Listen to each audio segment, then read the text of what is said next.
Hi. Good morning. Bienvenue à tous. Good morning. I'll just ask everybody to take their seats. I know we have other people on Zoom who've joined us as well. Just a reminder to not drink or eat anything in here, or the department will pay a fine on your behalf. So I will ask you, we don't want to raise our tax this year, so we'll just keep to that. But it's really a pleasure. Honestly, it's such a pleasure to welcome you to our 33rd annual Fraser Gurd Visiting Professor Day, Surgical Research and Graduation Day.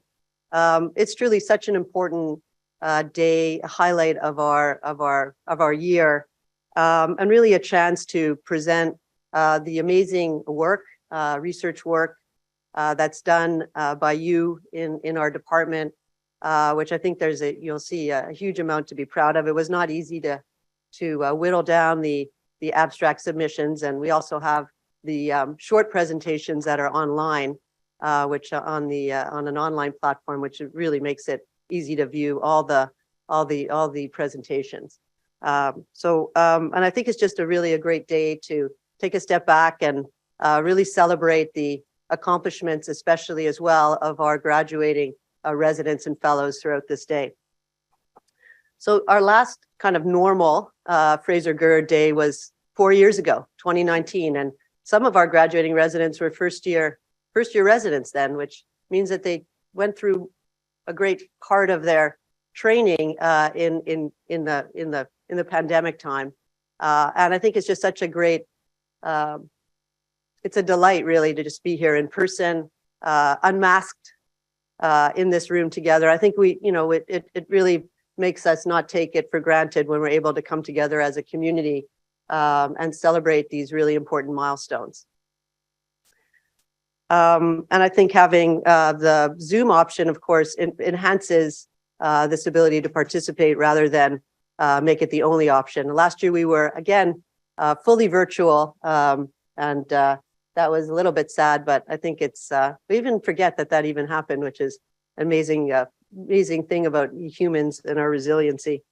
But there's no substitution for being together in person, and I hope that we can spend most of the day together in person today. And you can see from our program here that we've had many really outstanding visitors in the last 32 years, and this year is absolutely no exception. And I'd really proud to have Dr. Melina Kibbe with us today. We had a great chance to get to know each other a little bit better at dinner, and as well, we have Dr. Marco Patti with us as well. So we got kind of a 2-for-1, which is great, and we'll hear from them at our lunch panel, Marco as well. But I'd like to just take a few minutes and formally introduce our visitor, which is I'm really proud to have Dr. Kibbe with us. Dr. Kibbe is the dean. When we invited Dr. Kibbe was the chair of the Department of Surgery at UNC, but is now the dean at the University of Virginia School of Medicine. James Carroll Flippin, Professor of Medical Science and Chief Health Affairs Officer at UVA Health. And before that, as I mentioned, she was at UNC, and before that at Northwestern University.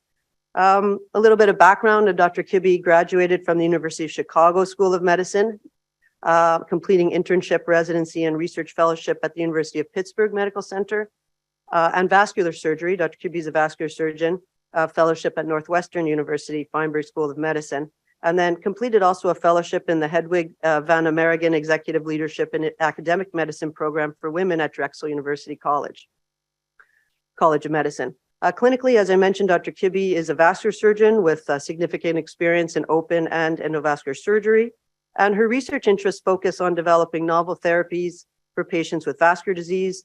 She co-founded and is Chief Medical Officer for VesselTech Biomedical, a company that specializes in the development of medical devices to treat vascular disease. Dr. Kibbe is an accomplished scientist who's been continuously funded for her research for close to 20 years. And even as dean, submitting grants and operating on animal models in between dean responsibilities, which I think is probably, we could say, highly unusual for deans. Her bibliography includes more than 300 peer-reviewed manuscripts, review articles, and book chapters. She's also received numerous awards, which are really listed in our program. But I will also like to mention that she's received 24 awards for teaching excellence as a faculty member. So truly, the full package here. Also, Dr. Kibbe has had many national leadership roles. Specifically, I think very, very importantly, as the editor for JAMA Surgery. And I think under her leadership, took that from an impact factor of 4 to the current impact factor of 17. Really through very thoughtful vision for what this journal should represent. And I do think it's the best general surgical journal out there. It's really a huge pleasure to introduce Dr. Kibbe, who will speak to us this morning about nanosurgery and vascular surgery. But I think could we get Dr. Kibbe's presentation up?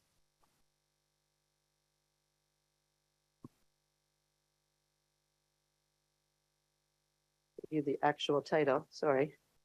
Targeted Nanotherapeutics for Vascular Disease and Beyond. So thank you, Melina.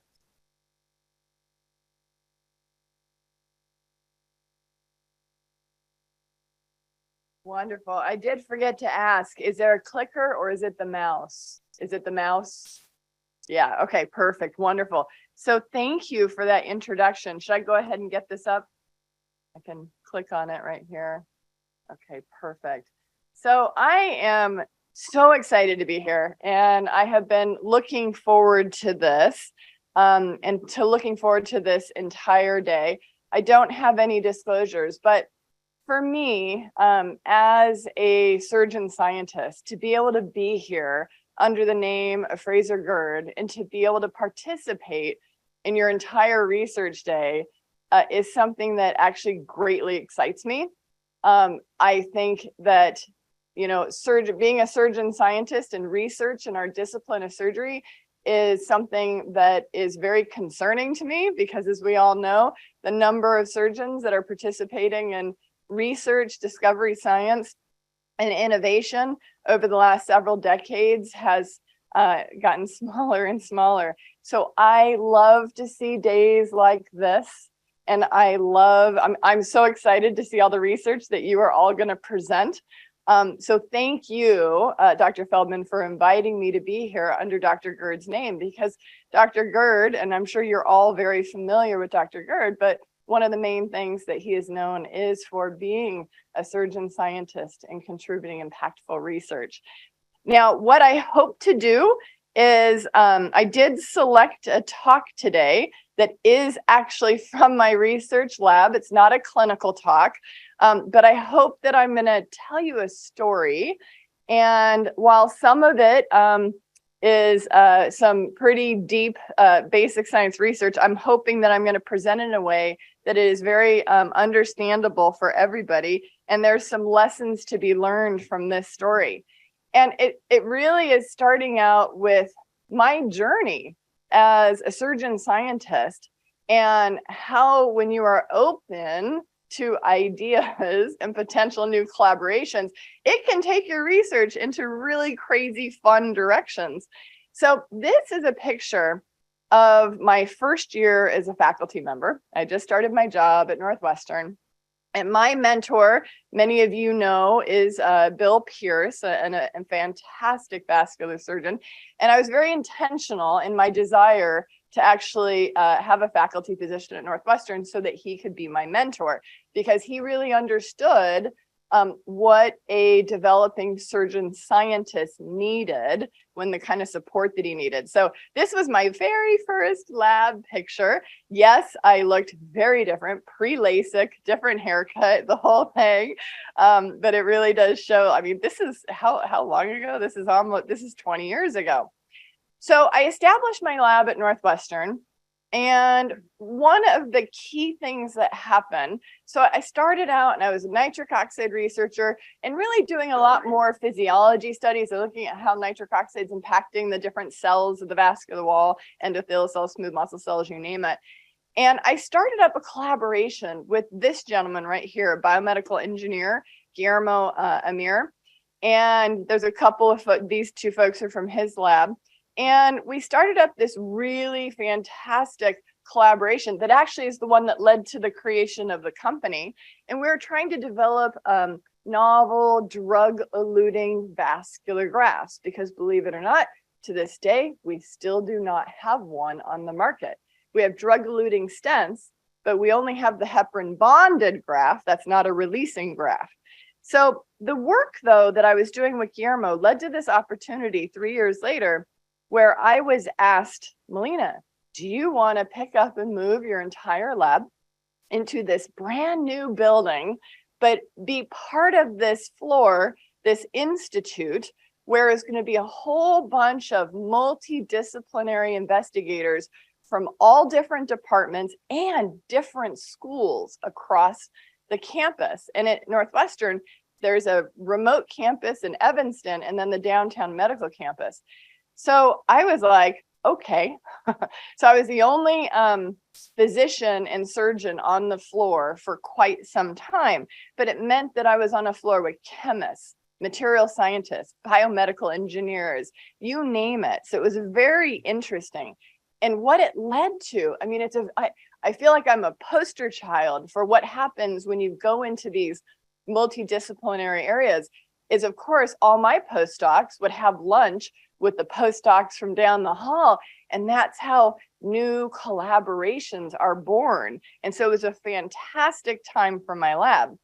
Well, I will say that it's also an example of being at the right place at the right time. So as our lab was working to develop drug-eluting vascular wraps, drug-eluting gels, drug-eluting vascular grafts, these were the things that I was working on, all with the intent to prevent this process, neointimal hyperplasia. Because what happens with everything that we do in patients, whether it's a bypass graft, whether it's an angioplasty, putting in a stent in, even when we're doing a bypass graft, the mere handling of the vessel wall with the forceps is damaging the endothelial cells, and that will initiate the cascade of events that results in the development of neointimal hyperplasia, which then causes restenosis and eventually occlusion of all of the things we do. So my whole career has been spent on trying to prevent this process. So that's what I was working on. Down the hall, and also our institute director, was this person, Sam Stoop. So Sam Stoop is a material scientist and had research that was very far from my own research. And he was working on developing nanofibers. And these are self-assembled nanofibers. I'll give you a little bit more about that in a minute. But one day, Sam and I started having a conversation, because this was back in the time when people were starting to talk about developing targeted therapies for cancer. Well, I'm a vascular surgeon. We have access to the roadmap of the entire body, right? The vasculature. What better conduit for delivering a targeted therapy and trying to get it to the intended site? So Sam and I got together and said, well, could we develop a therapy that could be administered through, say, a simple IV, but be smart technology that would circulate in your bloodstream and then target to the precise location you want, bind there, and release its drug. So that was our original idea, and all this to prevent the restenosis from neointimal hyperplasia. So that was the idea when we got together to potentially work on this project. Now, to develop a therapy like this, so a systemically delivered but targeted therapy, you need three things. You need the delivery vehicle that you're gonna inject and is gonna be the delivery vehicle. That you then also need to have a very specific target, one that is expressed only at the site that you want it to go to and not expressed anywhere else in the body. That is the big part of the project. And then, of course, you need to be able to incorporate your therapeutic agent, whatever it might be. Okay, so with those three things in mind, we set off, because Sam had been working on peptide amphiphile nanofibers. So what are these? Okay, so here is a cartoon drawing of one peptide amphiphile. You can see all these are the amino acids that make it up. And what they do is they spontaneously, as you saw in this video, they spontaneously form, well, the video stopped, into these nanofibers with this hydrophobic internal core, okay? So this just happens. But what's great, take one peptide amphiphile and you can modify it chemically. You can attach therapeutics, you can attach a targeting sequence. So this was the delivery vehicle that we wanted to use. Then what do you do about the target? So in developing these therapies, this I have found is the hardest part of the process, because you need something, again, expressed at the site that's only expressed at the site and nowhere else. So we thought about what happens when you angioplasty an artery or you handle it and you cause that injury. So what's exposed? What becomes exposed is collagen. Collagen, which lives in the media. Because in a healthy artery, you should have a confluent layer of endothelial cells. Collagen should not be exposed to the circulating bloodstream, because if it were, then you get platelets coming in, forming a clot in your vessel thrombosis. So we said, all right, let's target collagen, because it should only be expressed at the site where there's been some recent intervention. And then for a therapeutic agent, my entire career has been, I am a firm believer of the benefits of nitric oxide in the vasculature. Nitric oxide is normally released from all of our healthy endothelial cells. It's there for a reason. It prevents all sorts of badness and it promotes all sorts of goodness. So nitric oxide prevents platelets from adhering. It prevents vascular smooth muscle cells from the wall of the artery from proliferating and migrating and leading to that neointimal hyperplasia. It prevents your leukocytes from coming in. And then at the same time, it stimulates your endothelial cells to regrow and cover the site, which is what you want. And it's a very potent vasodilator. So I am a firm believer in the benefits of nitric oxide. So this is the therapeutic we wanted to work with. And here is just an example of what happens when you do give nitric oxide to this is a rat carotid artery cross-section.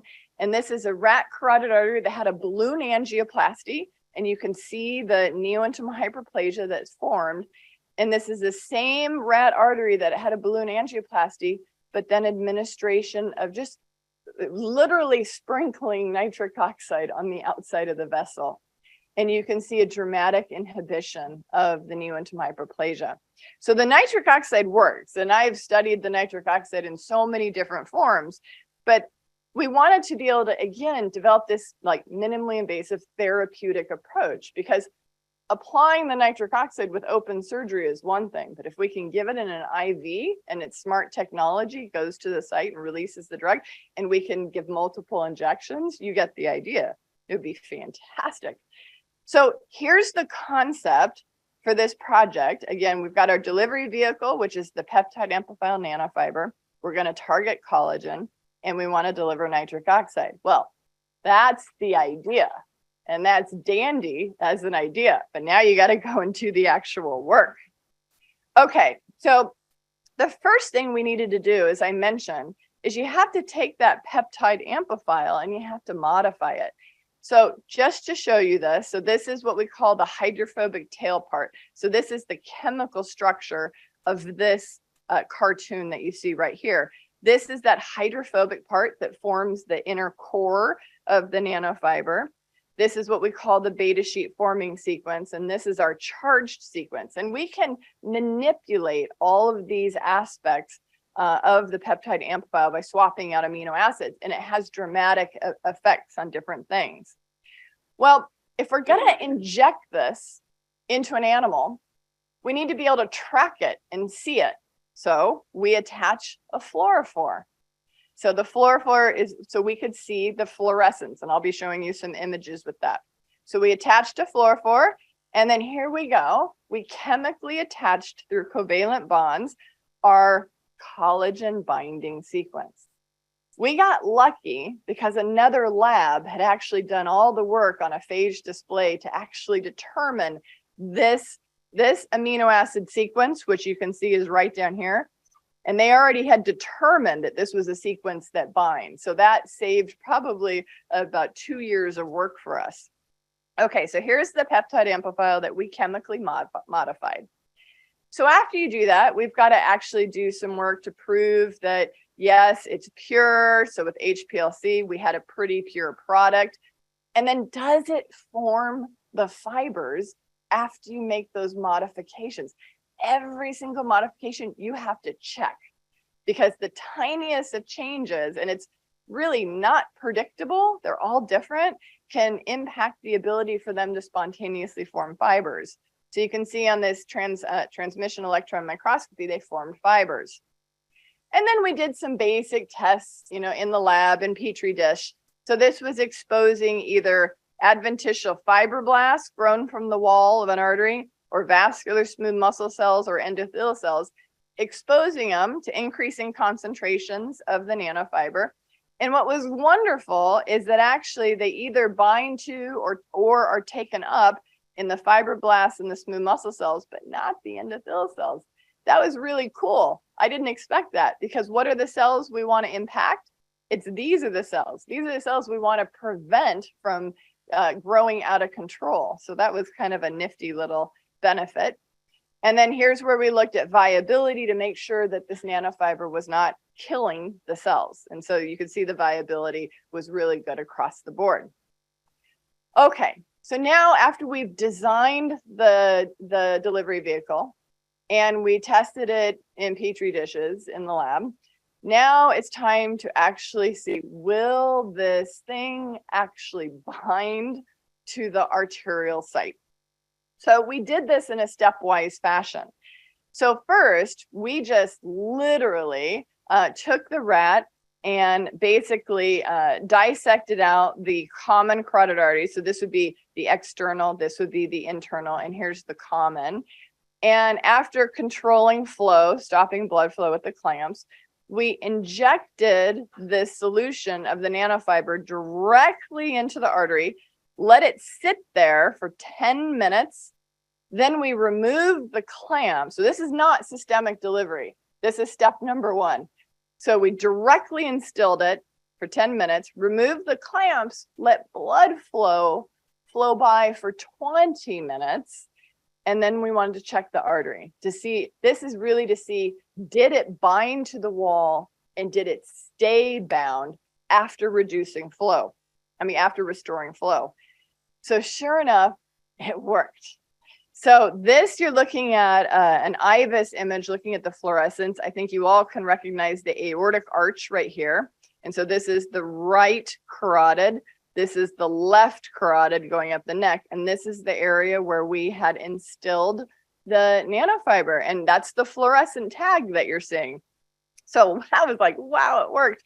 This is a cross section of the artery and then further magged up. And you can see that it beautifully adhered to the lumen of this artery, a nice circumferential binding. So we're like, okay, step number 1, it appears to bind, it stayed bound even with restoring blood flow. So then it's time to ask, well, can you actually inject this equivalent to the idea, like through an IV, have it circulate, go to the site of interest and bind? So the same model, the rat carotid artery injury model, we do the balloon injury in the carotid artery, we restore blood flow, and then we injected this into the tail vein of the rat, the tiny little tail vein. That's a lot of fun.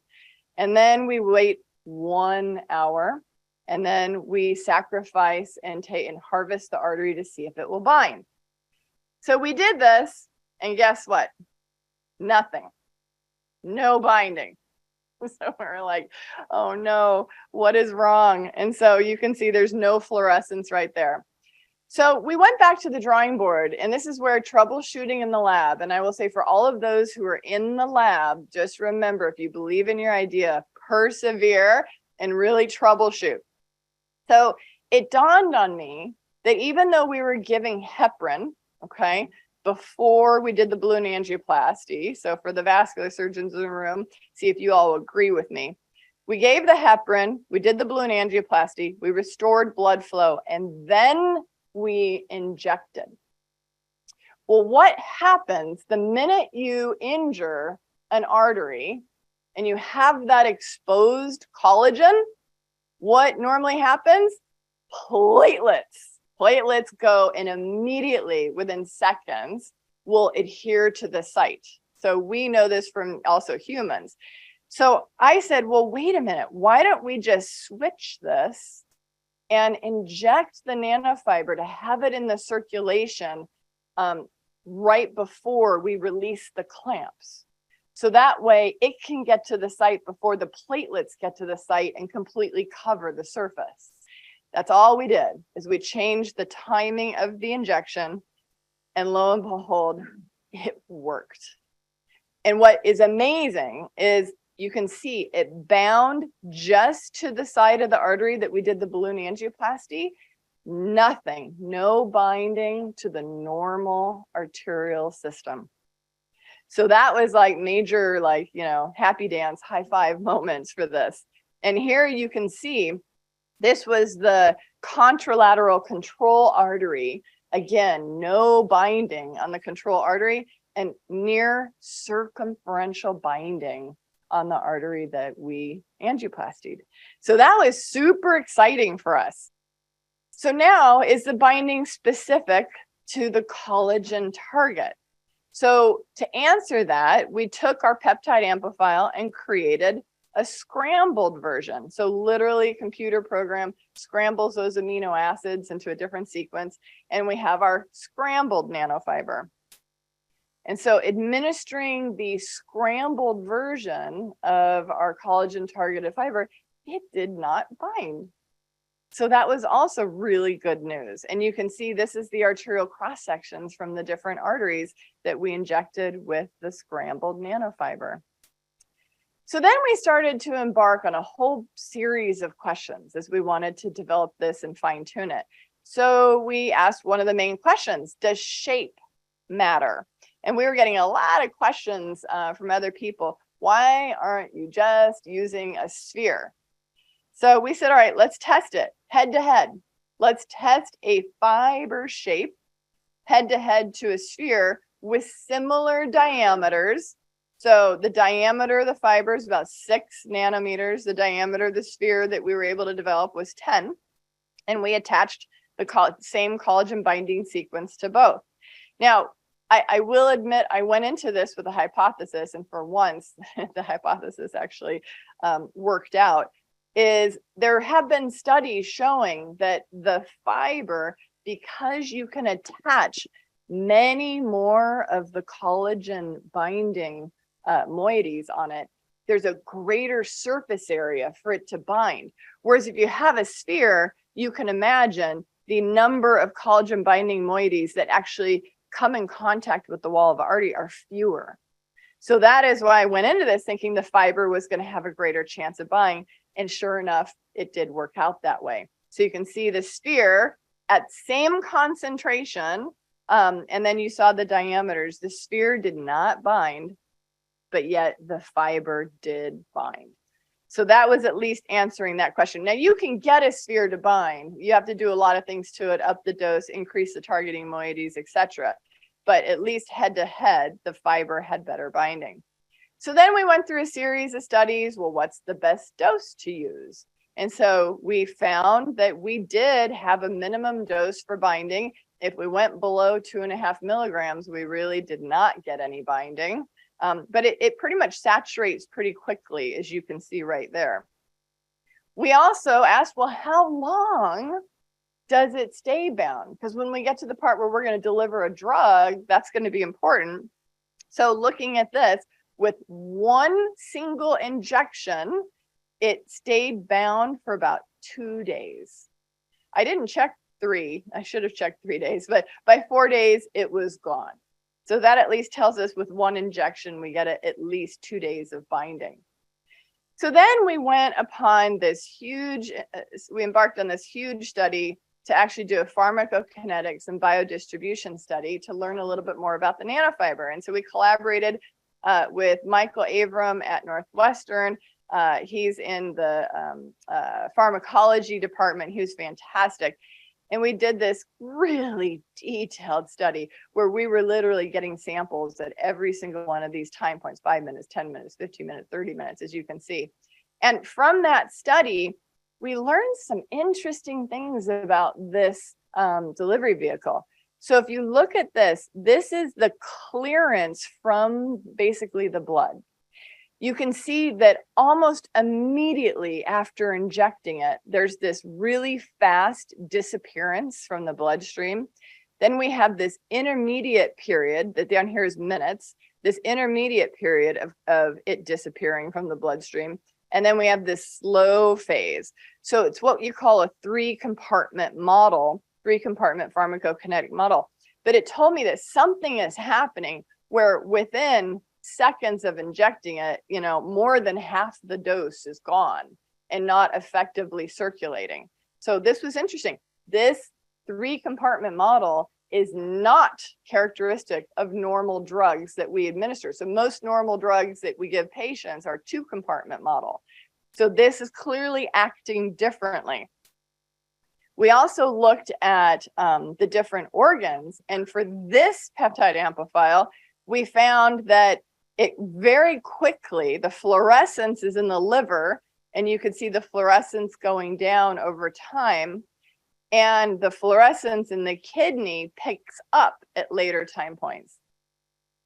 So what did we conclude from that? It's likely being metabolized in the liver and likely being excreted by the kidney.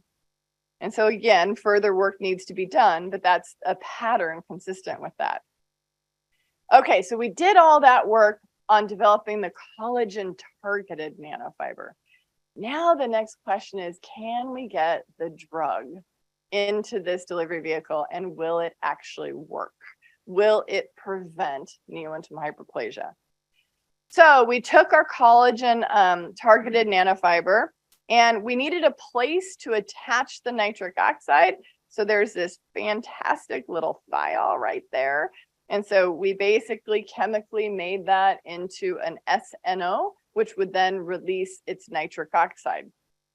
So we then characterize that, and this is just to show you, yes, you can see that the change in the absorbance when we actually did have the SNO compared to the one without the nitrite. You can see the classic change in the color of the material to yellow. This is a very classic and happens in all of our materials. We then characterized it by mass spec, and it shows that we got the products we expected. This is the one with the SH and at the size that it should be. And this is the molecular weight size of the one with the SNO. So it's pretty clean, not a lot of other peaks. So it's pretty clean when we actually assessed it.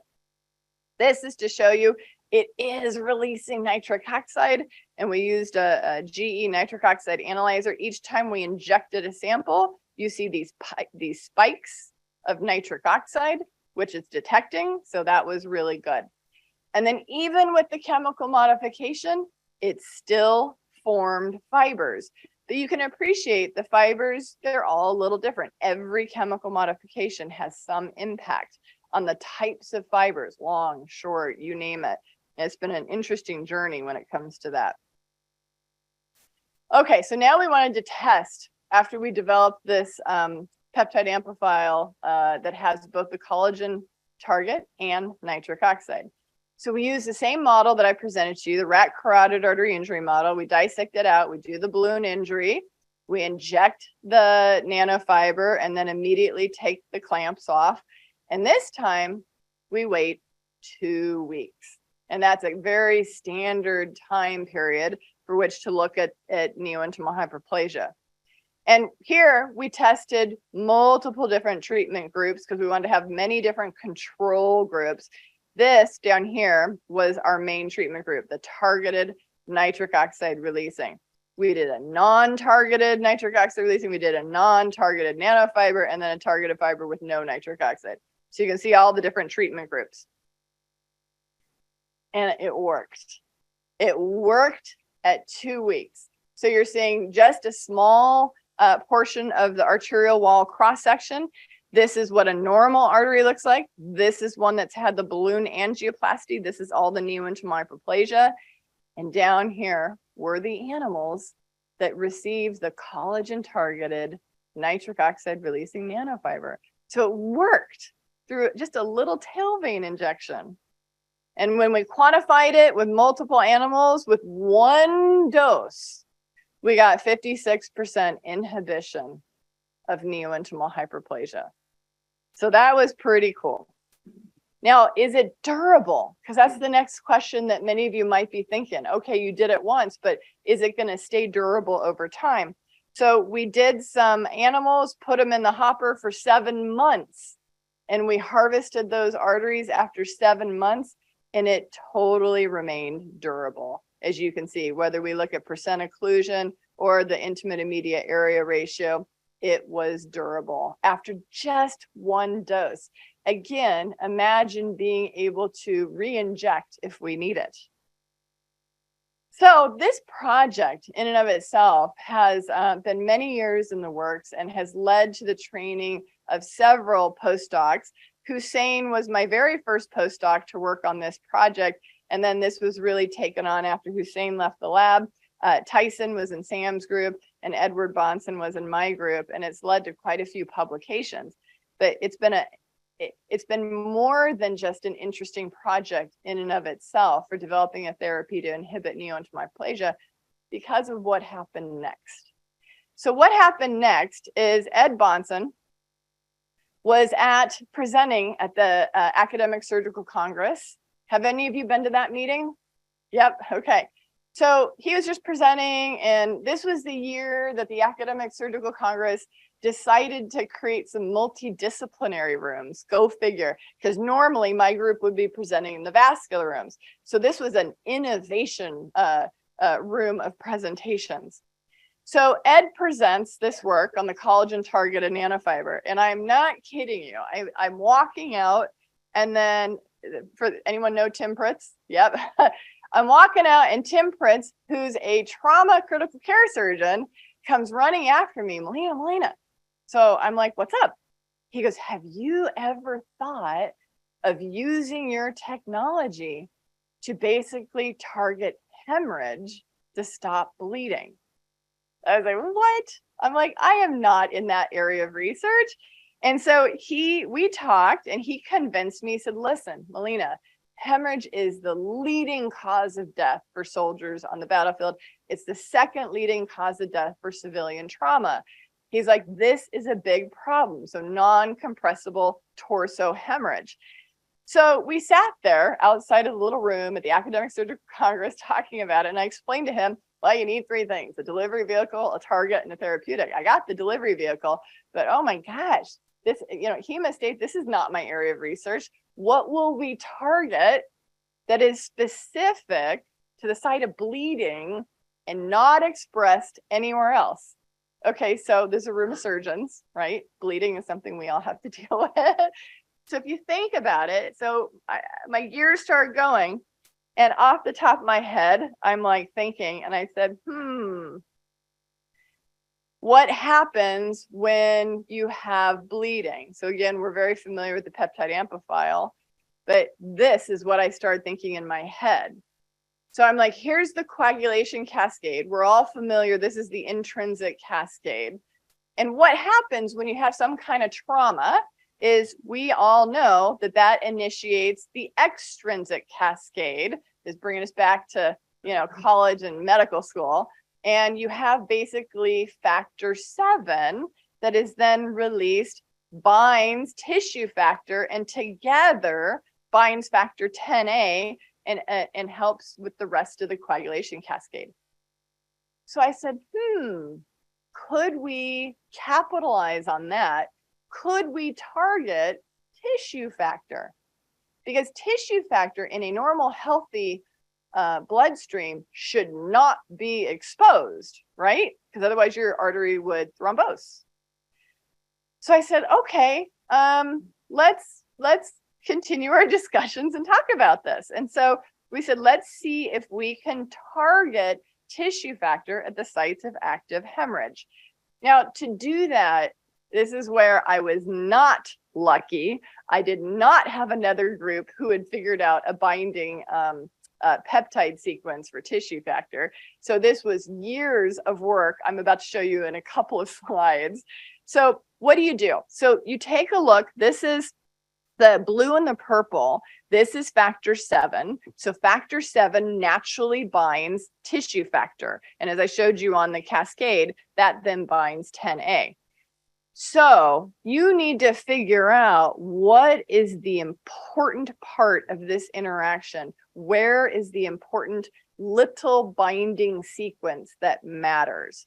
So to do that, we take a look at the amino acid sequence of the entire factor 7 and tissue factor.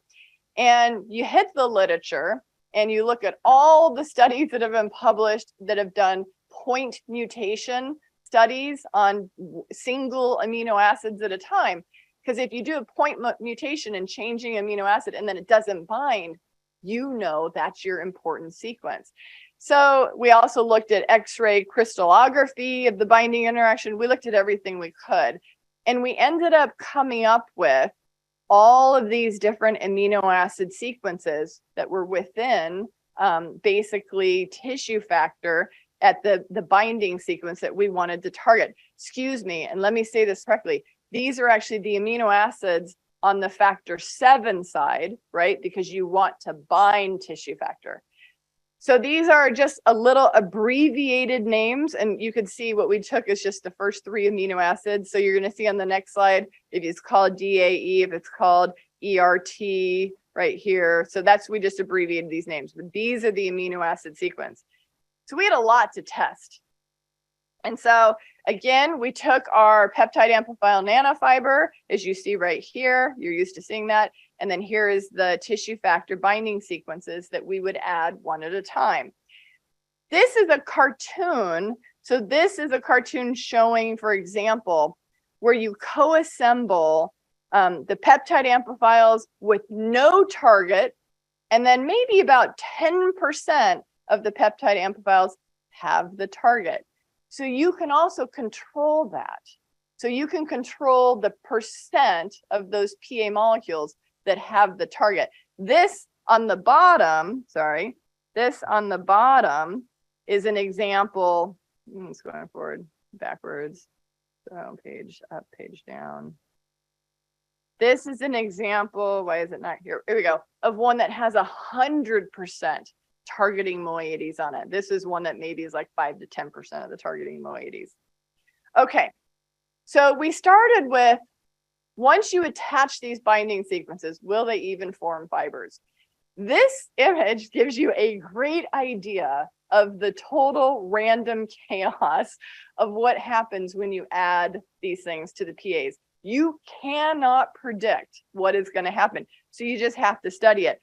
So we had many that really just didn't form, you can see, did not form good fibers. And we had some, like at the one SBC2, formed really nice fibers at all the different ratios. So this had 25% of the PAs with the targeting moiety. This was 95%. So you can even see how when you add that many targeting moieties, you get very different looking fibers and not as many. FKD was very nice at all the different ratios. Look what happened with SFE at this highest percentage. You get like rope-like structures. And then you can also see RTL. So the ones with the 4 red boxes were at least the ones that we said, okay, let's pursue those further, because they at least are forming nanofibers, decent, really good nanofibers at certain concentrations. So then we needed an animal model. So Courtney Morgan, who is now a vascular surgeon, she was in my lab. There were many animal models of hemorrhage and resuscitation. We wanted pure hemorrhage. like mimicking battlefield injury. So and believe it or not, there were not a lot of publications of just a pure hemorrhage model. So she actually then went, based on the literature for hemorrhage and resuscitation, and developed 4 different animal models of uncontrolled hemorrhage. And so you can see right here, we have a tail cut model, a liver punch, literally using the little punch that we would all use for the skin, a liver laceration model, and then a spleen transection model. And each model, it was fantastic, ended up with increasing gradations of total blood loss. And it actually, we mapped it to hemorrhagic shock class. So the tail cut was the least amount of blood loss, and you can see here's the graph. And of course, our spleen transection, we cut the spleen and completely cut it in 2 different locations. And so you can see that's almost 30% total blood volume, blood loss. And then she also measured heart rate and mean arterial pressure in these models. And this was a nice little publication. So we decided to go forward with the liver punch model. It was we needed a good amount of blood loss, and it was a nice, simple, very controlled model. And so here's the model, the animals anesthetized. And again, learning from the prior project, we injected the PA just right before. Now, this is clearly not what would happen in the battlefield, but for the sake of developing a therapy, at this point in the project, we're injecting the nanofiber just before the liver punch. Here's an example of the liver punch model. And then she would wait 30 minutes, collect all the shed blood over the 30 minutes, and then harvest the organs after that. So here is what we found. I am synthesizing a ton of work down into one slide. And so the 2 best nanofibers were the SFE targeted nanofiber at a 25% of the targeting epitope. And the other one is the SBC2 at 75%. And what you're seeing here is this is the measured fluorescence in the injured lobe of the liver. And then the dark blue is the uninjured lobe of the liver. And what you can see is they actually did bind, or you can see the fluorescence of these targeted nanofibers, as you can see the little red dots in the injured liver. And again, this was years of work just to show you this one slide, but it looks incredibly promising. So then we looked at all the other organs, the kidney, the spleen, and the lung. Remember how I mentioned every nanofiber is different.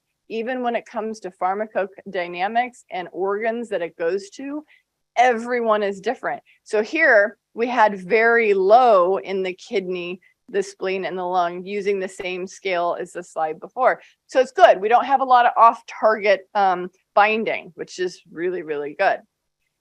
Something that we didn't expect with this project, though, is this is just the targeting moiety. Interestingly, just the nanofiber with the targeting moiety and no therapeutic, we actually saw some reduction in blood loss. And so we have not fully been able to study this and explain why. We have done some studies, but I firmly believe the fiber structure is actually mimicking like fibrin. And I think that that actually helps to accelerate clot formation. It also, we do have increased platelets adhering to the site. So it's very interesting. We don't see it with every nanofiber though. We also looked at clotting using TEGs. So we're all familiar with TEGs in the operating room, or ROTAMs. So this is the TEG, and you can see all samples have heparin on board. There's 0 clotting with sham, 0 clotting with a non-targeted nanofiber. And you can see this impressive clotting with the SFE and the SBC2. So then after Courtney and we moved to UNC, we really had to answer the question, is it really binding the tissue factor? And that was a question we were getting every time we would present this. So Mia came in and she collaborated with a tissue factor lab, the Bergmeyer lab. And what we did is we did this intravital confocal microscopy. And I'm going to show you a cartoon of what that means. But it's on the mouse leg, and this is the saphenous vein. So what happens is you basically have a little laser pulse. It creates damage to the anterior wall of the vein. Okay, so this is your injury with the little laser pulse. And then you've given the animal basically a antibody that's already been tagged to fibrin. So the red that you're going to see in the video is fibrin, and the green is our tissue factor PA. So you do the injury, and we inject basically both the fibrin antibody and our tissue factor nanofiber. So I'm going to show you another video that's even better than this one, but this is showing basically the injury, and then you can see the tissue factor targeted nanofiber, fibrin alone, and the two together. I find this much easier to look at. So this is a rotating three-dimensional image, and here's the cartoon representation. But what you were seeing is you were seeing this ring of fibrin, that's the red, that is actually at the site of injury, which is what you would expect in fibrin and tissue factor colocalized.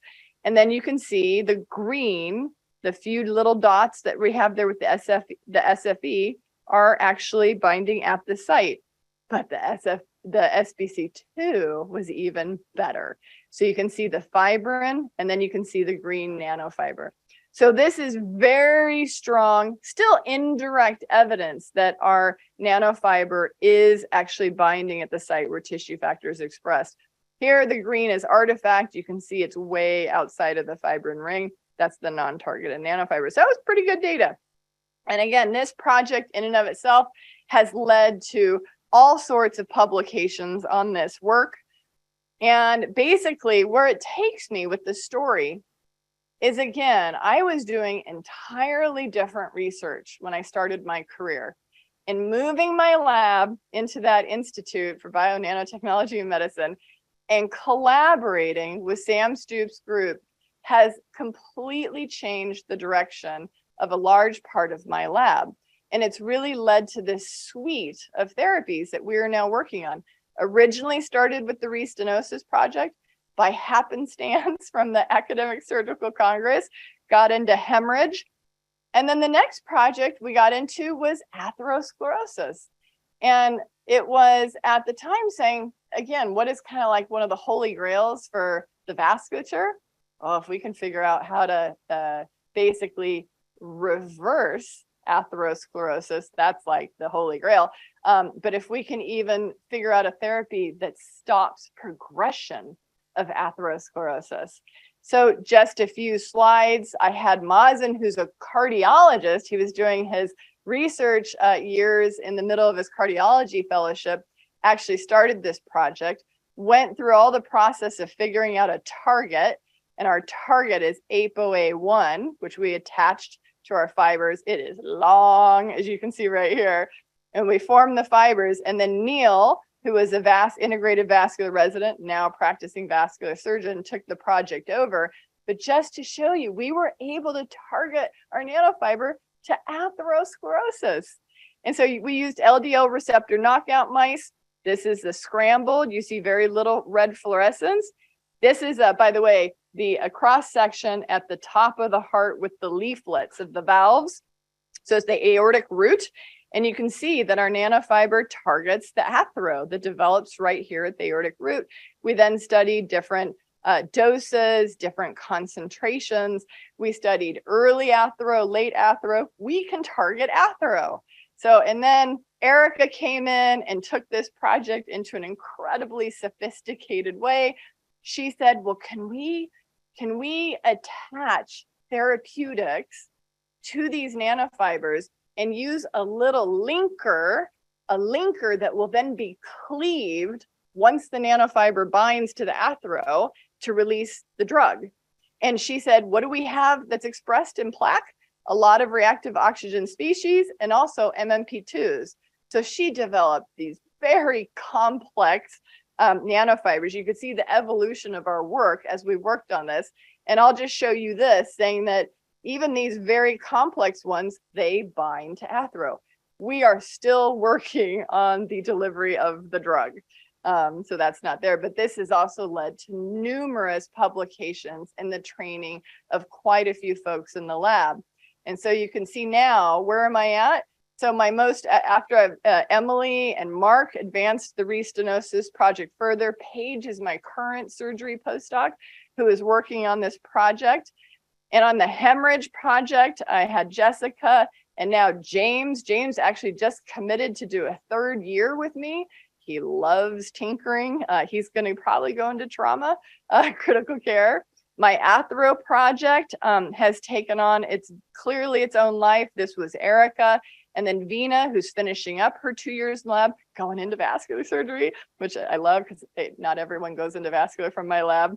And for the first time ever, akin to what Dr. Feldman said, I even as a dean, I just took my first grad student. Everyone in my lab for my entire career has always been postdocs. I just took my first grad student, Chase. And so he's going to be working on this project. He's in his 1st year. And we also have a project now to target aneurysms. And that is super exciting and going really well. And Ben is a PhD postdoc, and he just got an NIH F32 to support his work. And we've developed a different project. This was capitalizing on my environment when I was at UNC, because they've got one of the largest burn centers, academic burn centers in the country. So we actually worked with them to target injured lung after smoke inhalation injury. And my gosh, it works, and we can target, and we're working on the therapeutics right now. And we also targeted pulmonary hypertension as she was interested in going into pediatric surgery. So we tweaked the project. But you can see again how one thing early in your career can lead to completely changing your entire focus. And if you're open to multidisciplinary collaborations, it's exciting to see where your research can go. So I would say lessons that I have learned just from this project. I do have other projects in the lab, but just this one project, I would say seize the opportunities as they arise. Multidisciplinary collaborations, I truly think, result in better science. We're better together than we are alone, siloed. Learn to think outside of the box and pivot. My example with Tim Pritz, I think I was out of my comfort zone by going into that area, but by doing that, it then allowed me to go to all these other areas I would not normally have done. And most importantly, with your research and with your career as a surgeon, follow your passion. And that is kind of my mantra, the advice I give to everybody, because you're passionate about a research project, you're passionate about a discipline, surgery, follow your passion, because you will have an amazing career.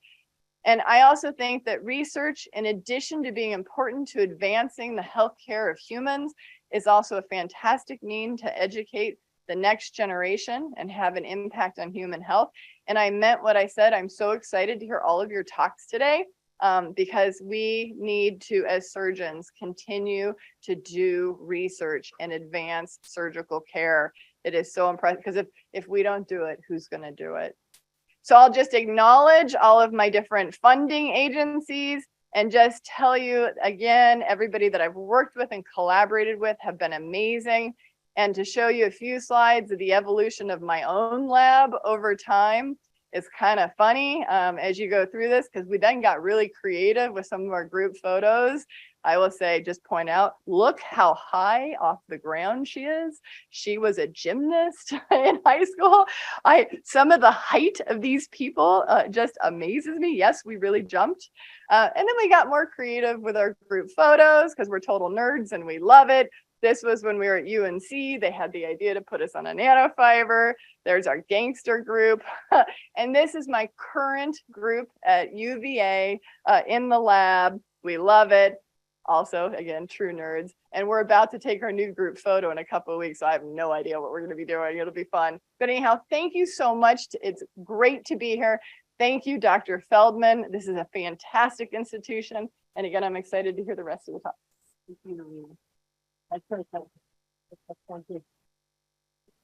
That was the wonderful, I think exactly, I think such a great theme of the importance of interdisciplinarity and really the key role that I think scientists that work with surgeons and surgeon scientists have in meeting the unmet clinical needs and imagining what can be done. We'll take a couple of questions, just if there are any, and then we'll. I know it's a little bit tight, but if there's any questions, Dr. Barolette. Thank you.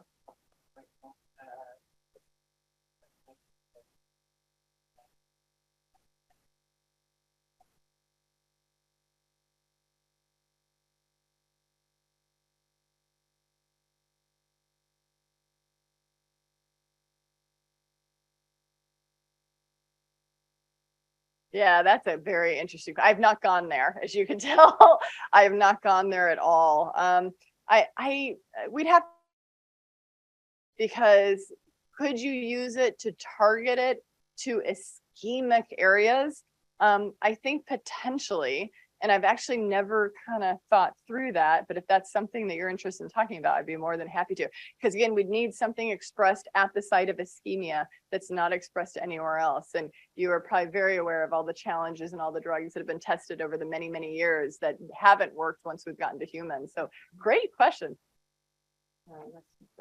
Yeah, great talk. Enjoyed it. I guess on a similar line. So any ischemic injury, let's say radiation ischemia or extremely hypovascular tumors, is there ways to enhance delivery through these targeted agents to those areas that the vasculatures are pretty tenuous? When you say enhanced delivery, so we can do multiple injections. Is that what you're getting at? Because when you're giving it systemically, and let's say you have I'm thinking, bladder or whatever organ that's suffering from ischemic injury because of radiation, there tend to be hypovascular. A lot of the vasculature are destroyed in that organ. Yeah, so you can't really get there. Okay, so that's a good question, because right now I'm using the roadmap of the vasculature to get the therapies to the intended site. So if the intended site is not well vascularized, I think that would have to be studied. Now, one thing that I am doing on the restenosis project, Mark, the postdoc that left the lab, and now Paige is working on it, is IV injection is cumbersome, right? And IV injection is not going to work on the battlefield or necessarily for trauma patients, out in the road. So we actually now are testing whether or not we can inject this sub-Q and whether it can get absorbed through the lymphatic system, get into the bloodstream, stay as a nanofiber, and go and bind to the site. And we have some very preliminary data. We've already worked out the charge and the type of beta sheet structure we need on the nanofiber to get absorbed. We're on the precipice of testing whether or not it'll target. And so I think that could be another potential question. But again, you need vasculature with this otherwise direct injection. Dr. Rabi. Yeah, great talk. Two quick questions. I was curious. So you said that the collagen targeted nanoparticle was gone after 2 days or something. Is it because that the site has been healed and the collagen was no longer exposed, or it was just that it was get rid of? Yeah, I don't have any, it takes longer for endothelial cells to grow in. That usually takes more like 7 to 10 days. I'm assuming it's just getting metabolized by the proteases in our circulating bloodstream. Yeah, but I haven't directly studied that. And if your targeted method using the collagen recognition peptide will be affected if the collagen is glycated, for example, in hyperglycemic patient or patient that have diabetes, do you think that the efficacy will be better or worse? Great question. We're also about to test this in diabetic rats. Yes. So I've tested it in athera rats and it still binds and works. We're about to test it in ZDF rats to make sure that it still works in a diabetic environment. Great question. Thanks. Thank you, Great. Dr. Kibbe. Thank you so much.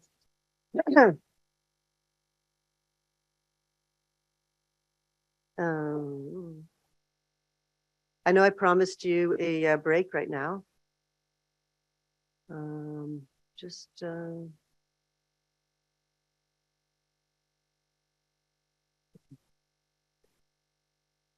But I would like you to indulge me for just five minutes or so. And if you do need a bio break or if you need a coffee, there as of now, there is coffee available, but just we have a very, very great program. And in order to, we had so many great abstracts, so we do have a very tight program. So we probably will integrate, we'll just trust each other to take our breaks when we need to take the breaks. And I think we're going to just go through to, I just wanted to talk to you a little bit about something that you may have heard about, which is our rebranding of experimental surgery. So I did want to tell you about that in about 5 minutes, and then we'll probably go on to have a very short break and then start with our presentations. And I will say that for our presentations, we would love you, all the participants, to participate in evaluating the presentations, because as you know, there is very valuable, amazing, high status prizes to be awarded, and we would love everybody's input into that. There is the QR code here linked to the Google Doc, where we can collect all of your evaluations. But what I wanted to say to you in a few minutes is about a little bit of an update on our strategic planning for research that many of you participated in the last well, it took a few years, but we will blame external factors for some of that. And I wanted to let you know, if you hadn't known, is that we're celebrating our 100 years of academic surgery, Department of Surgery at McGill, with it's the 100 years since the appointment of the first chair of the Department of Surgery at McGill, was Edward Archibald. And so we're using this as a nice way to reflect on 100 years of academic surgery. And in 1929, Archibald established a Department of Experimental Surgery. And the reasons for that was to introduce an atmosphere of scientific inquiry into the hospital and to encourage cooperation between basic scientists and clinicians. I think that is a value and a vision that we all recognize happily 100 years later. And it's been a degree granting body since then, with Arthur Weinberg was the first graduate. Our cardiac surgeons know about him in 1933. And we've seen many important contributions in terms of innovative approaches to difficult surgical problems since then. This is what the operating room looked like in 1933 at the Old Vic. Here we have Bethune, Dr. Weinberg, and Dr. Perron assisting Dr. Edward Archibald in an operation, which was probably the first pneumonectomy done with hilar ligation. Maybe the first in the world, which was one of Archibald's innovation, and the idea of experimental surgery in taking difficult surgical problems into the lab and then back into clinical practice. So we can go on and on about other innovations that have come out of that, but of course, our operating rooms don't look like that anymore. Our operating rooms look more like this now. And basically, we know we're in this time of rapid innovation and changes as surgery is being transformed by robotics, artificial intelligence, genomics, digital technologies. And this will continue to improve quality, safety, and outcomes for more patients, as demographics of our populations mean that more and more patients would benefit from what surgery can do.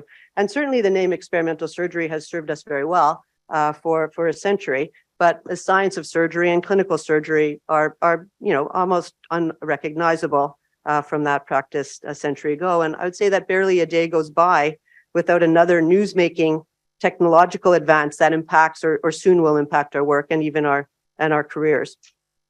And so I think to make sure that we're continue to have the impact that Archibald envisioned 100 years ago, and that continues to lead changes through research, innovation, and clinical care. We have to look to the future and think about which technologies will have the greatest impact and ensure that we have the clinical research, innovation, and training capacity to meet those needs. And I think these are very exciting times, as Dr. Kibbe, definitely expressed her excitement for all of us that are lucky enough to be engaged in research or innovation in surgery. And so with that in mind, we did embark on strategic planning for our research mission to guide us over over the next 5 years, which is available through our website for you to dive into a little bit deeper. I think, I'd encourage you to review it. It has many, many specific goals and strategic objectives to meet those goals for our specific research pillars where we think that we have the opportunity, or we either have world-class groups already or have the opportunity to build world-class groups. But I would say that there were also 3 overarching areas that cut across the various programs that were identified as priorities and really foundational for our success, which include our graduate training program, talent, and interdisciplinarity, which you heard, I think, a lot about this morning, and the importance of interdisciplinarity.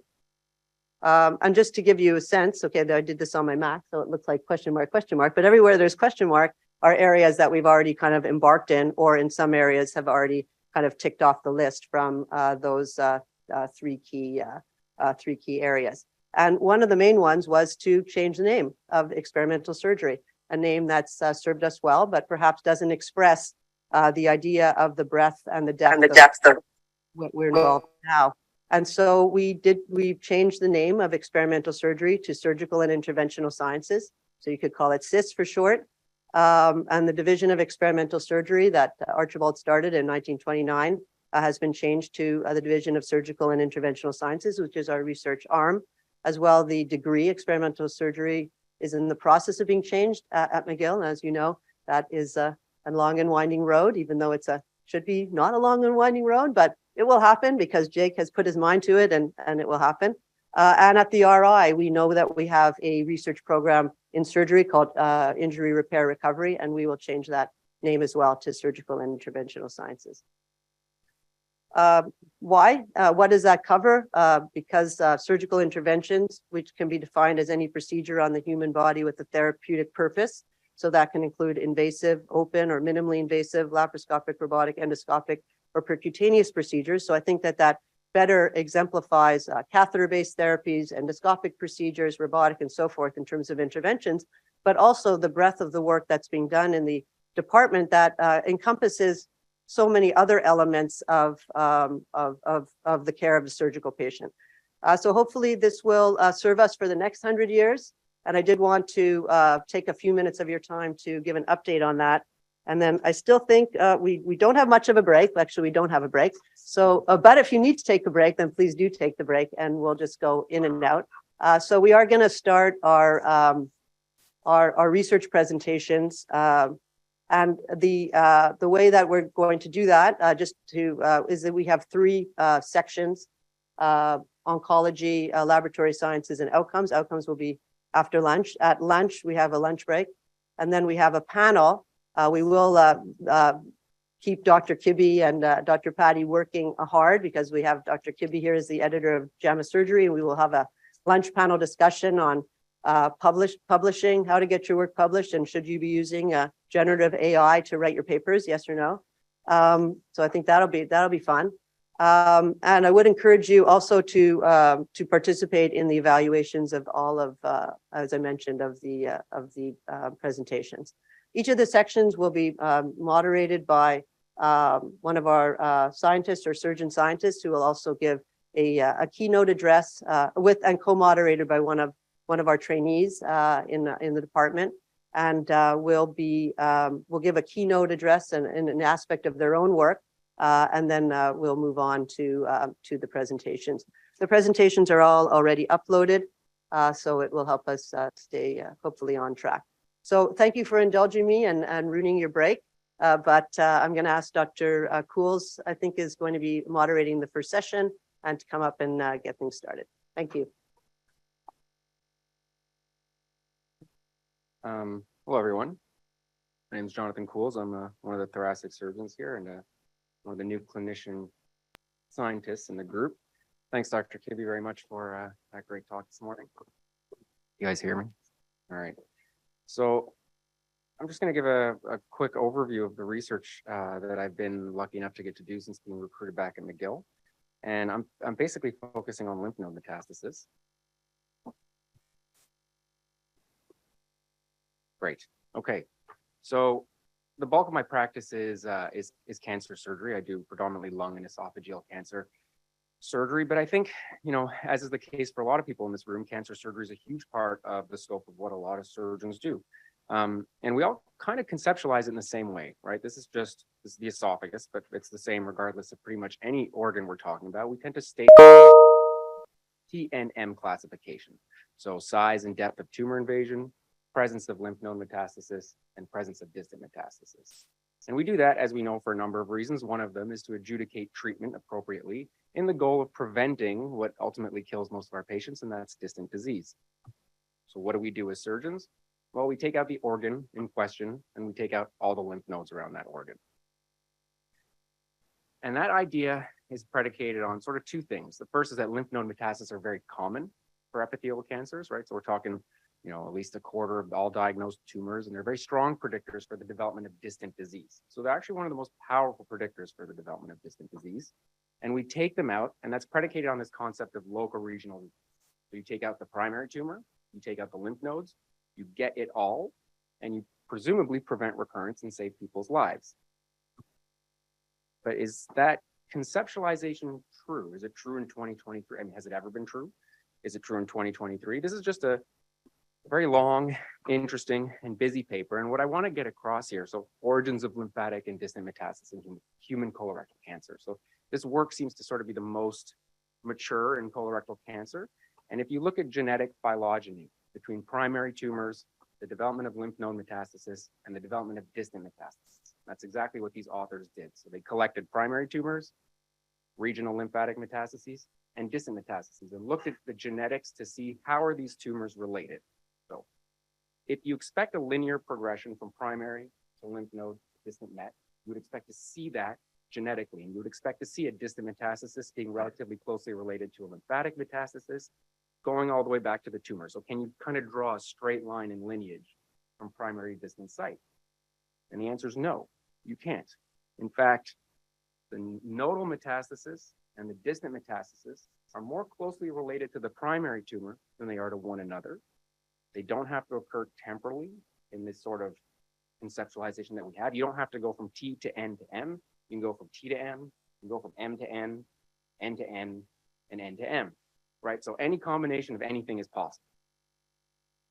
So that sort of pokes a hole in our framework of how we manage our patients, right? We tell them, like, I'm going to get all your cancer out, and if I can, you might be okay. You'll probably be okay. Or I got it all, so you got nothing to worry about. You're cured. Part of what we do is we take out all their lymph nodes. But if lymph node mets aren't necessary for distant mets, why does it work? We know it works. So this is a paper that was put out by some of the people that trained me in my fellowship, Dr. Risk, Dr. Roosh, Wayne Hofstadter at MD Anderson. So big names in esophageal surgery. And they actually showed that there's a benefit to removing lymph nodes. And that benefit continues in terms of survival, the more lymph nodes you take out. And these numbers are huge, like 20, 30, 40 lymph nodes. The more you take out, the better these patients do.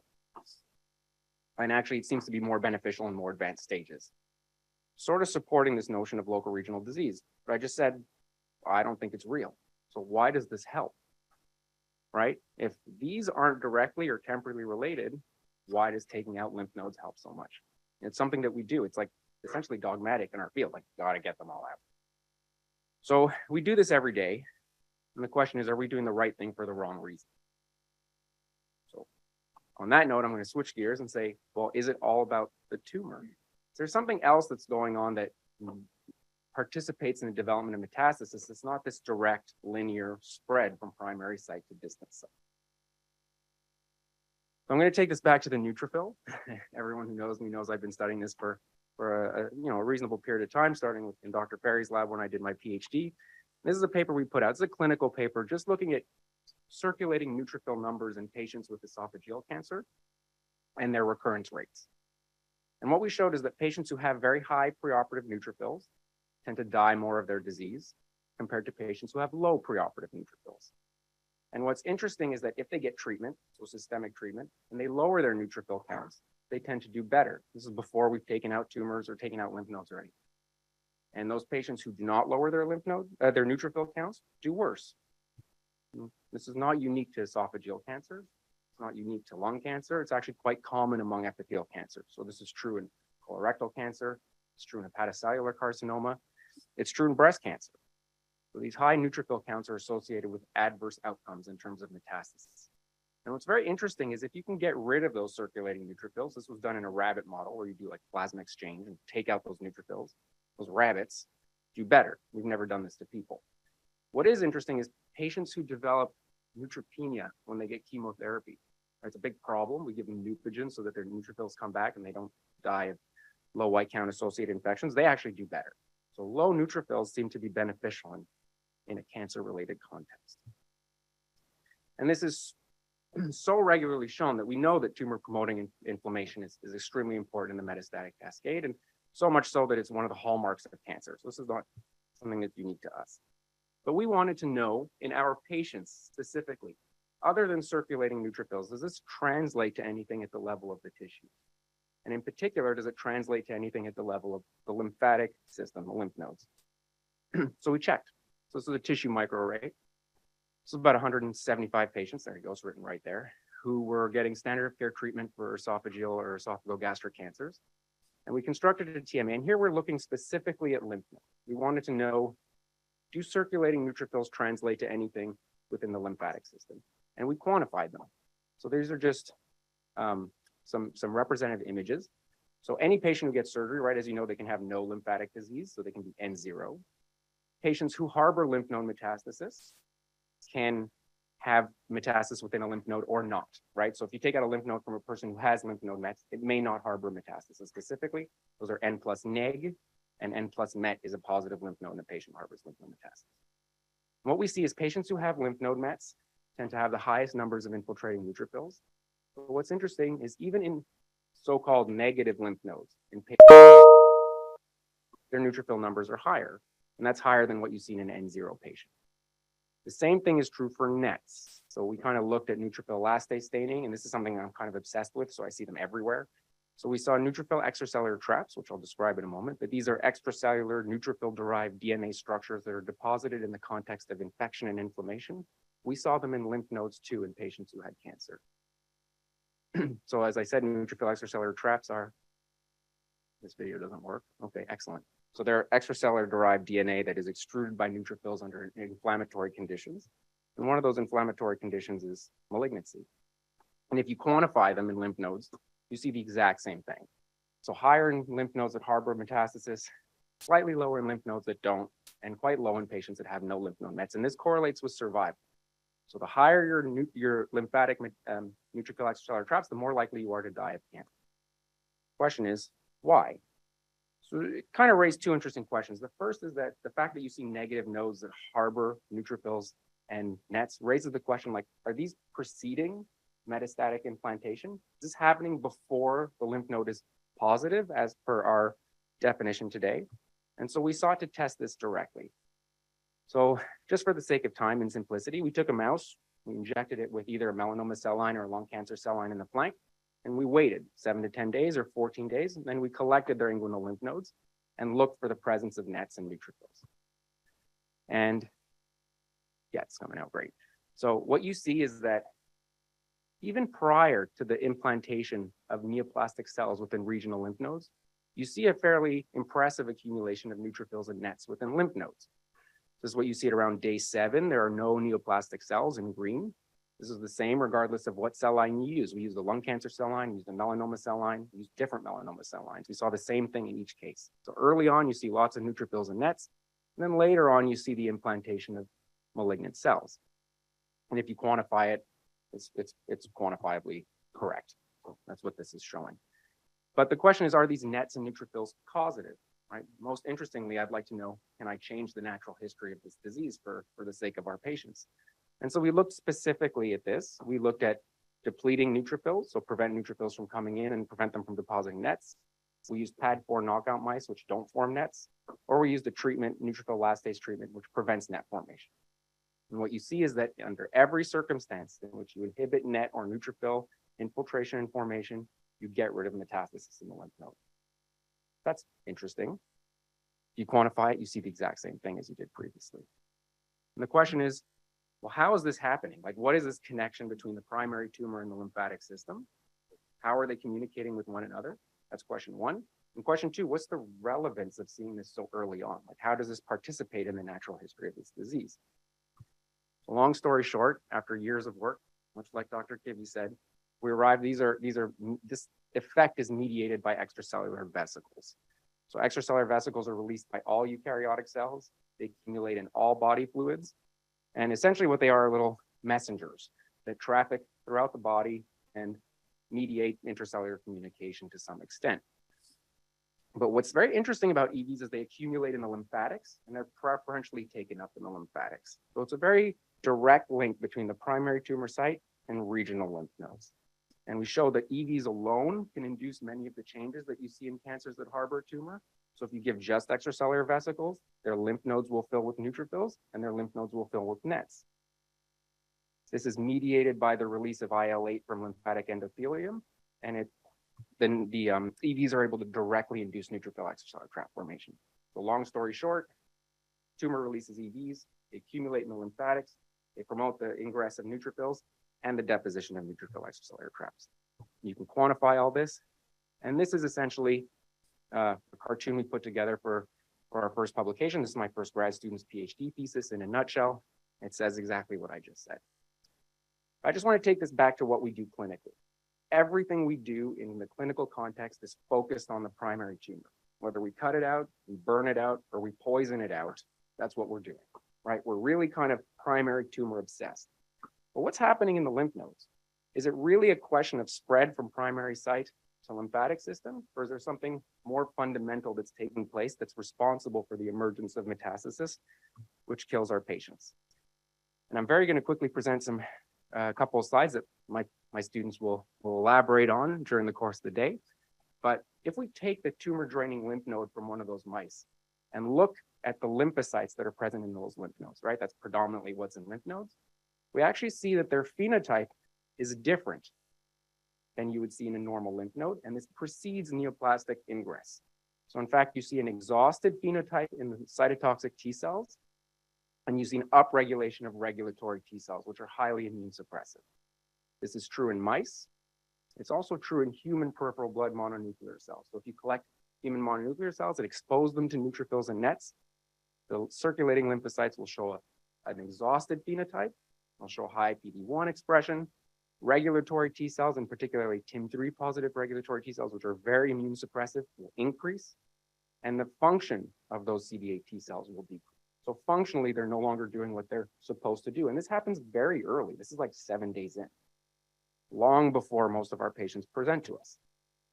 And so just to summarize the research that I've showed, we're trying to show that, in fact, it's not, in our opinion, it's not a question of trafficking from a primary site to a lymph node to a distant site that's important, but maybe what we call metastasis is just something that we're noticing. We're noticing the development of distant disease as a result of peripheral tolerance. So more a disease of the immune system per se than a disease of a genetic lesion leading to progression.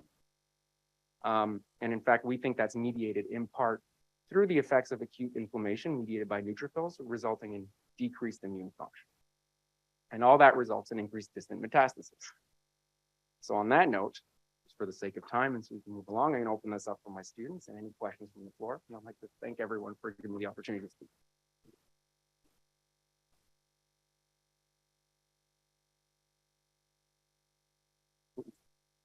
That was fantastic. And again, totally outside of what I do. But as you were presenting, I was fascinated by the idea that you're saying is so well known that higher neutrophil counts is related to worse mortality in patients with these cancers.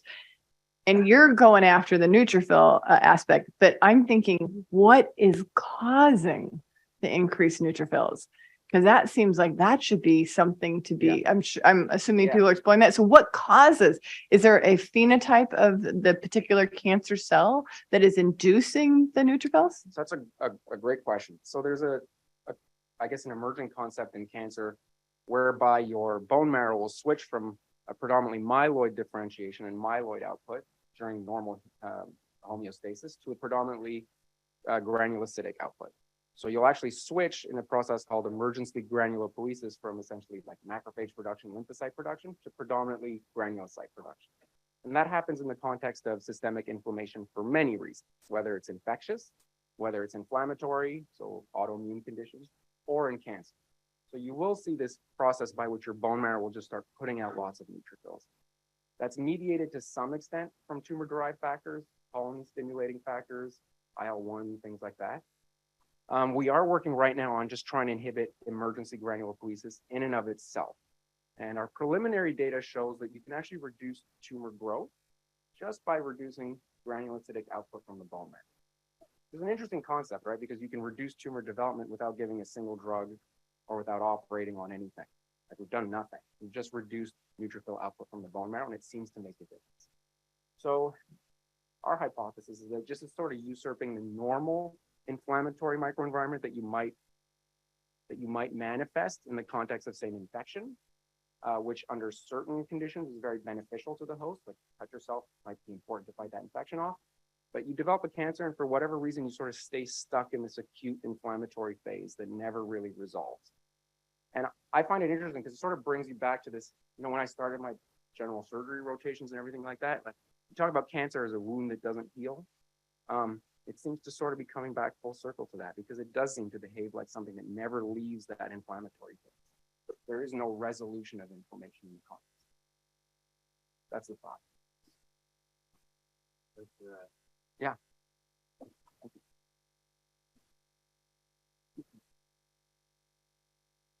I just have a quick announcement for the audience before you start the session. So you're all invited to judge the speakers today. The problem is how you're going to do that. So you need to find the abstract book, which you've been emailed a few times. And we have a lot of QR codes going on. So it's the QR code that's on the abstract book, not on the one that's been printed. If you could find that, it should be in your email, and we'll try and display that on the screen so you'll be able to vote for the speakers. Okay, thanks, Johnson.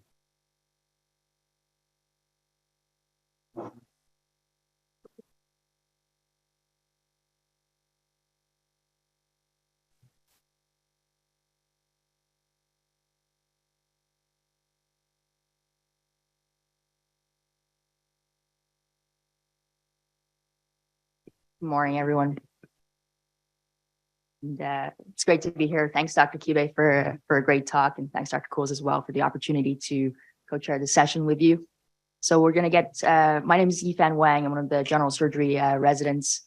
I was part of the surgeon scientist program here at McGill, focusing on pancreas cancer and targeted therapies for pancreas cancer. So thanks for giving me the opportunity to be here today. And we're going to get started with the cancer session.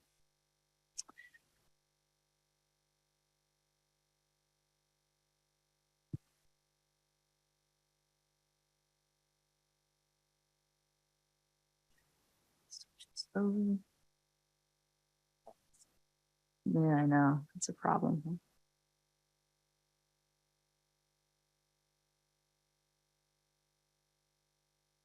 All right. So our first speaker today is Amani Hassan, supervised by Dr. Annie Phillip. CD109 activates IL-6 receptor signaling and drives squamous cell carcinoma stemness through STAT3 and NRF2 pathway. Thank you for the introduction. Good morning, everyone. So I'm Amani Hassan, and I'm a postdoc fellow in Dr. Annie Philippe Lab at the Montreal General Hospital. And I would like first to thank the organizing committee for giving me the opportunity to present my work today. And today I will be presenting my work entitled CD109 activates IL-6 receptor signaling and drives squamous cell carcinoma stemness through STAT3 and NRF2 pathway. So squamous cell carcinoma is one of the most prevalent types of malignancy, and its incidence is increasing globally. Despite intensive research, there has been limited success in blocking recurrence and metastasis that occurs in sizable proportion of SCC patients. Increasing evidence suggests that CD109 and IL-6 receptor levels are increased in SCC patients, specifically in oral SCC. So what is CD109? CD109 is a GPI anchored membrane receptor that we have previously identified in the lab as TGF-beta co-receptor, eventually inhibiting TGF-beta signaling. And also EGFR facilitates EGFR signaling and activates STAT3. Now, on the other hand, IL-6 receptor, it's a cell surface receptor, which regulates cell proliferation, cell growth, and several inflammatory and immune responses. And several experimental and clinical reports have indicated that there is IL-6 targeted therapies has strong or beneficial effects in cancer treatment. So how IL-6 activates the pathway? So IL-6 needs to interact with its receptors, IL-6 alpha and GP130. Then this in turn will activate downstream signaling like STAT3 and the antioxidant protein NRF2, and eventually enhancing stemness by upregulating the expression of several stem cell markers like SOX2, OCT4, NANOG, which is a hallmark of cancer, as well as antioxidant proteins like heme oxygenase and superoxide dismutase that are involved in therapy resistance and eventually leading to SCC tumor progression. So based on the mentioned fact about the roles of CD109 and IL-6 receptor in cancer, we hypothesized that CD109 activates IL-6 receptor, STAT3 and NRF2 pathway to promote cancer cell stemness and tumor progression. So the objective of the work that I'm doing is to understand the molecular mechanism by which CD109 regulates SCC progression using several cellular models. So we first thought to check how whether CD109 regulates IL-6 receptor expression levels. So we generated cells that have lost CD109 as noted as CD109 knockout cells, and we checked for IL-6 receptor expression. Interestingly, when CD109 expression is lost, IL-6 receptor levels are dramatically go down. Now, oppositely, when we overexpress CD109, IL-6 receptor levels goes up, suggesting that CD109 expression levels correlates with IL-6 receptor expression. Now, then we checked if CD109 co-localizes with IL-6 receptor, and we can nicely see that both receptors co-localize in wild-type cells, but not in CD109 knockout cells. And then we confirmed this by co-immunoprecipitation, where we found that both receptors interact, and this interaction is IL-6 dependent. So when we treat the cells with IL-6, the interaction between CD109 and IL-6 is enhanced, as we can see reflected by a band in Western blot. Now, to study the role of CD109 in regulating IL-6 receptor signaling, we made use, or we extracted SCC patient-derived primary cells, and we sorted them into CD109 low and CD109 high, and then we checked the expression of IL-6 receptor and downstream signaling. And interestingly, when in CD109 high cells, IL-6 receptor expression is high. Similarly for phospho-STAT3 and the antioxidant protein NRF2. And similarly, stem cell markers, SOX2, NANOG, OCT4 are also upregulated in CD109 high. And finally, the NRF2 downstream targets, heme oxygenase and superoxide dismutase, are also upregulated in CD109 high expressing cells. Now then, we wanted to expand and to confirm these findings using patient-derived organoids, and we studied the co-localization of CD109 and IL-6 receptor in these organoids, and we can, as you can appreciate, CD109 in green and IL-6 receptor in red, they are co-localized and they are upregulated in tumor-derived organoids compared to normal organoids. Then we checked to confirm the findings using the primary cells. We generated knockout organoids, and we checked the expression of IL-6 receptor and downstream signaling. So in CD109 knockout cells, IL-6 receptor alpha is the expression is diminished. Similarly for phospho-STAT3 and NRF2, and this was confirmed by flow cytometry, where, as you can see in CD109 knockout cells, IL-6 receptor expression and NRF2 is downregulated. And finally, we wanted to check if knocking out or deleting CD109 from organoids would enhance or increase the sensitivity of organoids to therapy. So we use tocilizumab, which is an IL-6 receptor antibody that is commonly used to treat COVID and rheumatoid arthritis patients, and it's currently in clinical trials for the treatment of several SCT and several types of cancer.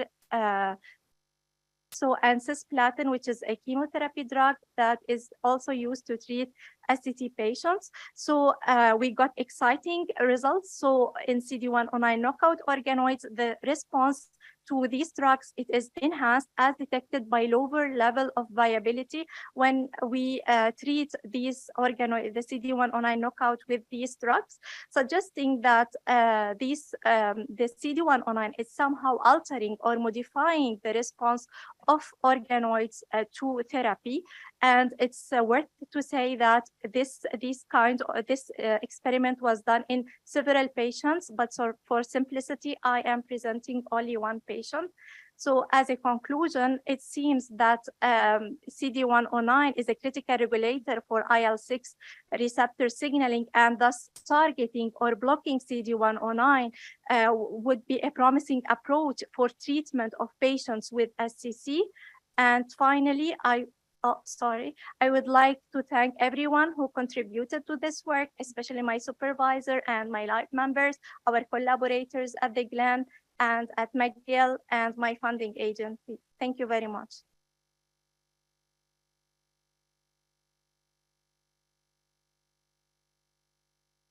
I'd like to open up to any questions from the audience. Well, in that case, I'll take advantage of my position to ask you a question. So that was a very interesting project. I think the concept of overcoming chemo resistance is very hits home for at least the thoracic group. How do you see this fitting into a clinical process? Like, would you measure CD109? Are there any antagonists to CD109 or anything that you could use in a clinical setting? Yeah, that is an excellent question. So, so we believe that maybe CD109 levels might be a biomarker at some point for SCT in SCT patients, and also we hope that and what we are planning to is to block to find strategies, and we are trying. Like today, you will listen to, I think, one of my colleagues. She will be talking about blocking. We are trying to block CD109, and if we block CD109, we may help. Might be a promising treatment options in SCT patients, and can be also for other types of cancer. Yeah, thank you. That's an excellent presentation. Any other questions from anybody in the audience? I'd like to thank you very much. So our next presenter, I have the pleasure of introducing Ariane Brassard, a PhD student from my lab. Is going to present to you today on tumor draining lymph nodes and how they prepare distant organs for metastasis regardless of cancer origin. Can you guys see me behind the podium? Fantastic. I'll have to be on my tiptoes there. So good morning, everyone. My name is Ariane, and I'm a third-year PhD student in Dr. Coles' lab. And today I'll be telling you about how tumor-draining lymph nodes can prepare distal organs for metastasis, regardless of cancer origin. So metastasis is one of the biggest challenges for clinicians worldwide. In fact, it is responsible for 90% of all cancer-related deaths. In almost every tumor, the lymph nodes are the first site of metastasis, but lymph nodes are not inherently a good place for tumor cells to grow because they're filled with anti-tumor immune cells. As such, the primary tumor must prepare those lymph nodes by essentially recruiting pro-tumor immune cells. And those pro-tumor immune cells will mediate an environmental remodeling of lymph nodes to make them more accessible to the cancer cells. And this will ultimately lead as well to an increase in distal metastasis. Now, neutrophils are among the first immune cells recruited to lymph nodes during metastasis. They usually participate in host defense by trapping and killing bacteria. However, in the context of cancer, they're not so great. In fact, a higher neutrophil to lymphocyte ratio has been associated with a lower survival probability in the blood of patients with pancreatic cancer, as can be seen by the Kaplan-Meier plot right here. And one of the ways that neutrophils participate in this pro-tumor behavior is through the release of webs of DNA that are called nets. And when nets are released in the primary tumor, they can actually protect cancer cells by wrapping around them and essentially acting as a shield against the effect of anti-tumor CD8 T cells. So the effect of nets inside of the primary tumor has been well documented before. However, it's been found recently that nets have also been released inside of lymph nodes even prior to metastasis. And this discovery, coupled with the fact that the well-known immunosuppressive ligand PD-L1 has also been found to co-localize with nets, has raised a very important question. Could nets be involved in the pro-tumor environmental remodeling of lymph nodes even prior to metastasis? In other words, does nets deposition inside of lymph node help out distal metastasis? So to answer this question, I've come up with this mouse model. And what we are doing to test this question is that we're injecting a lung cancer cell line into the flank of two types of mice. So either regular wild-type mice or PAD4 deficient mice, the latter of which cannot generate nets. And after 21 days, we then resected this tumor and injected a completely different cancer cell line called MC38, which is a colorectal cancer cell line, inside of the spleen of these mice. And a subgroup of the wild-type mice also had their tumor-draining lymph node resected during the same procedure. And 14 days after the injection of this secondary cancer cell line, we then euthanized all the mice and had a look at the liver metastatic burden, at the number of metastases inside of the liver of these mice. Now, the rationale behind this experiment is that we wanted to show that whatever is occurring within lymph nodes during metastasis is not cancer cell dependent, and rather it is linked to the immune system. So by using two completely different cancer cell lines, we could rule out the cancer specific effect. And following that logic, we expected that the wild-type mice which had their tumor draining lymph node removed would have fewer metastases inside of their livers. And similarly, the mice which were PAD4 deficient, so without any nets, should also have fewer metastases to their liver. So what we saw was that the primary tumor inside the flank, so the first tumor, was not affected by the absence or presence of nets inside of these mice. However, when we looked at the neutrophil percentage, as well as the NLR in the blood of these mice over time, it seems like the mice which were PAD4 deficient, so without any nets, had a lower NLR over time. And this was significant when compared to the wild-type mice. Unfortunately, it seems like the lymph node resection did not change that. But looking at what really mattered to us, which was the metastatic burden inside of the liver, you can see here these are representative images of the liver for each of these groups. And in red, you can see the MC38 colorectal cancer cell line, which was originally injected into the spleen. And the only group which did develop tumors ended up being the wild-type mice, which did not have their tumor-draining lymph node resected. But as soon as the lymph node was resected, you can see that there was no metastases to be found. And similarly, in the PAD4 mice, which kept their tumor-draining lymph nodes, but of course did not have any nets, these ones did not have any metastases as well. So this is a little bar graph which recapitulates what my images have been showing. And you can clearly see that the group that had the most metastases ended up being the wild type without any resection occurring. So what this data tells us is that whatever is occurring within lymph nodes is not necessarily cancer cell specific, and that if we want to reduce distal metastasis, we could instead turn to the local inflammation, the local environment of lymph nodes. And if we were able to develop new anti-metastatic drugs that could target, for instance, nets deposition inside of lymph nodes, we could potentially reduce the risk of distal metastasis as well. On that note, thank you so much for listening, and I will be taking questions.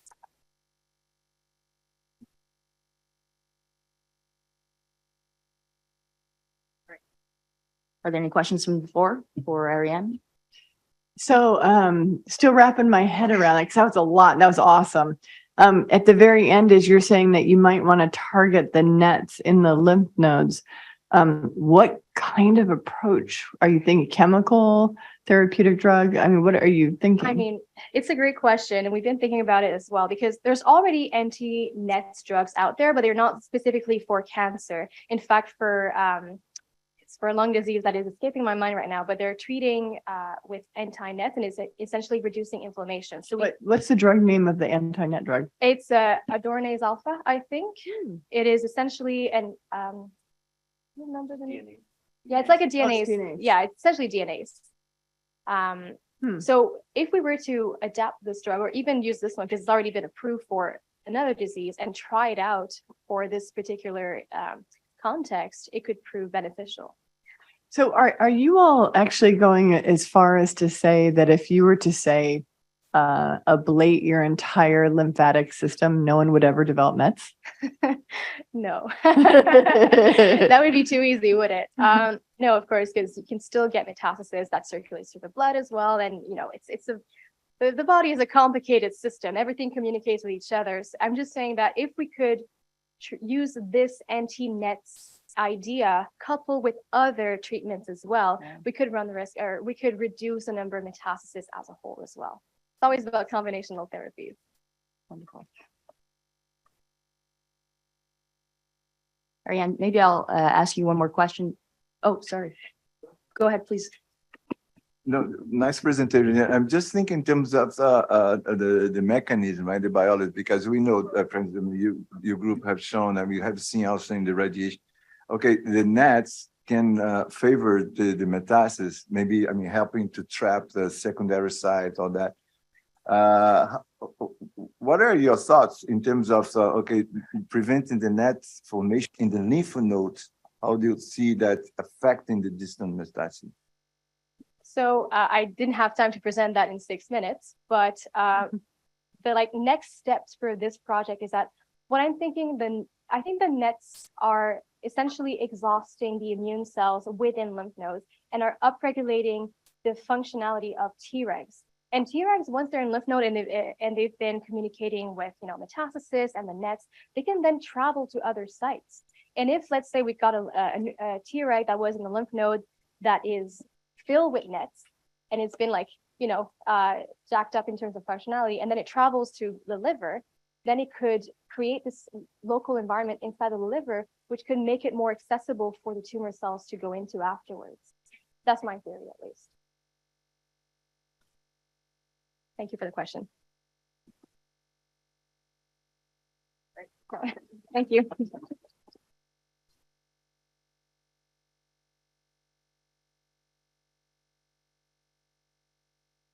So the next talk is by Ludovic Mutet, supervised by Dr. Cicere, establishing an in vitro model of doxorubicin-induced cardiotoxicity.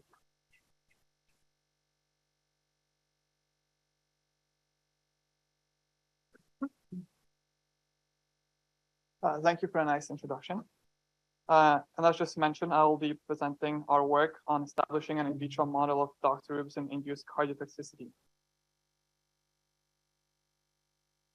So first things first, doxorubicin is a chemotherapeutic drug that is used in the treatment of hematological and solid tumors, such as breast, prostate, or bladder cancer, just to name a few. And unfortunately, after treatment with doxorubicin, you can develop doxorubicin-induced cardiotoxicity, which leads to irreversible cardiac dysfunction. And the problem with irreversible cardiac dysfunction is that our cardiomyocytes are terminally differentiated, meaning once our cardiomyocytes are damaged, they cannot regenerate. So there can be acute cardiotoxicity, which clinically presents with abnormal changes in heartbeat, non-specific ST wave changes in electrocardiograms in about 40% of patients. You can also have subacute cardiotoxicity, which leads to altered calcium dynamics, increased oxidative stress, and altered myocardial energetics. And the occurrence of an acute episode has not been predictive of late onset cardiac dysfunction. Now, it's also important to remember that doxorubicin does not cause cardiotoxicity in all patients. There's a large variability, and depending on the dose, it can lead up to 65%. In 65% of cases, you can develop that cardiotoxicity. Another problem with doxorubicin is that there's a lot of pathways involved, and there's a lot of different ways it can cause that cardiotoxicity, and we don't really understand them all. So in order to do that, we need to develop a good in vitro model to be able to study these pathways and to then be able to identify which patients should receive doxorubicin, and also maybe if we can identify potential therapeutic targets for the future. So in order to do this, we obtain blood samples from healthy donors, dilated cardiomyopathy patients, doxorubicin-induced cardiotoxicity patients, as well as healthy patients who had undergone doxorubicin therapy but haven't developed cardiac dysfunction. We then isolate peripheral blood mononuclear cells from blood. We reprogram those cells into induced pluripotent stem cells in culture. We can then maintain and purify them, and this will allow to differentiate our stem cells into cardiomyocytes. Now, using a novel protocol from Mass et al. With Gurd, a small molecule inhibitor, we're able to expand the number of cardiomyocytes. And as I just told you, this is actually very novel because cardiomyocytes are terminally differentiated. Once we have increased the number of cardiomyocytes, we can then start doing our testing for an injury model. And to do that, we use 4 concentrations, so 0, 0.1, 0.5, and 1 micromolar, and for 3 time periods, 24 hours, 36 hours, and 48 hours. And then we do 3 types of assays, so cell viability assay, metabolic activity assay, and at the end, we did a calcium flux assay. So first, coming back to the expansion, we can see visually already after 7 days of treatment with Gurd, we see an increase in the number of cardiomyocytes. And this was also shown when we did statistical analysis, where we see a significant 2-time increase in the number of cardiomyocytes after this procedure. Now, this all sounds good. I just told you cardiomyocytes cannot expand. Now they can expand. Are these actually cardiomyocytes? We have to make sure of that. And so to do this, we do immunofluorescence for 5 cardiac markers: alpha-actinin, connexin 43, GATA4, SERCA2a, and troponin T2. And as we can see in these images, they are all expressed, and also we can see they're all expressed in the correct locations. So then we did a viability assay, and to make sure that our cells are still alive.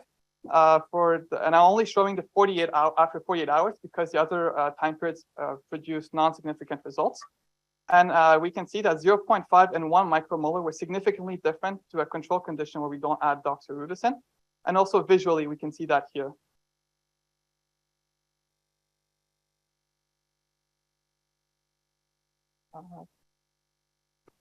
Sorry.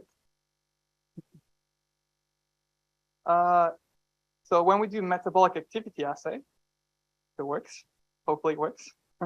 When we do metabolic activity assay, we see again a significant difference between 0.5 and 1 micromolar compared to the control condition. And this is also seen visually where the residurin is less reduced and has a more dark purplish hue compared to the control, which is more pinkish.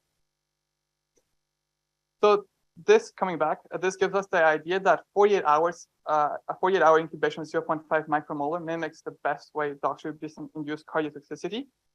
We then proceed to do a calcium flux assay to see what happens. And we can see 2 videos, and you can see a little bit of changes in the pattern. And that's actually shown here. So in a normal condition, we have a nice regular pattern of the calcium flux, like a 1-2, 1-2, almost mimicking a heartbeat. But when we add dox after, we see complete dysregulation. It's all over the place. We see like 1 primary peak and then a multitude of secondary peaks. And so when we do analysis on this, we first see that the average signal intensity is less for after incubation with doxorubicin. And also we see that the time interval between the primary peaks is increased in after incubation with doxorubicin.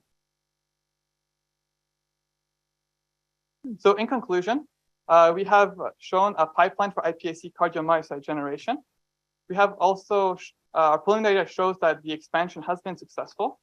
And the results seen here show that 48-hour incubation with 0.5 micromolar dox seems to model PIC the best. And we hope that our preliminary data will further allow us to study the optimal selection of cancer patients to receive doxorubicin therapy, as well as potentially develop novel therapies that target pathways in cardiomyocytes to prevent doxorubicin-induced cardiotoxicity for already affected patients. I would like to thank my lab members, as well as our collaborators and our funding, and for your time. Thank you. Thank you very much. That was a nice presentation. I think in the interest of time, I think we have time for 1 question. Okay. So the part that caught my attention is where you said you're going to take this model, which by the way, great work, and try to figure out which patients can safely be administered the doxorubicin. So how are you going to do that? So the main problem is that we don't really know. We know the pathways it affects, but we don't know specifically each of the proteins in each of the pathways that could lead to this, right? So first we have to identify specifically which of these proteins could be leading to these different to the cardiotoxicity due to DOX. And from then we can study different patients. So actually we have a large biobank, and we can then generate induced pluripotent stem cells from those, and then the cardiomyocytes, and then do this testing.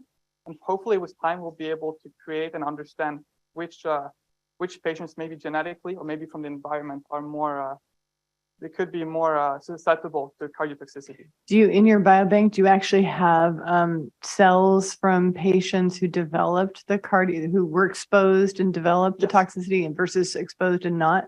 Yes, we do have that. That's the way to do it. That's fantastic. Yeah, so that's what I showed in with the 4 blood samples from Yeah. 4 different groups, and we do have those different samples. And it's just the problem is, I didn't explain that, but it takes 3 months to get from the blood sample to the cardiomyocyte. So it takes us a long time, but hopefully we'll be able to do good testing and understand which patients. Well, good luck. It's important work. Thank you. Thanks, Ludovic. That was Thank you. great. I'll introduce our next speaker and do this on purpose. Also from my lab, Sabrina Fang will be talking to us about changes in immune profile with prehabilitation program in lung cancer patients.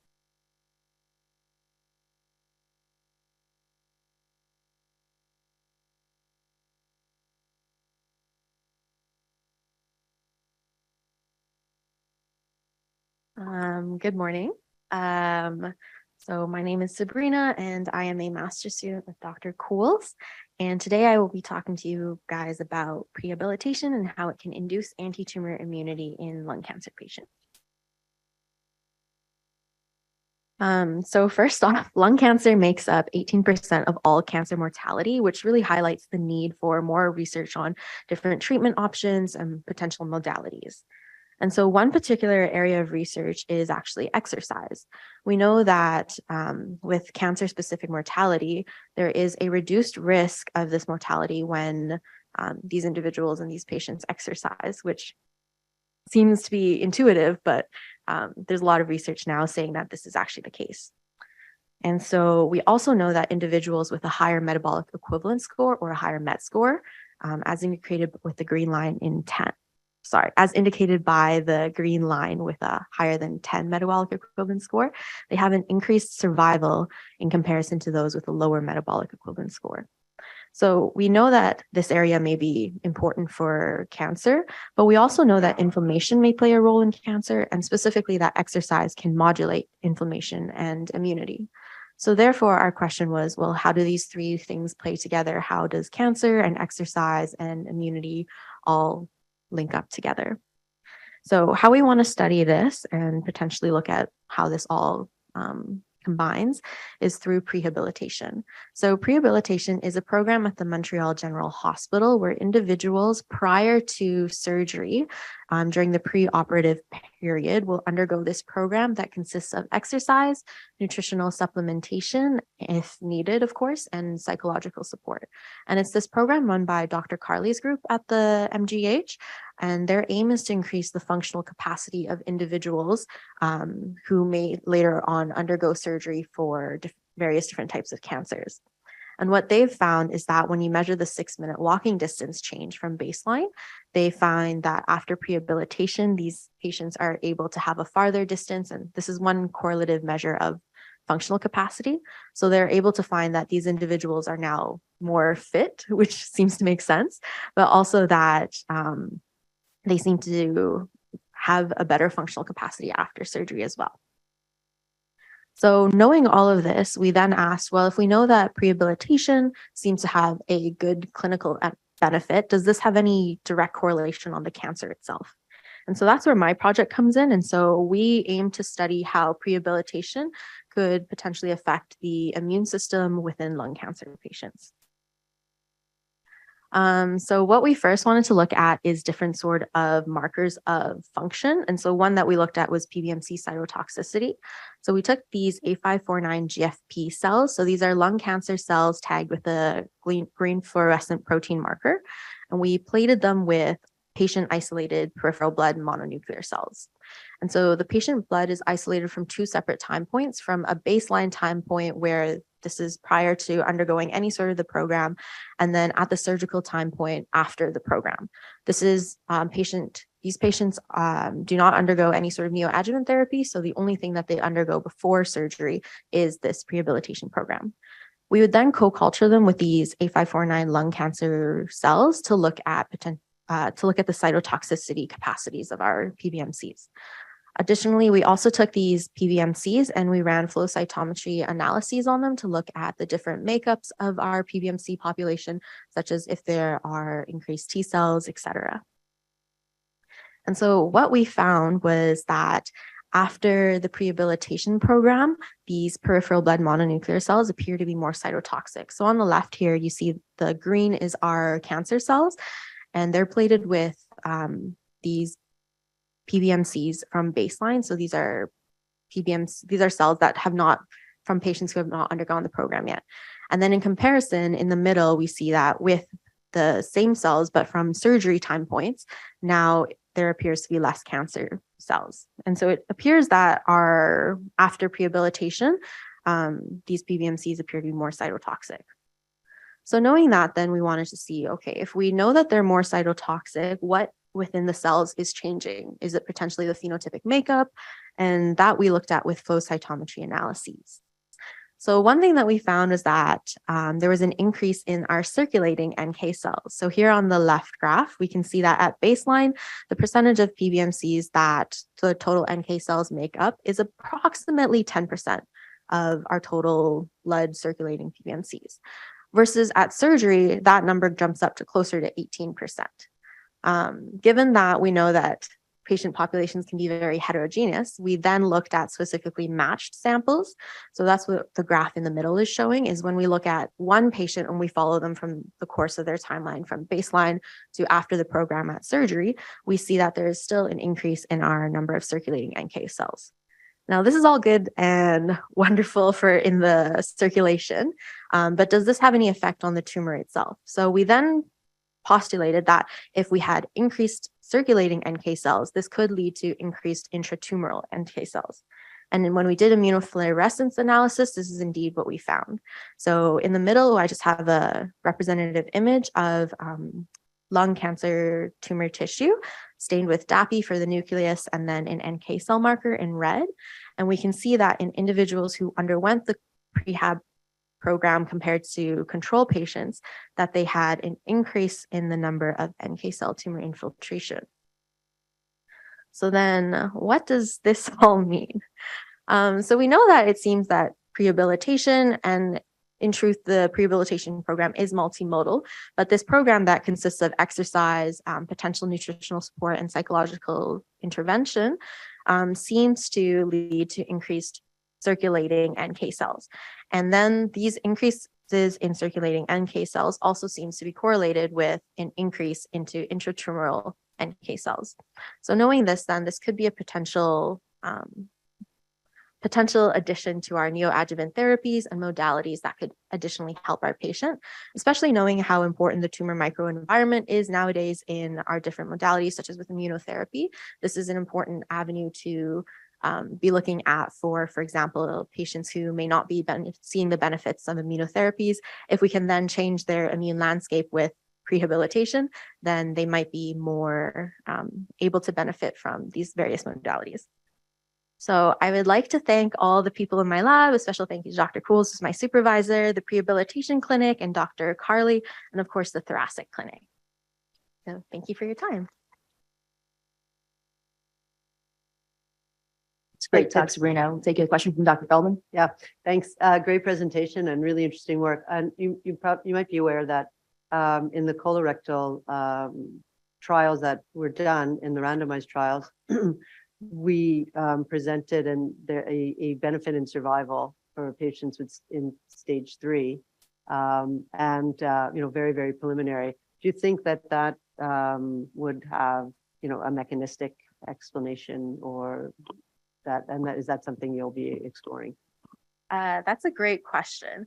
I think that there likely seems to be a mechanistic action. We know that with exercise, different sort of factors are released that could also influence the microenvironment of the tumor or just in general systemic immunity. And so I think that through that and through research into that area, we might be able to find that, for example, epinephrine may play a role that's much larger than what we already see.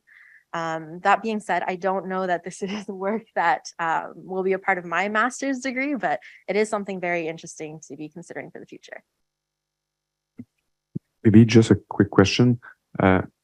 Here, great talk. So I counted the number of patients you had with the NK cells activation. So you have about 5 that were not having an increase following baseline, and 5 that were having it. So half and half. So do you have any mechanistic insight into that regarding maybe the baseline exercise or the nutrition status of those patients? Yeah, that's a great question. So we do see that there are some non-responders to the prehabilitation program. So far, in terms of the information we've looked at sort of like demographically, we aren't able to correlate that with anything, but we do know that other groups such as there are some individuals working on prehab in the UK and stuff, they also find that there are sometimes groups of individuals who are non-responders to the program. So we're not too sure of why that is yet, and it definitely needs further investigation. I think Dr. had a question. Yeah, nice study. I'm just curious did you ever look at the variability of the PBMC cytotoxic assay at different dates or different time points during the day? How variable is it? The viability of our PBMCs? Yeah, when you assess PBMC cytotoxicity, prehab, and then at time of surgery, I'm just wondering, what is the variability of that assay if you collect blood at different times of the day or different dates prehab?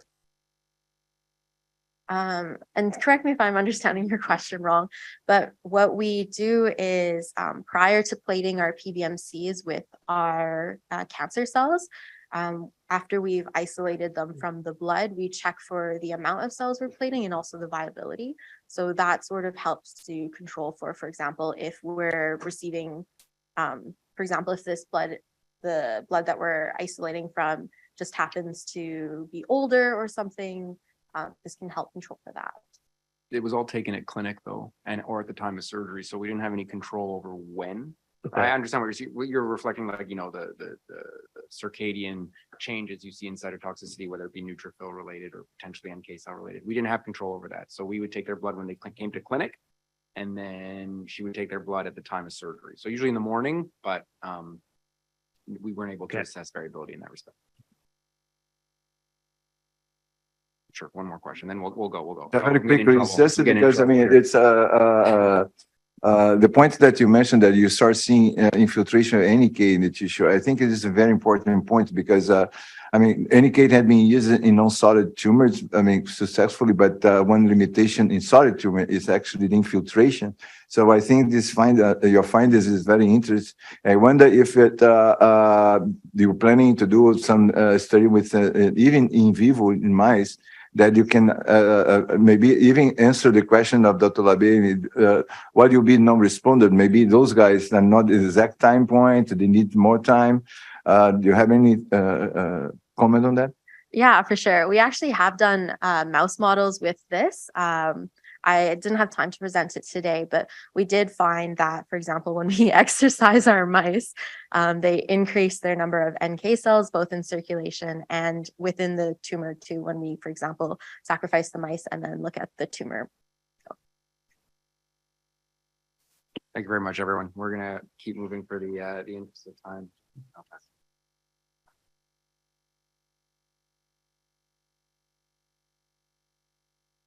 All right, so the next speaker is Geoffroy Dagneau, supervised by Dr. Olivia Garcia. Easy HIP, I'm not sure if I'm pronouncing that correctly, or if it's easy hip. Easy chip. But yeah, it was good enough. An epigenetic modulator increases osteosarcoma tumorigenicity. Thank you. Thank you so much, Ethan. Good morning, everyone. such an honor to be here today to present our work on the EDA chip, an epigenetic modulator project that is performed in the lab of Dr. Garcia and Dr. Jabado, with the strong collaboration and strong involvement of two PhD students, Waji Jawar and Alva Annette, presented here in the pictures. So osteosarcoma is the most common malignant bone tumor in pediatric population and is characterized by a lot of chromosomal instability, as presented here in the middle of the panel, where every purple line is an interchromosomal translocations in these 4 osteosarcoma patients. For the last decades, the standard of care and the 5-year overall survival didn't change for all the type of osteosarcoma, localized or metastatic osteosarcoma. And despite years of research on this very complex genome, no targetable genes in osteosarcoma were discovered. So we decided to take another approach and start going on the epigenetic of this tumor, because very little is known about epigenetic of this tumor. So we decided to check different histone mutations and different epigenetic modifier. And very interestingly, we discovered that EDA chip, so this epigenetic modifier, was expressed in more than 20% of our 55 patients cohort. As you can see here, EDA chip is an inhibitor of the PRC2 complex that is responsible for the methylation of the DNA and the repression of gene activation. When we check the methylation pattern on the histone 3 K27 lysine, we discover that most of our primary samples on metastatic samples, so after treatment, have a loss of this methylation mark. And this loss of methylation is also correlated with a bad response to chemotherapy. So our approach was to overexpress EDA chip in the osteosarcoma cell lines who don't have it, and to knock out EDA chip in the cell line who have it. So this is what we did here with the U2S cell lines, where when we knock out EDA chip, we observe that the methylation, the trimethylation of the DNA is coming back. Then we decided to inject several clones of both groups, and we observed here in red that when EDA chip is present in our model, we have formation of tumor. But when we knock out this protein, we observed a low tumorigenicity of this tumor in vivo. So we decided to rescue this expression, and we overexpress again EDA chip in knockout clones. And we were able to reverse the effect, and the cell lines became tumorigenic again. In our overexpression model, we observe that by overexpressing EDA chip, as expected, we are able to observe an hypomethylated phenotype. Once again, we injected in mice, and very interestingly, for this model that is low tumorigenic by itself, the MG63 are barely forming tumors. We observed that we were able to form tumors in all our mice with the overexpression of EDA chip. We wanted to go a little bit further by studying maybe the origin of this osteosarcoma cells. So we work on human mesenchymal stem cells, and we discovered that the expression of EDA chip in these cells is reducing and impairing the differentiation of these cells in, as you can see here, in osteoblast or here in chondrocytes.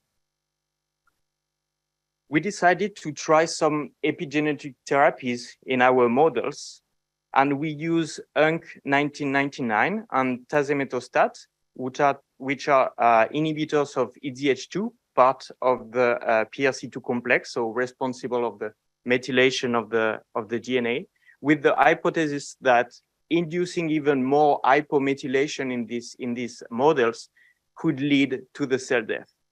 And we observed here, you can see in the three graphs in red, the cells with EDA chip are more sensitive to our epigenetic therapies tested, so tazemetostat and 1999.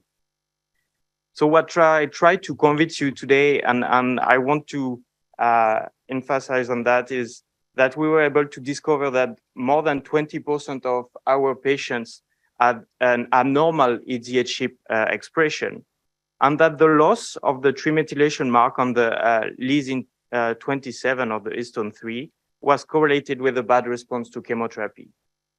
So we realized that this overexpression was also able to block the differentiation in our human mesenchymal stem cells. And more importantly, we showed that EZH chip expression is very important for the tumorigenesis in vivo.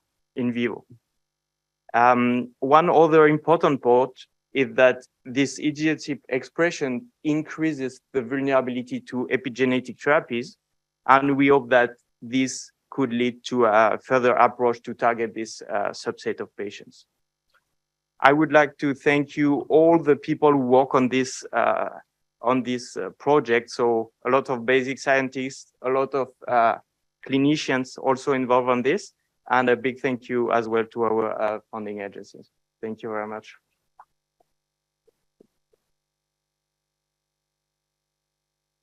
Are there any questions for Geoffroy? If not, I can ask you a question.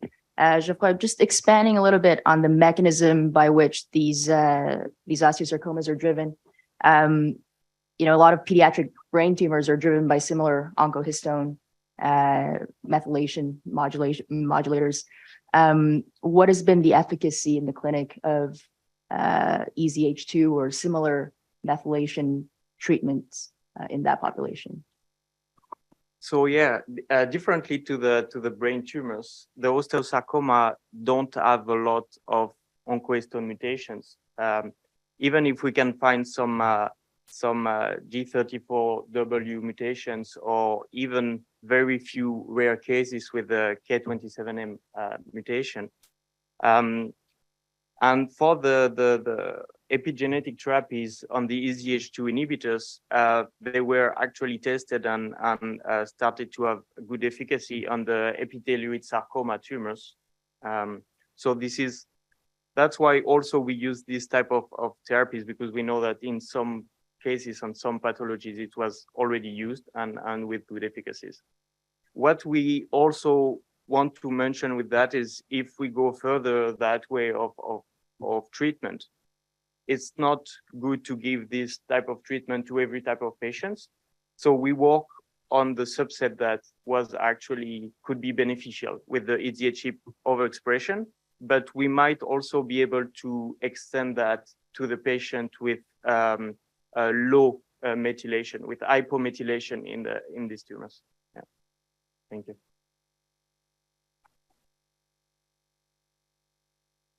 We'll move on to the next talk by Melina R. So soluble advanced glycation end products block prostate cancer aggressive phenotypes.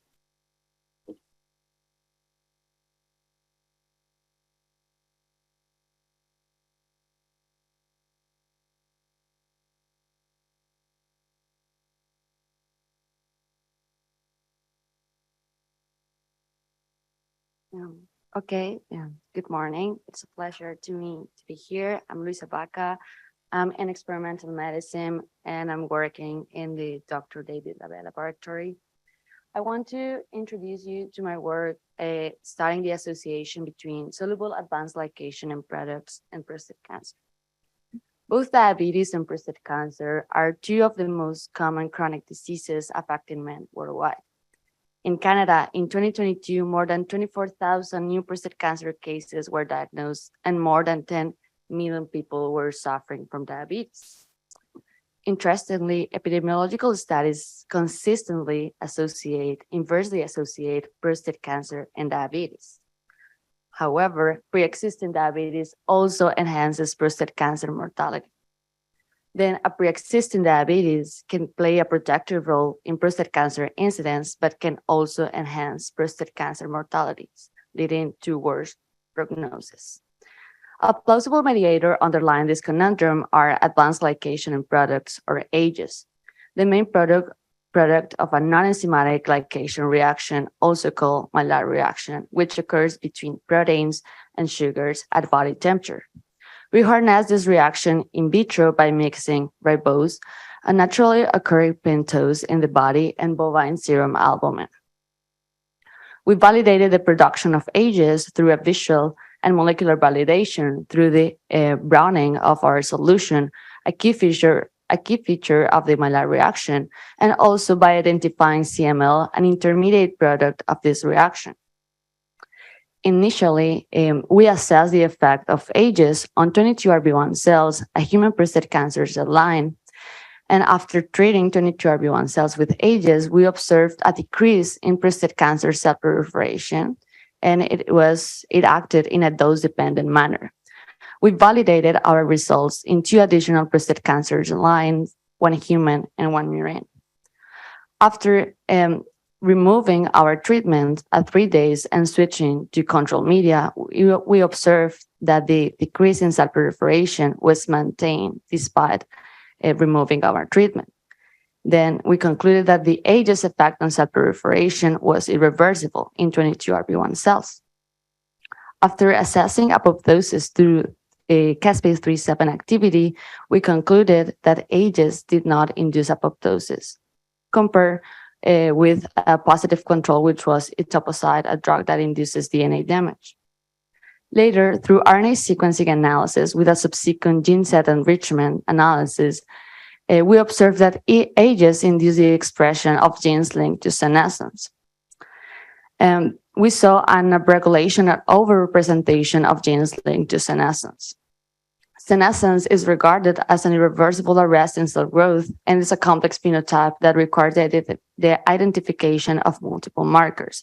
Then initially we assessed for the expression of beta-galactosidase. Beta-galactosidase is a hydrolase enzyme commonly found in lysosomes, which are increased in size and number in senescent cells. After treating 22RB1 cells with ages, we saw a significant activity of beta-galactosidase in 22RB1 cells after 3 and 5 days of treatment. Also, by assessing the expression of genes linked to cell cycle arrest, such as P21, and also of pro-inflammatory chemokines, such as IL-8, we confirmed that ages induce the enhanced expression of these genes linked to both cell cycle arrest and inflammation. Interestingly, we found that ages per se are not driving the phenotype. We performed dialysis aiming to concentrate high molecular weight compounds such as ages in our solution. And after treating 22RB1 cells with a dialyzed product, we observed that the antiproliferative effect was lost. We confirmed the performance of our dialysis through measuring the protein concentration and also through Western blot aiming to detect ages. Then, to concentrate low molecular weight compounds in our solution, we perform ultrafiltration experiments. And after treating 22RB1 cells with a filtrate product having low molecular weight components, we maintain the antiproliferative effect in prostate cancer cells. We confirm the functionality of our filtration device through BCA, Kumasibu staining, and Western blot.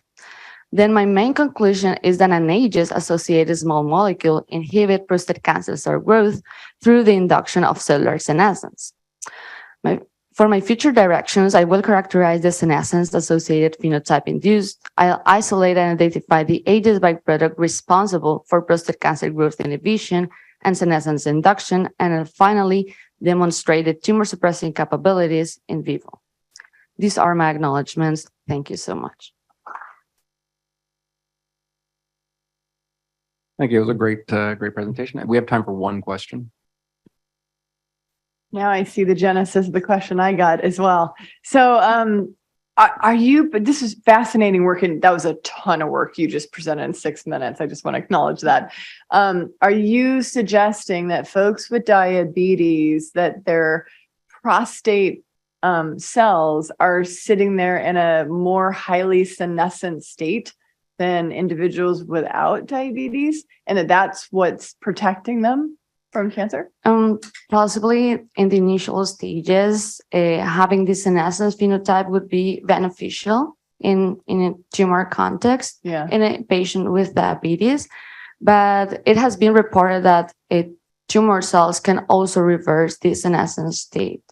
So if an advanced patient with prostate cancer, this senescent population is able to reverse this arrest in cell growth, it would lead to like a more aggressive disease. So initially it can be protective, but if the disease progresses and if it's not well managed, the senescent population can worsen the prognosis and the development. And you can easily, through all the millions of prostate biopsy samples, you could easily look at these cells in different patients.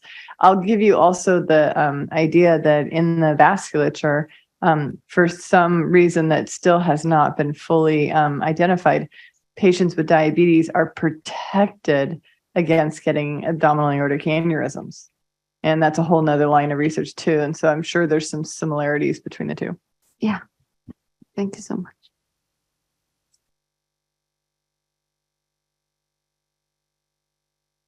Great. So the next speaker is Eva Michaud, supervised by Dr. Wes Kassouf, exploring the impact of microbiome in the response of combined radiation with immune checkpoint blockade in muscle-invasive bladder cancer.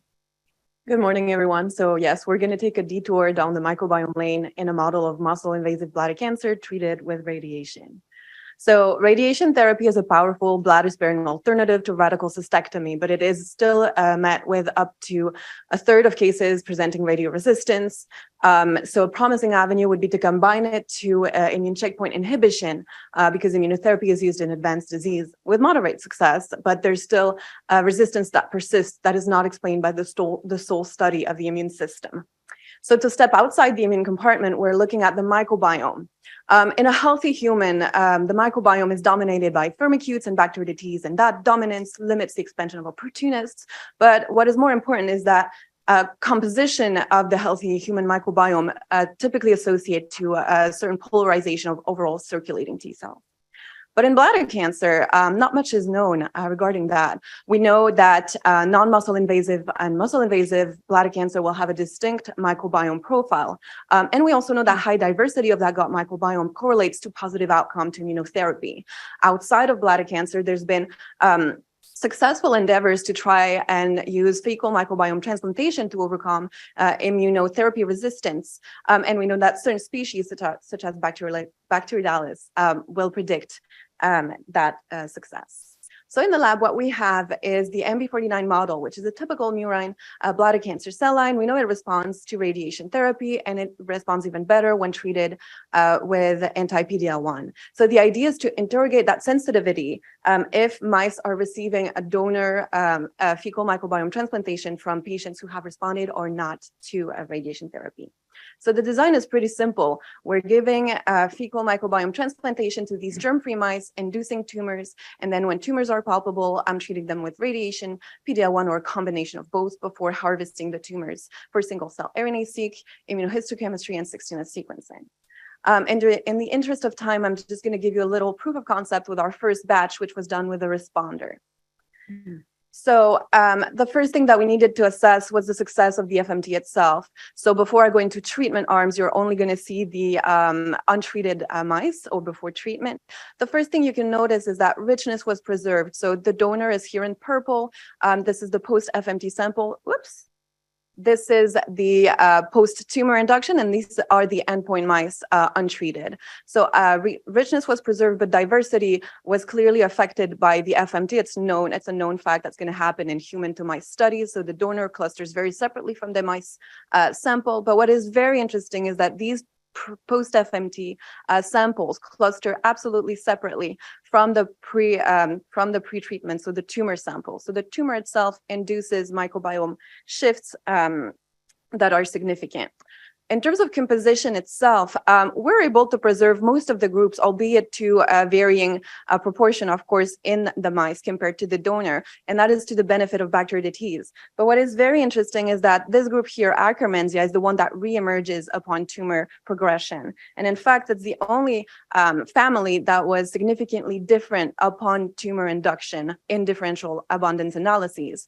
And when running LEFSC clustering algorithms, what we found is that this family was actually the most accurate to predict that endpoint group. So going back to treatment now, as expected, because we gave a responder microbiome to our mice, if we predict the survival of these mice, the combo would have induced the better survival, and with some super responder mice here. In terms of composition, diversity, and richness, we're not affected by the treatments, and we are observing some subtle changes, specifically in the PD-L1 group here in green, for Clostridia and Lactobacilli, as well as for Lactobacillus in the RT PD-L1 group. However, these were still quite subtle changes. So what we decided to do was to infer on the functionality of that microbiome. And we converted the compositional data into KEGG orthology to predict the metabolic pathways that would be affected by the treatments. And what we found was that both radiation and the combo were associated with increased predictive activity of pathways involved in carbohydrate utilization and catabolism. Now, we know that tumor cells are really greedy for carbohydrate reservoir immune cells, specifically T cells. What is important in the MP49 model is the neutrophil to CD8 ratio, which has been mentioned several times today. It is associated to a poorer prognosis in this model when it is higher. And what is really nice is that our combo group here is able to induce a nice CD8 T cell infiltration while lowering the neutrophil infiltration compared to the monotherapy groups. What is even more interesting is that this neutrophil to CD8 ratio, which is high in those monotherapies, is strongly and significantly positively associated to a higher tumor growth rates, and that relationship is abrogated in the combo group.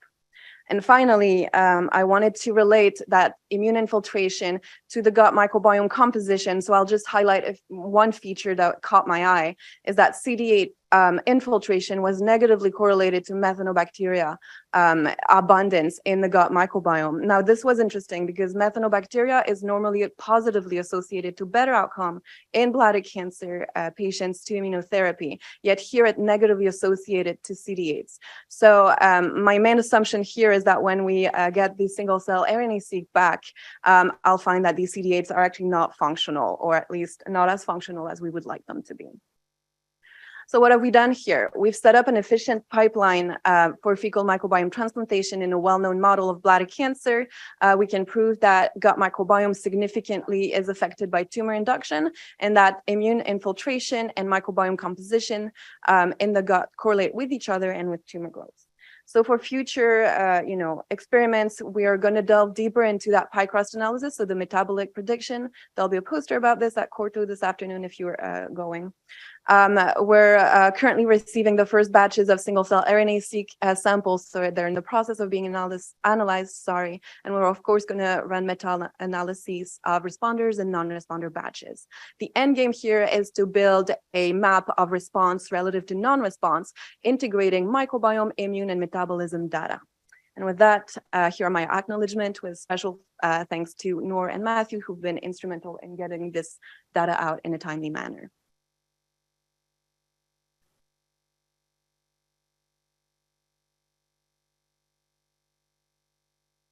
Take one question.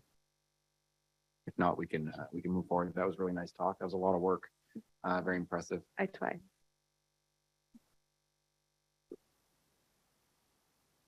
Our next speaker is going to be Dr. Derderian, talking about intratumoral heterogeneity in prostate cancer and how it increases with disease severity and progression is traceable in patients' liquid biopsies. Thank you. Hi, I'm Seta. I'm a PhD student with Dr. Chevalier, and I'll go back to prostate cancer, talking about epithelial cell subtypes and I'm having trouble with my slide transition, so I'm gonna walk you through my slide with my pointer. So patient stratification is one of the major obstacles for optimal treatment of prostate cancer. The main therapeutic target is the androgen receptor signaling axis, which is treated by androgen deprivation or targeted by androgen deprivation or AR inhibitors. But these drugs target specifically the AR positive luminal-like cancer cells, some of which can further adapt and become androgen independent while maintaining AR expression. And at the same time, there can be a selection for or differentiation towards AR negative neuroendocrine or stem-like cancer cells, which can no longer be targeted by these treatments. So here I'm going to present 3 independent but parallel projects that explore the clinical relevance of epithelial cell subtypes based on AR expression during tumorigenesis and ADT, or in RNA-seq of primary tumors from lethal prostate cancer, and finally in longitudinally collected blood samples from patients. And hopefully at the end, I can bring these projects together and convince you that this is an interesting avenue to study. So first, AR expression was studied in immunohistochemistry in prostate and prostate cancer tissues, and I will concentrate on the hormone-treated cases highlighted in yellow. First, we see an increase in the proportion of AR negative cancer cells. And by dual staining, we can see that these negative cells do show markers of neuroendocrine and stem-like cells. At the same time, we have an increase in AR staining intensity in the remaining AR positive cells. So this is a completely different mechanism of resistance that we're seeing at the same time. And finally, we do see an almost complete loss of fibroblastic AR, which has previously been shown in the literature as well.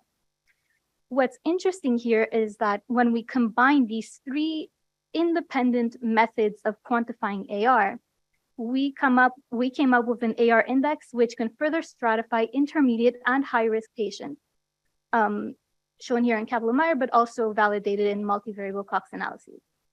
So what we're seeing is an evolution of AR patterns highlighting both AR-dependent and independent mechanisms of ADT resistance, and that this is clinically relevant.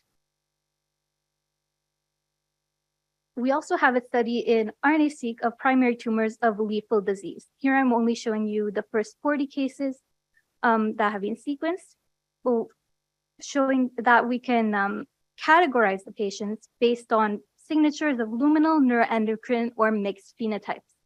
And these results are fairly preliminary. We're still waiting on the full genomic analyses for these patients, as well as additional cases in the lethal category and other categories. But I wanted to show some preliminary results that subtype-based patient categories do show differences related to aggressive disease, in pathways related to aggressive disease, as well as some key oncogenes and tumor suppressors. Finally, my main question is whether these cell subtypes can be traced non-invasively and longitudinally. And we decided to do this in whole blood RNA. So first, I came up with a panel of 67 genes representing these cell subtypes, so luminal, neuroendocrine, and stem-like cells, as well as some genes coding for targets of drugs in clinical trials for prostate cancer. And these genes were tested by qPCR in whole blood. I won't go through my list of my big list of exclusion and inclusion criteria for the genes, but what's important is that we always assess overexpression in blood as the 99.5% confidence interval of expression in 15 healthy controls. So on the right, I'm showing the preliminary results for 10 prostatectomy cases, so blood collected pre-surgery. We don't see a lot of genes overexpressed, but what we do see is that the 2 cases here in red and in pink, the 2 cases with more genes overexpressed compared to the others do show some clinical features that are worse compared to the others, and they had a recurrence as well. In 25 metastatic castration-resistant patients tested so far, some of whom have been tested longitudinally, we do see more genes overexpressed overall. In my table, I'm showing mixed effects logistic regression by cell subtype. So for the luminal category, we see that it comes up mainly in patients with progressive disease. And when we take a few of these luminal genes, we see that they also correlate with overall survival. They predict overall survival. The neuroendocrine genes come up in cases that receive pelvic radiotherapy. And here I'm showing the two of the neuroendocrine genes that come up, and they're both targetable, which begs the question of whether we can think of this as a new therapeutic option, or and whether we should consider this when we're giving radiotherapy or later on in the disease. And for stemness or EMT related genes, we see them in cases currently on AR inhibitors.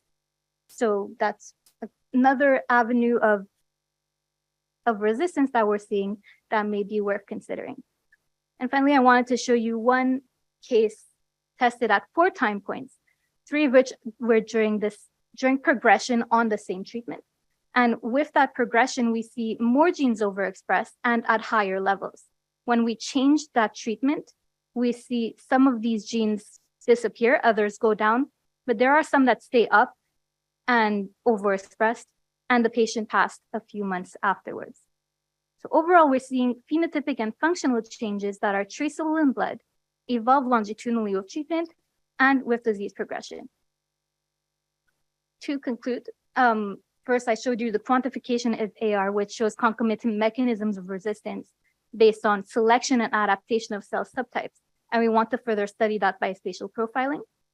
Next, the transcriptomic, we see transcriptomic signatures related to cell subtypes are relevant in bulk RNA-seq of primary tumors, and we will be incorporating the transcriptomics and genomics in a larger cohort of lethal disease.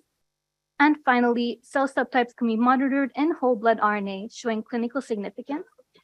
What I'm currently working on now is longitudinally testing, more longitudinal testing of whole blood RNA throughout complete trajectories of patients, including going to these patients whose transcriptomics and genomics will be performed on the primary tumors. So bringing together both genomics and transcriptomics, some spatial profiling, and various analytes in whole blood in these same patients. And we hope that this will help us to stratify patients, predict progression, and eventually allow for precision oncology to impact on this unpredictable and lethal disease. Thank you for your attention. It's a great talk. Any questions? All right, I'm being told to keep going. Thank you. Thank you. So we'll move on to Noor Hassan, also supervised by Dr. Kassouf. Can tertiary lymphoid structures predict response to radiation therapy in muscle-invasive bladder cancer? Hello, everyone. So I'd like to start my presentation by showing you this video that just came out this year. So this is a 3D reconstruction of colon cancer. And in color here, you see those impressive networks of lymphoid tissues completely surrounding the cancer. And you can really appreciate how massive they are. They span millimeters laterally. So those are tertiary lymphoid structures. And today I'd like to talk to you about whether or not they can predict response to radiation therapy in muscle-invasive bladder cancer. So quickly, bladder cancer is the 5th most common cancer in Canada and the most expensive to treat. About 25% of cases present as muscle-invasive, and the standard treatment there is a radical cystectomy.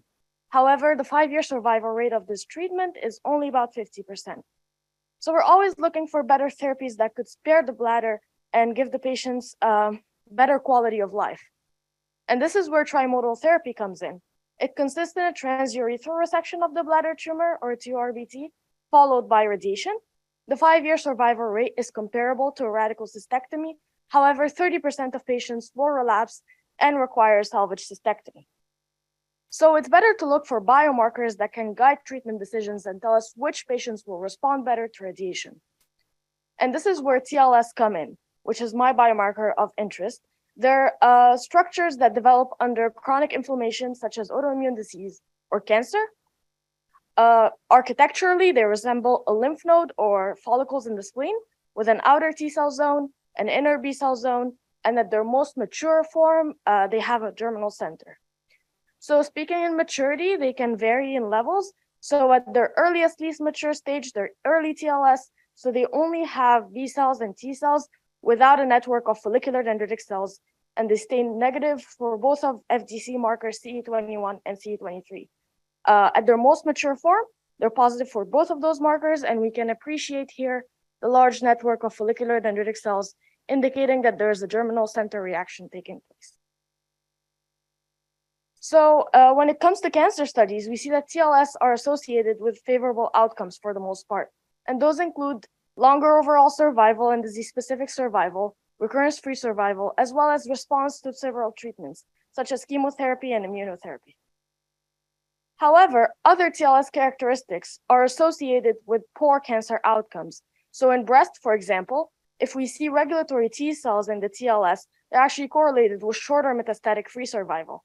In hepatocellular carcinoma, a TLS located at a distance from the tumor is a marker of poor prognosis. And finally, in bladder, most non-responding patients to immune checkpoint inhibitors have immature TLS. So that takes me to my hypothesis, which is TLS can predict response to radiation therapy in muscle-invasive bladder cancer. So to explore this question, I have biopsies from 143 patients with known outcomes. My first aim is to characterize their TLS by detecting them on H&E sections, then staining for CE20 and CE3, which are markers of B cells and T cells respectively, to quantify the density of TLS. Then I want to stain with the maturation markers, CE21 and CE23, to look at follicular dendritic cells. And my second aim is to characterize the tumor microenvironment surrounding the TLS. And I did that using multiple immune markers on tissue microarrays. And this is to characterize the immune landscape and associated with the TLS profile of the patient. So my first finding was that TLS are very abundant in my patient cohort. I don't know what's going on there. So on H&E, we can see that some TLS can have visible germinal centers and others looked like aggregates of immune cells. So in those cases, we stained with CE20 and CD3 to confirm that those were indeed B cells and T cells that were co-localizing. And because they were just so abundant, we found that there is no association with response to radiation. However, when we looked at maturation and density, we found that density is higher among complete responders, which is shown here, compared to non-responders. And this is the quantification, and this is statistically significant, but you can't see it. And when we looked at maturation, germinal centers were significantly larger and more prominent in complete responders compared to non-responders. And we quantified that in two ways. The first is the germinal center average size, and the second is the percentage positivity of CE21 and CE23 signal. We also looked at survival, and we found that density, but not maturation, is associated with a higher cancer-specific survival. Finally, when we looked at the immune landscape, so we did that by, as I said, we stained for several immune markers. So the panel on the left here is with CD20 in DAB, CD68, which is a macrophage marker in green, and then CD4 and FOXP3 for regulatory T cells. And on the right, we did cytotoxic T cells in DAB and neutrophils in blue. So what I want to draw your attention to is that TLS density was positively and strongly correlated with higher infiltration of regulatory T cells and B cells. However, it was negatively correlated with neutrophil infiltration. And our group has previously shown, and several talks have said, that neutrophils are actually associated with poor cancer outcomes. And we know that they correlate to poor response to radiation therapy as well. This is a quantification using a cutoff to characterize patients into high and low TLS. And we observe the same trends here. So higher infiltration of regulatory T cells and B cells, and the opposite for neutrophils. So in summary,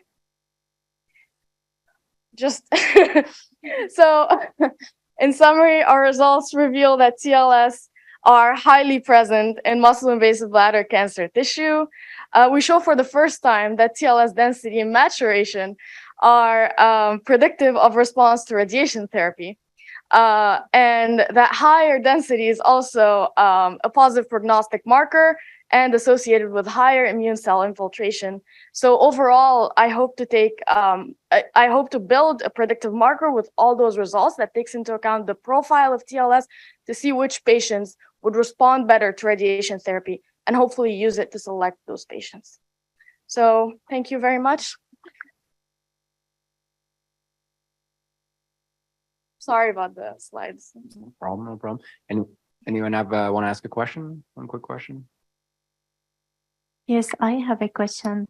Can we extract those TLS and characterize them? So what we can do is on FFPE tissue, we can characterize them by digital spatial profiling, which we are currently working on, or we can do something like image mass cytometry to look at several markers at the same time.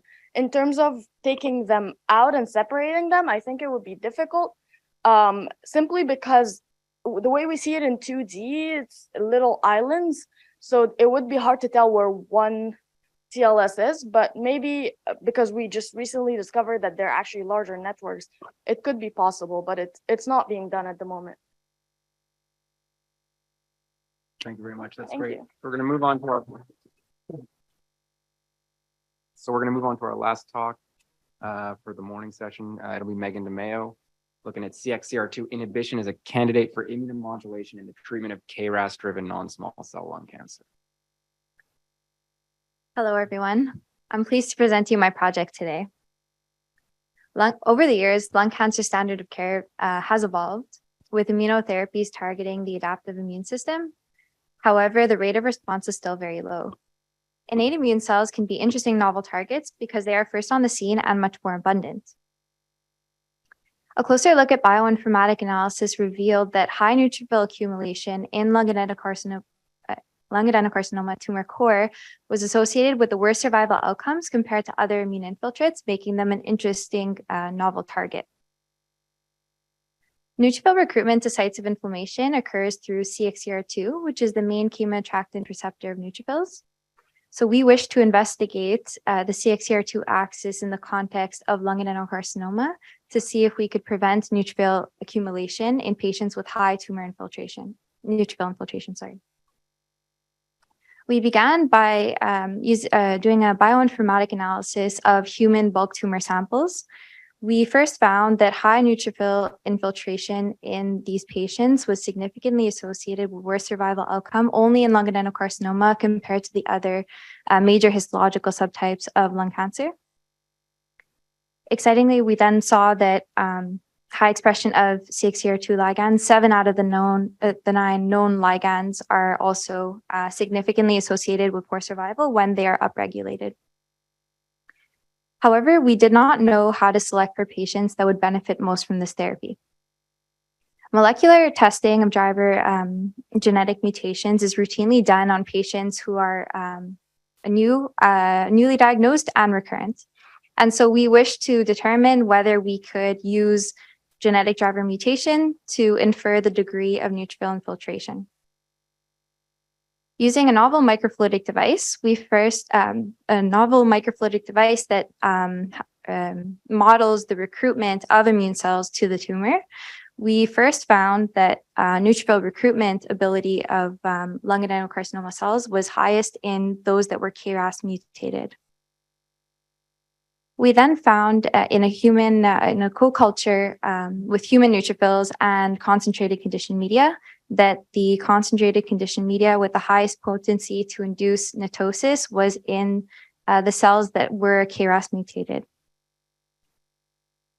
We then wanted to see what the effect of targeting the mutant KRAS protein would be. And we found that using a KRAS mutated protein inhibitor hindered the cell's ability to recruit neutrophils. Excitingly, we also found this effect when we targeted the CXCR2 receptor, the neutrophil recruitment was reduced. In a human tissue microarray of lung adenocarcinoma patients, we found that neutrophils have an inversely proportional relationship with cytotoxic T cells in the tumor core. Targeting the genetic and mechanistic link between neutrophil infiltration and a KRAS mutation can be a personalized and practical approach that will help us improve patient selection, immunotherapy, and efficacy of neutrophil-directed therapeutics. Thank you very much.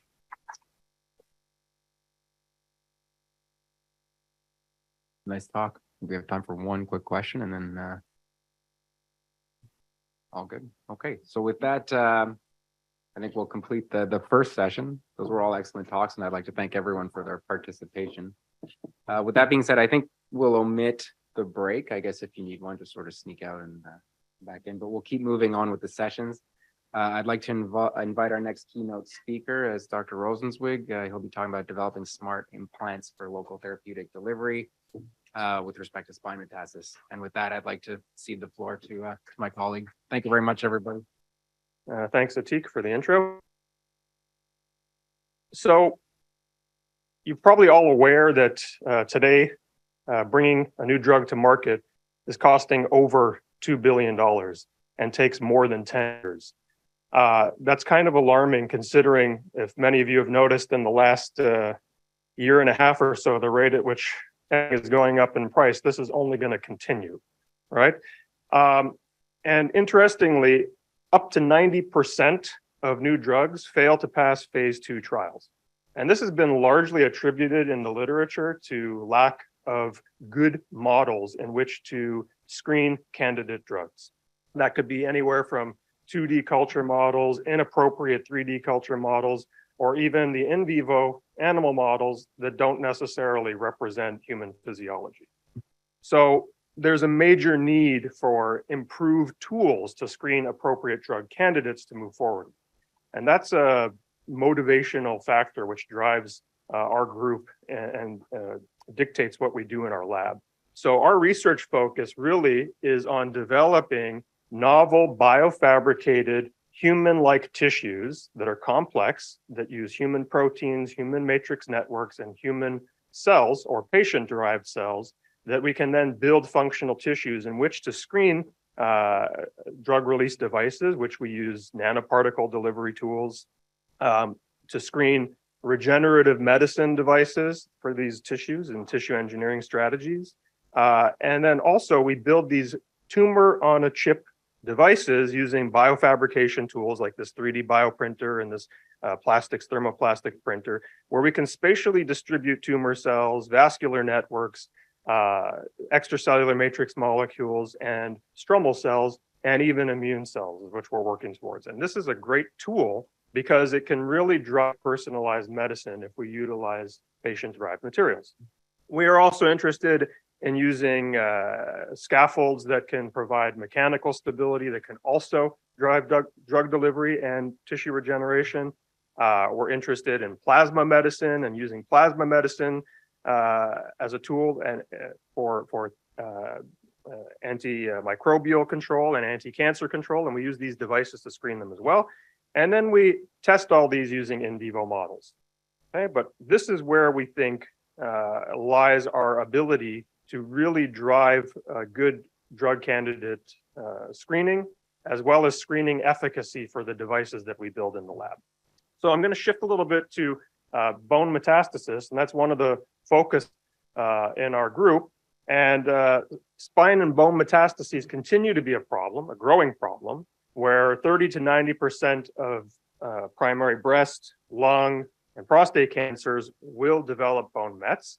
And spine is often the most frequent site for these metastases. They can be osteoblastic, osteolytic, they can be mixed, and this drives pain, instability, and neurological deficits in the patients. So what are the current treatment strategies for these patients? You have surgical resection with stabilization and radiation, or systemic chemo anti-resorptive therapy. So these are usually in some kind of combination, but there are drawbacks with these strategies, right? So for surgery, they can result in critical size defects, which have to be dealt with accordingly. There can be residual tumor, which causes recurrence.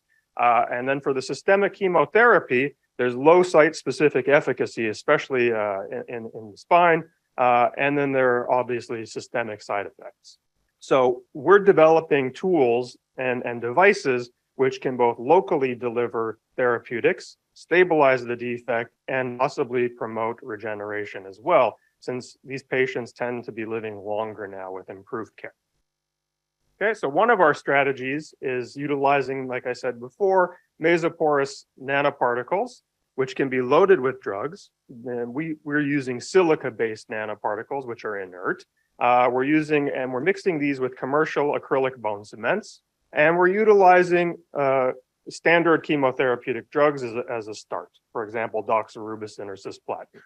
So these can be loaded, they can be mixed into the cement, and then they can drive a sustained release for local drug delivery. Another strategy that we have is using customized 3D printed or biofabricated devices which use other types of materials that can promote bone repair, as well as stabilize the defect with mechanical strength and deliver local drug as well. So some of the data I'm going to show you today has been done by Audrey, who has just recently graduated with her master's from our program, and now she's in the medical program here. And Atik, sitting right here, did a lot of this work as well. So first, I'll talk to you a little bit about what we're doing with the nanoparticles. And this is a continuation of work that's been done by previous students, Bardia Baramani, who just recently graduated the residency program in orthopedics, and Mina Aziz, who's now working out west, who was a clinical fellow as well with us. And Atik carried the torch and continued on this work. So what we're looking at here is high magnification scanning electron micrographs of the bone cement that's been split open, that's been mixed with or without nanoparticles. So you can see this is what it looks like at high resolution inside the bone cement with no nanoparticles, 2% nanoparticles, and 8% nanoparticles. And the hypothesis here was the more nanoparticles that we load, the more drug we can input and the more drug that can be released over time. Of course, anything that you mix with cement may disrupt the mechanical stability of that cement, and its main purpose is to stabilize a defect. So we needed to test the mechanical strength in these different concentrations, and we found here that there was no change in the mechanical strength of that cement with or without that 8% nanoparticle. Okay, this next figure here is just showing you that if we go from 10 mgs of nanoparticles to 40 mgs of nanoparticles, the more nanoparticle you have, the more drug you can load and the more drug you can retain, which makes sense. And that when you have a 2% nanoparticle loaded with doxorubicin, for example, here, or 8% nanoparticle loaded with doxorubicin, you can get a little bit of a burst effect after 1 day from the release, probably from the residual block of cement. But only the 8% nanoparticle infused cement is sustainably releasing doxorubicin over 28 days. Now, if you look at different concentrations loaded on those different concentrations of doxorubicin, the different concentrations of nanoparticles, you can see here these dotted lines are all the 8% nanoparticles, the solid lines are all the 2% nanoparticles. And you really get a sustained release when you have the 8% nanoparticles, and up to 50% of the drug can be released over 28 days. And that we attribute mostly to this, what looks like a nano network of pores that we create inside that cement. So it allows it to continually be released. So what Atik wanted to do was he wanted to know what's the efficacy of this. So we turned to our 3D culture models of tumor spheroids that are basically a mass of tumor cells that we can spin down and using a specialized dish into a ball that represents a tumor. And we can surround that with a collagen matrix representing a stroma compartment. And you can see here in this control sample that has no drug treatment, at day 1, you have this very nice tumor spheroid that has a little bit of cells migrating out into the periphery of the collagen network. And all the green cells here are live cells, and all the red cells are dead cells.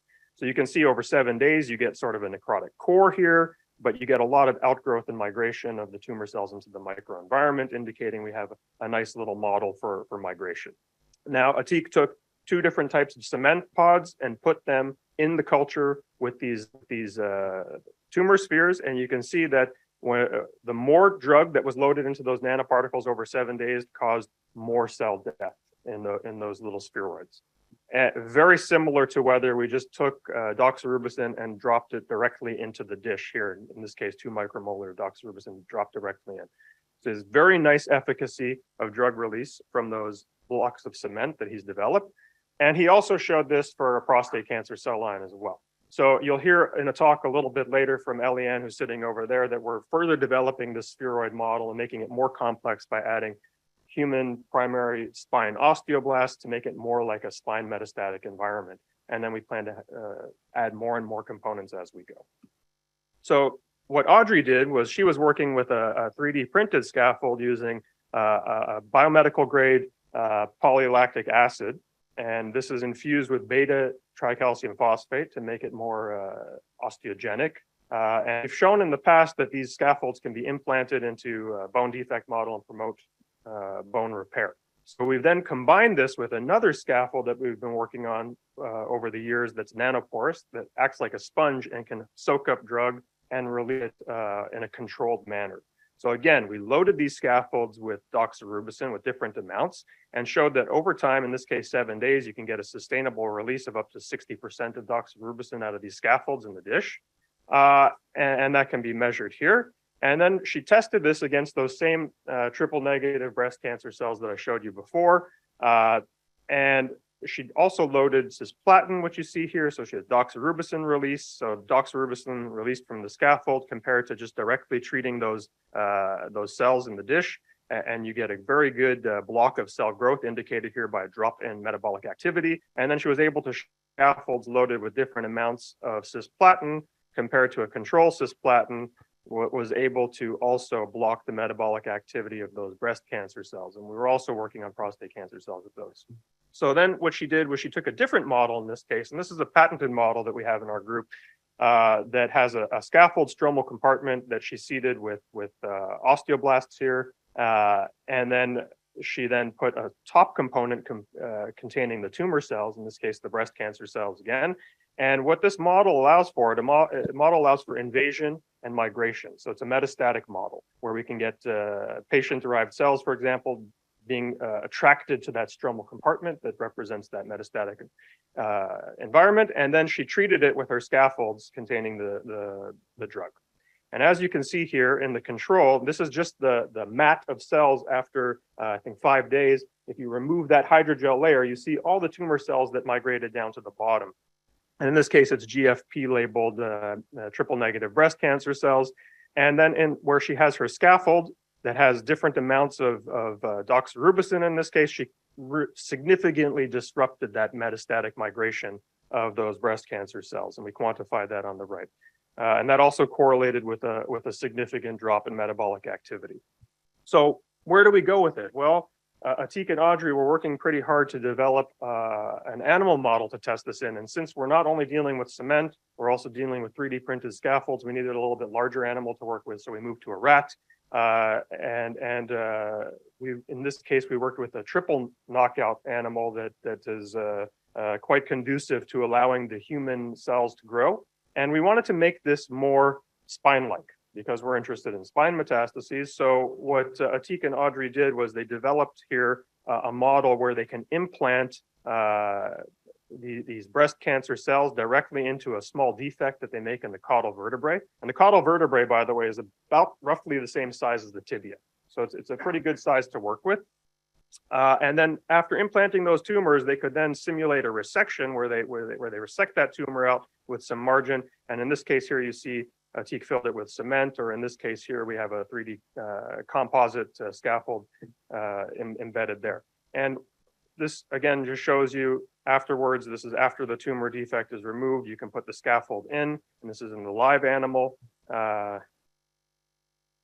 So essentially what they do is they fill a hydrogel full of tumor cells so that they don't come back out of that defect site, and they embed it in that small defect. And here you can see these are luminescent breast cancer cells. And after so many days, you can see that you treat this animal with luciferin, and you can do some bioluminescence imaging and see that in this live animal, you have a nice tumor growth inside the defect site there.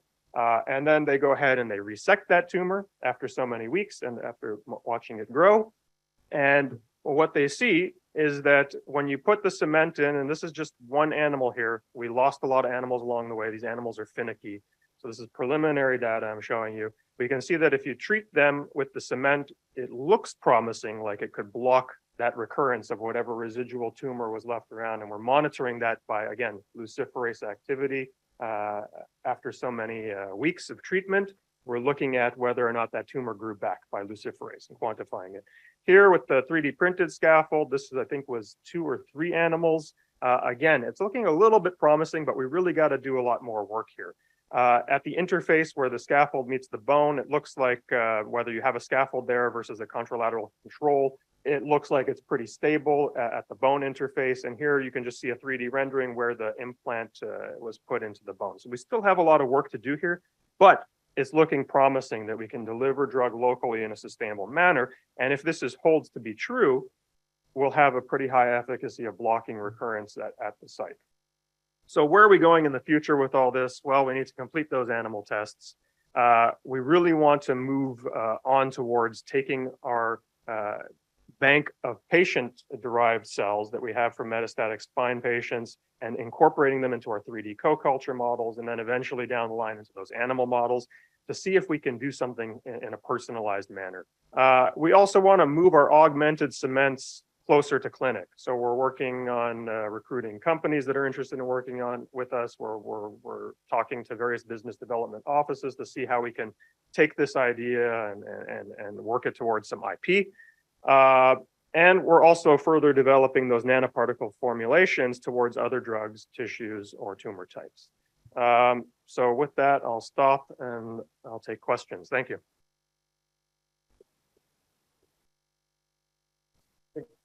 Time for what? Questions? Question? Not all at once. Okay, I'm happy to discuss at lunchtime. Okay, we move on. All right, Thank you so very much.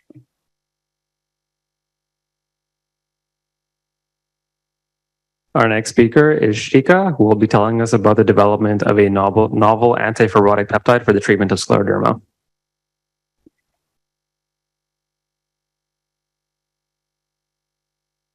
Thank you. Good morning. It is a pleasure to present my research at this platform. I'm Shikha Chawla, a postdoc at Dr. Annie Phillips' lab. Today, my presentation deals with a novel antifibrotic peptide that we have developed in our lab.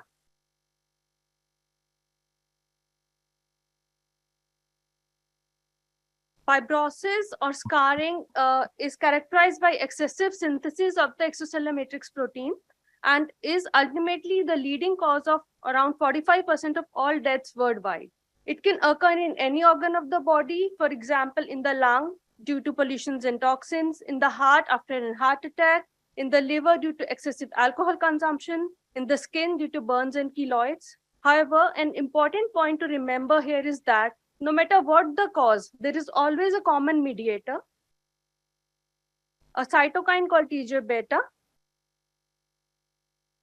TGF-beta pleiotropic growth factor having its role in a number of physiological and pathophysiological processes. In this case, we would focus on its role in scleroderma fibrosis. Scleroderma, the focus of our research, is a rare connective tissue disorder characterized by excessive progressive fibrosis and is currently untreatable. In 2002, our team discovered the most potent endogenous inhibitor of TGF-beta, a molecule called CD109. We showed that soluble CD109 traps TGF-beta and thus could inhibit TGF-beta signaling, suggesting the potential of soluble CD109 to be used as potent antifibrotic molecule to inhibit fibrosis. Unfortunately, soluble CD109 is too big to be used therapeutically, which motivated us to design and develop small molecular weight peptide traps, which encompassed the TGF-beta binding domain of soluble CD109, which could potentially sequester TGF-beta to block TGF-beta signaling and show antifibrotic effects. We were successful in designing PLSP1, which is a small molecular weight peptide trap, which could block and inhibit TGF-beta activity. Now we wanted to determine if this PLSP1 could reduce fibrosis in vitro in patient scleroderma cells and in vivo in preclinical models. First, we wanted to assess if PLSP1 can inhibit fibrosis in vitro. For this, we used scleroderma patient cells. We isolated cells from patients with early stage diffuse cutaneous scleroderma, and we treated them with either PLSP1 or the scrambled peptide. The Western blot analysis revealed that PLSP1 inhibited the expression of fibrotic markers like PI1, connective tissue growth factor, and fibronectin, suggesting the potential of PLSP1 in inhibiting fibrosis in vitro. The most interesting observation that our data revealed was the isoform specificity of PLSP1 for TGBeta1 isoform, which is the main driver of fibrosis, and not for TGBeta2 or 3, since TGBeta2 is cardioprotective. Inhibiting it could have adverse cardiac effects, and TGBeta3 itself is antifibrotic. This was measured by evaluating the SMAD3-driven transcription activity as measured by the luciferase reporter assay. Now, the next important question to answer was if PLSP1 can decrease fibrosis in vivo. For this, we generated a bleomycin-induced skin fibrosis model. Our data revealed a drastic reduction of fibrotic markers like fibronectin and collagen type 1 on treatment with PLSP1. Here, soluble CD109 was used as a positive control and PBS was used as a negative control.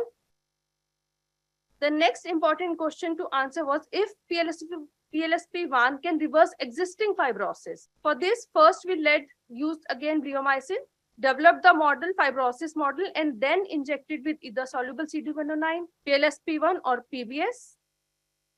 Our data revealed that there was reduced collagen expression as observed from the trichrome staining or treatment with PLSP1, which was validated by the immunohistochemical analysis, which showed there was reduction of collagen and fibronectin, suggesting the role of PLSP1 in reversing existing fibrosis.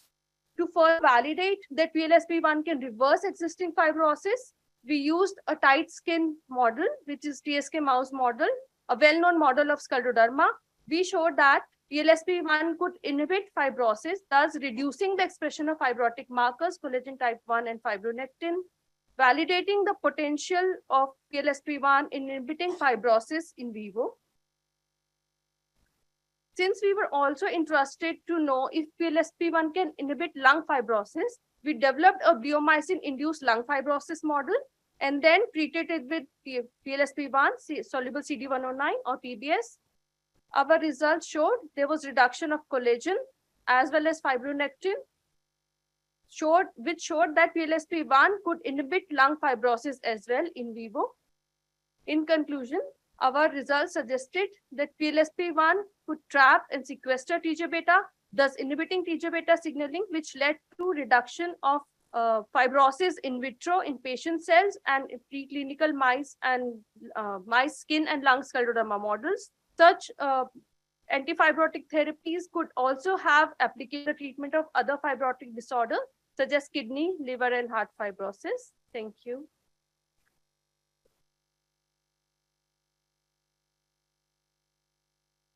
Oh, time for a question. Yeah, so very good work, interesting. So the PLSP1, so is this currently being used in patients right now? No, not right now. We are trying to actually market it. So we need to do other tests. We need to do the pharmacodynamics test. Okay. And we also need to develop a delivery system. Like since we are also So that's my next question. So how are you delivering it? Intravenous? Are you injecting it? Are you putting it on the skin? How are you delivering it? So for the mice models, for skin, we did subcutaneous for developing the model, and for the bleomycin studies, for the TSK mice, we did intraperitoneal since it was too tight. The skin was too tight to inject like, subcutaneously. And for the lung, we had given it using intratracheal instillation. So then my last part of the question is, it's a peptidase. So have you had a chance to look to see if it has any off-target systemic effects that are not wanted?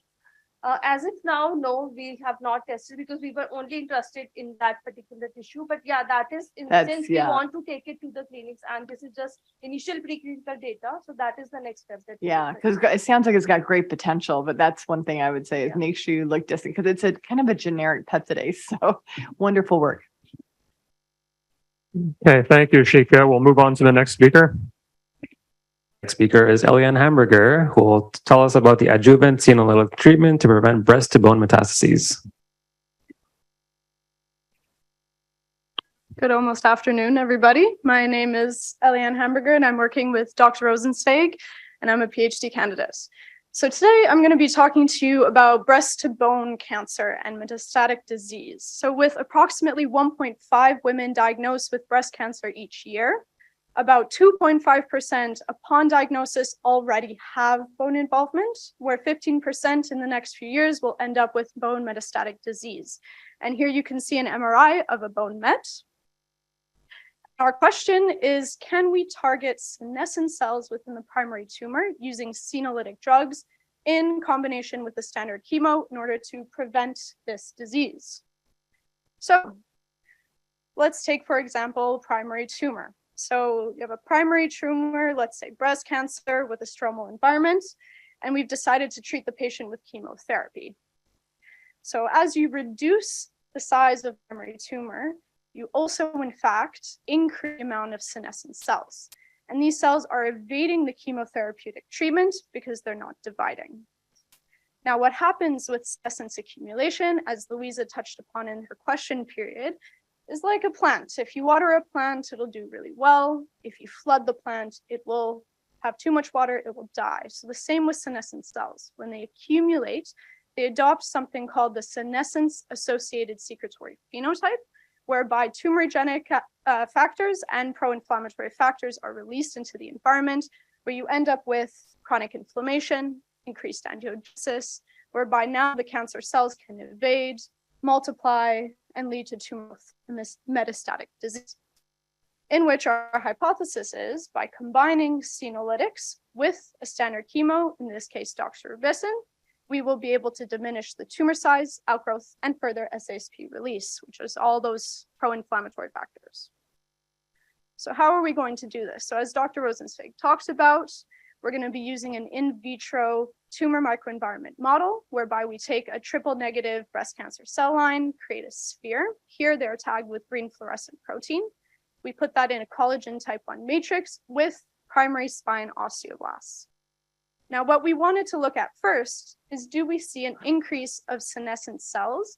And this is with a clinical marker for senescence in the cancer cell line when treated with just chemotherapy. And in fact, we do see that not only in the cancer cell line, but also in the stromal activity of the primary spine osteoblasts. So now we have something to treat. Doxorubicin is inducing senescence. Objective 2 now is to see what happens when we add those senolytics to the chemotherapeutic treatment. So we're using an anti-inflammatory ovanillin, as well as FDA-approved RG7112. So first in our matrix, I'm just showing you now the cancer cells within that collagen, and you can see they've overtaken that entire complex. So just standard media, no drugs present, they really are outgrowing and showing a mimicked metastasis. If we move on to using chemotherapy, as we expect with a standard chemo for breast cancer, that we are reducing migration and mimicked metastasis.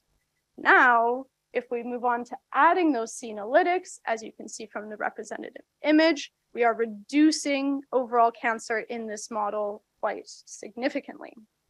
This is shown with the data where with treatment with doxorubicin, you are increasing senescent cells, you add the senolytics, boom, you're taking them away. Also in the primary osteoblast, as well as you can see in images, overall metabolic activity is shot for the cancer cells, which is great. That's what we want to see.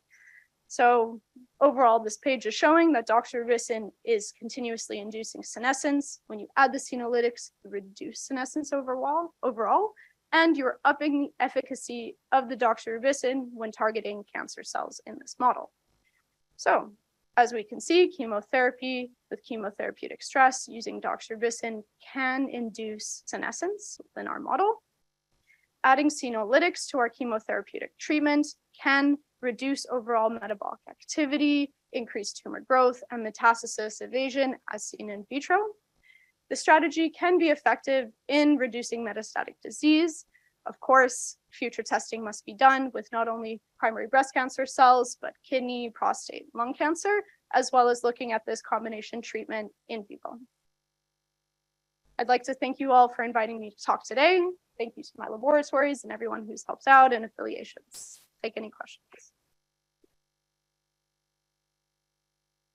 We have time for one question. Yeah, thank you, Eliane. Here. So did you see variability between different patients, the response to the treatment that you are doing? Did you test it on large number of cohorts, or how many samples you tested? So far, we're actually still working in vitro with only the patient samples or the stromal samples. So we're using cancer cell lines. So it's the MDA MB231 triple negative cancer cell line. However, our sample size is quite large, like we're doing everything a triplicate and a 4 and a 5. And so in vitro work is very promising. Of course, the next step would be to use more patient-derived cells secondary to metastasis as well. So actually, I've preliminarily stained with a few different markers METs secondary to breast cancer that were shown in the spine as well as lung, and we still saw senescence there. So we know there's something to treat, but we haven't yet done this in vivo. So I think that's really where we're going to see that variation in a primary tumor, is in the animal models. Okay, thank you, Eliane. Let's continue. I would now like to invite Sanjima to come tell us about shifting towards a more rational in vitro model and a patient-centered approach. A first-generation esophagus on chip model may provide a better solution for determining intrinsic chemoresistance in neoadjuvant therapy. Thank you everyone for this opportunity. And today I'm going to talk about one of the ongoing projects in our lab where I'm trying to utilize this microfluidic cell culture technology and developed esophagus on a chip. And our main focus is to reduce the animal use as well as also establish this innovative platform as a tool for predicting chemoresistance in patients. So esophageal adenocarcinoma patient, they exhibit poor outcome, most of the patient, because of their intrinsic as well as adaptive resistance to chemotherapy. And that leads to a 5-year survival rate less than 20%. And this disease also suffer from very low clinical translation rate because of the lack of adequate in vitro as well as in vivo models. In recent years, 3D patient-derived organoids actually recapitulated tumor heterogeneity and also recapitulated response to therapy, mostly monotherapies. In our laboratory, actually, we established a biobank where we almost gathered total 200, nearly 200 patients derived organoids. And these organoids actually recapitulated the patient tumor heterogeneity. But in addition, we also observed the stromal heterogeneity in esophageal adenocarcinoma patients. And that also highlighted the complexity of this disease. So therefore, we need a physiologically relevant model, and that also include the stroma. So while doing establishing the organoids, we also establish the fibroblast from the same patient. And with our organ chip model, we establish a patient-centric system where we actually included heterogeneity from the stromal component as well as the tumor cells. And by looking at this picture, it's already established that normal esophagus on a chip is completely different from the tumor or esophageal adenocarcinoma on chip. And it is very much patient-specific because both the tumor cells and the fibroblast is from the same patient. And this chip was maintained for 12 days. And within 12 days, within 5 days, the chip developed the permeability barrier, which is a functional characteristics of esophagus. And this chip, with this chip, we also checked different biomarkers for adenocarcinoma, and we can see the lack of intertumoral spaces, as well as chip also developed it's also recapitulated the patient tumor heterogeneity. Now, our goal is to use this chip as a predictive tool for chemoresistance. So patient generally, esophageal adenocarcinoma patient, they received chemotherapy, triplet chemotherapies, and which is not possible. The actual regime is not possible to adapt in 3D organoid system. But with our dynamic system, we are able to recapitulate exact clinical regime and we observed that successfully, our chip successfully recapitulated the clinically as well as pathologically observed chemosensitivity profile of the patients.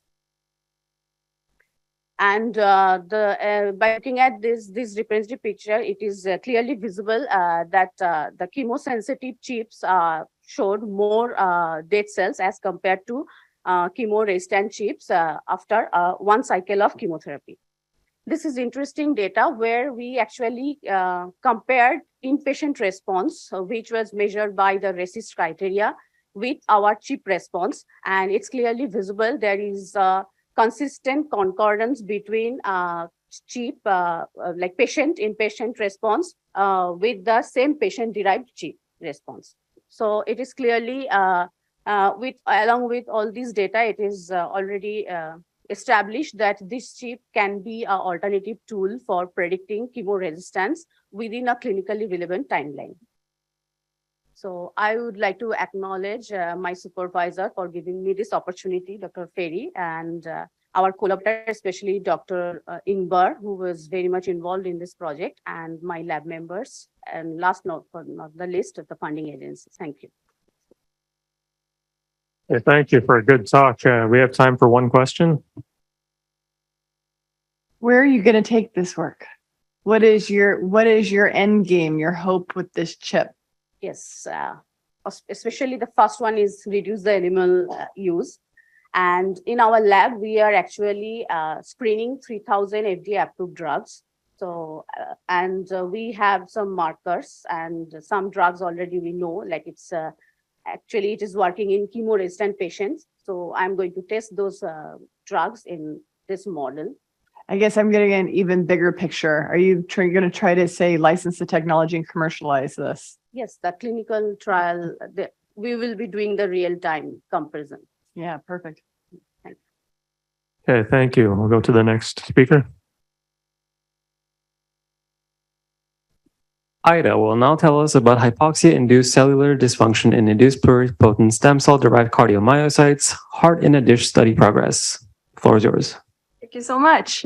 So yes, hi, my name is Ida. I'm in Dr. Renzo Ciceri's laboratory, and I'm very excited to talk about the progress in this study that we have been actually conducting for the past 3 years.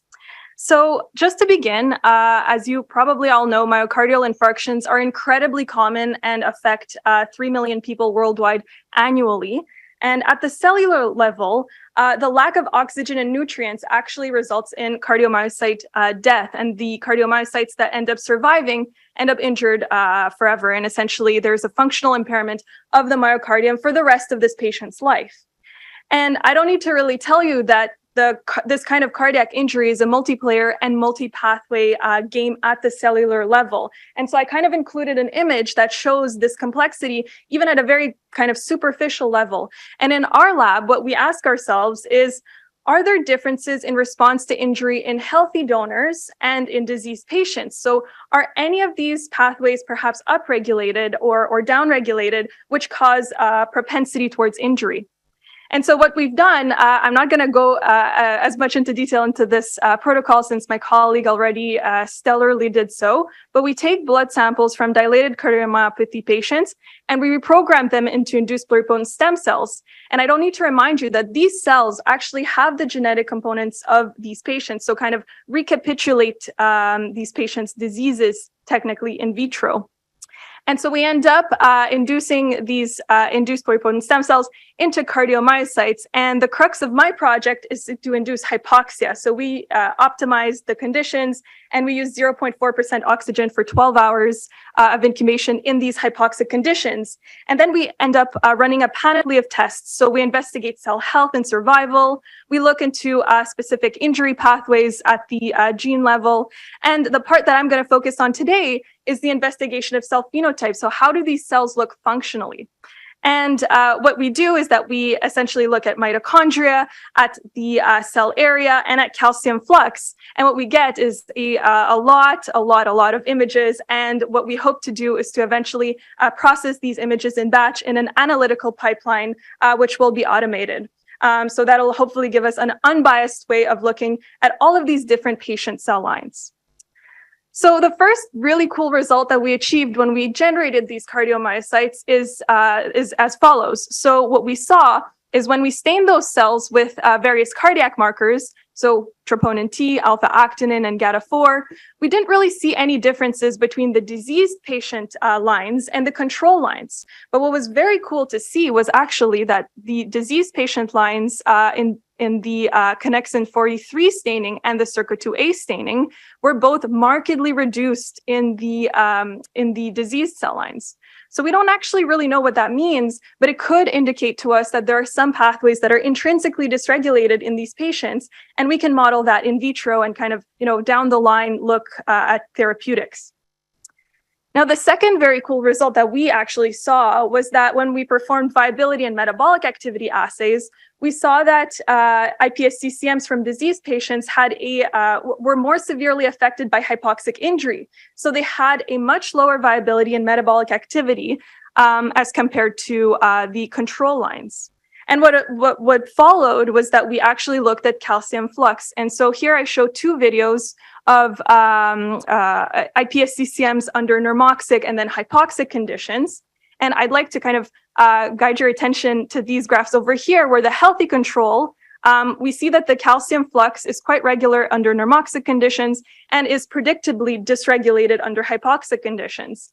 But then in the DCM patient, this signal, which is quite regular as expected under normoxic conditions, is completely obliterated under hypoxic conditions. So already we can see these differences kind of arising at this functional level. We also started looking at cell area and morphology and mitochondria because we really want to kind of have a bigger picture of what mechanisms to investigate later on. And so I wanted to show you also that we've already started noticing, so this is only in one patient. We have yet there healthy controls and diseased patients. But what we've already seen is that there are differences between normoxic conditions and hypoxic conditions. So both with the stain, the signal, and also, I don't show this here, but the localization of this mitochondria. And what we also have seen predictably is that these cells under hypoxic conditions, as expected, hypertrophy. So the cell area is increased in these cells, both in the control lines and in the disease lines. And the last thing I wanted to kind of show and highlight is that what we've noticed with the rest of my lab is that the morphology of the cells are actually quite different. So in the diseased cell patients, patient cells, we can see that the cells are actually kind of more small and kind of more maybe necrotic. So we would like to kind of investigate that a little bit further as well. So in conclusion, we saw these differences after hypoxic injury in viability, metabolic activity, calcium flux, mitochondrial staining, and cell area. But of course, we would love to have a larger sample of iPSC-CM lines, which we're very kind of hard at work to generate to highlight significant differences between these patients, and then elucidate and hopefully correlate to clinically relevant information. And finally, this is kind of the direction of our work, is that we're getting all of these images and we're trying to automate an analytical pipeline that will help us kind of analyze these images in a non-biased way and perhaps highlight these trends on a more patient-specific level. So with this, I would like to say a huge thanks and acknowledge my lab for their tremendous work, Dr. Renzo Ciceri, our supervisor, and I'll take any questions right now. Thank you. We have time for a very short question if we have one. No, perhaps at the lunch. Thank you, Ida. Thank you so much. Ms. Ghana will now come on down to tell us about enhancing fracture healing by subcritical defect priming stimulus.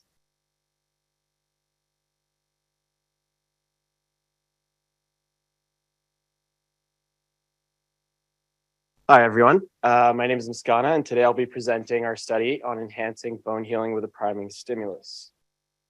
So, bone healing is a complex process that requires the recruitment of specific cells and the subsequent expression of genes at the right time and anatomical location.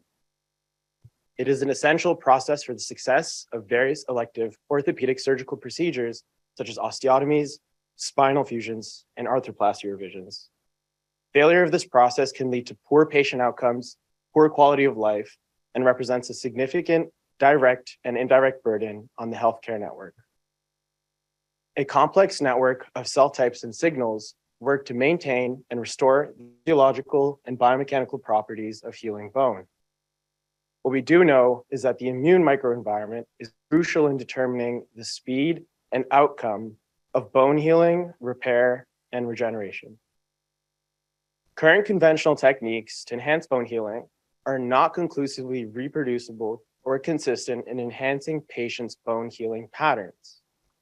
Previously, our collaborative group, led by Dr. Gowrie and Dr. Martineau, found evidence of an increased inflammatory state of healing fracture induced by a previously sustained injury within a short period of time that resulted in promoting faster bone remodeling and increased neoangiogenesis.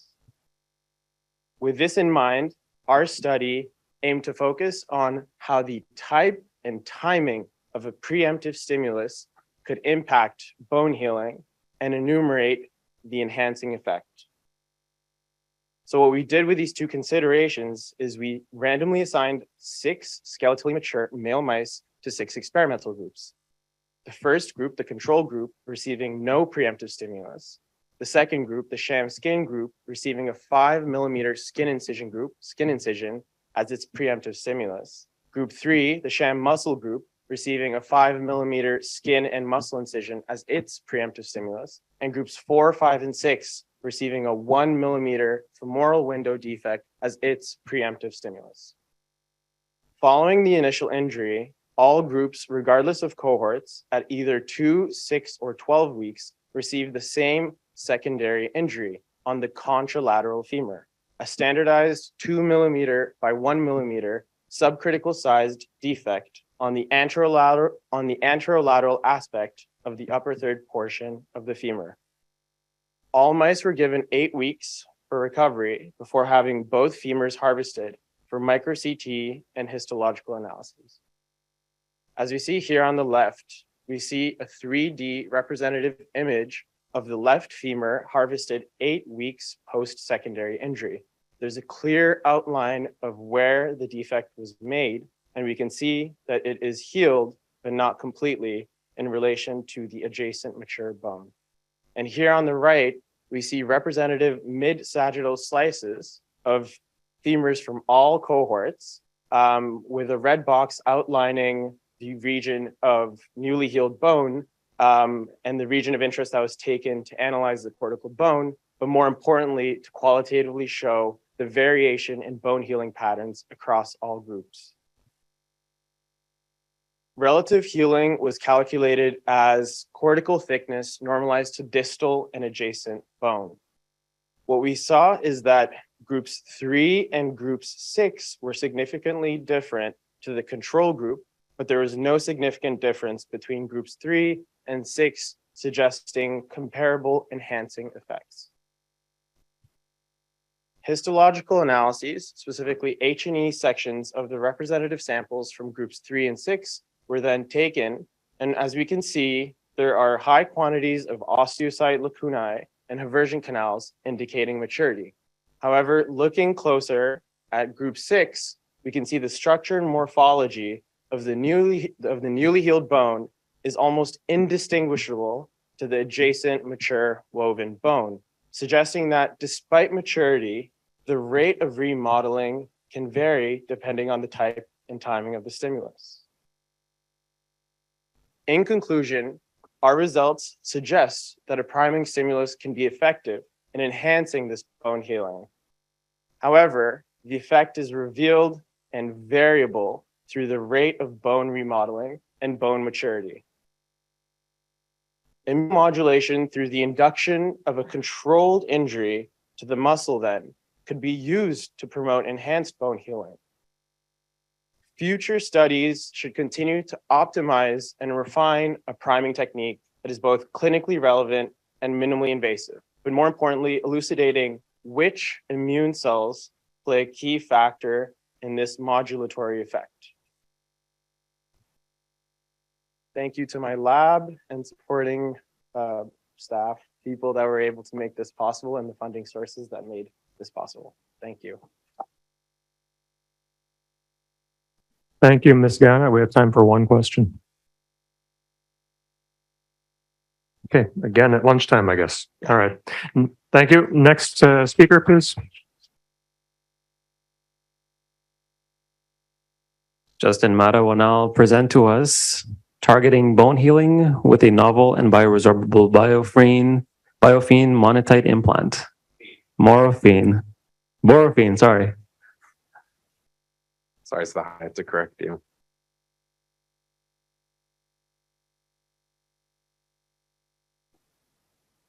All right, hi everyone. So today I'd like to talk to you about my project, which looks into targeting bone healing with a novel and biodegradable borofine monatite implant. So bone fractures are the most common musculoskeletal injuries that arise from especially trauma. And up to about 10% of fractures can experience failure or non-unions, and that requires surgical intervention. And that number can actually increase up to 20% in cases of, in clinical scenarios like open fractures. And so immense effort has been spent trying to bypass the need for autografts and has resulted in calcium phosphates being used as synthetic alternatives. But as with every calcium phosphate or bioceramic has its own individual drawbacks and limitations that have limited its functionality when it comes to native bone healing. And so an immense amount of effort has been spent trying to harness some of the beneficial properties in nanomaterials in order to limit those drawbacks, but also improve its functionalities. And so that's what my project focuses on, where we combine a borofine and monatite implant to improve bone healing. So 2D nanosheets have unique characteristics that really benefit some of the properties that are needed in bone tissue engineering.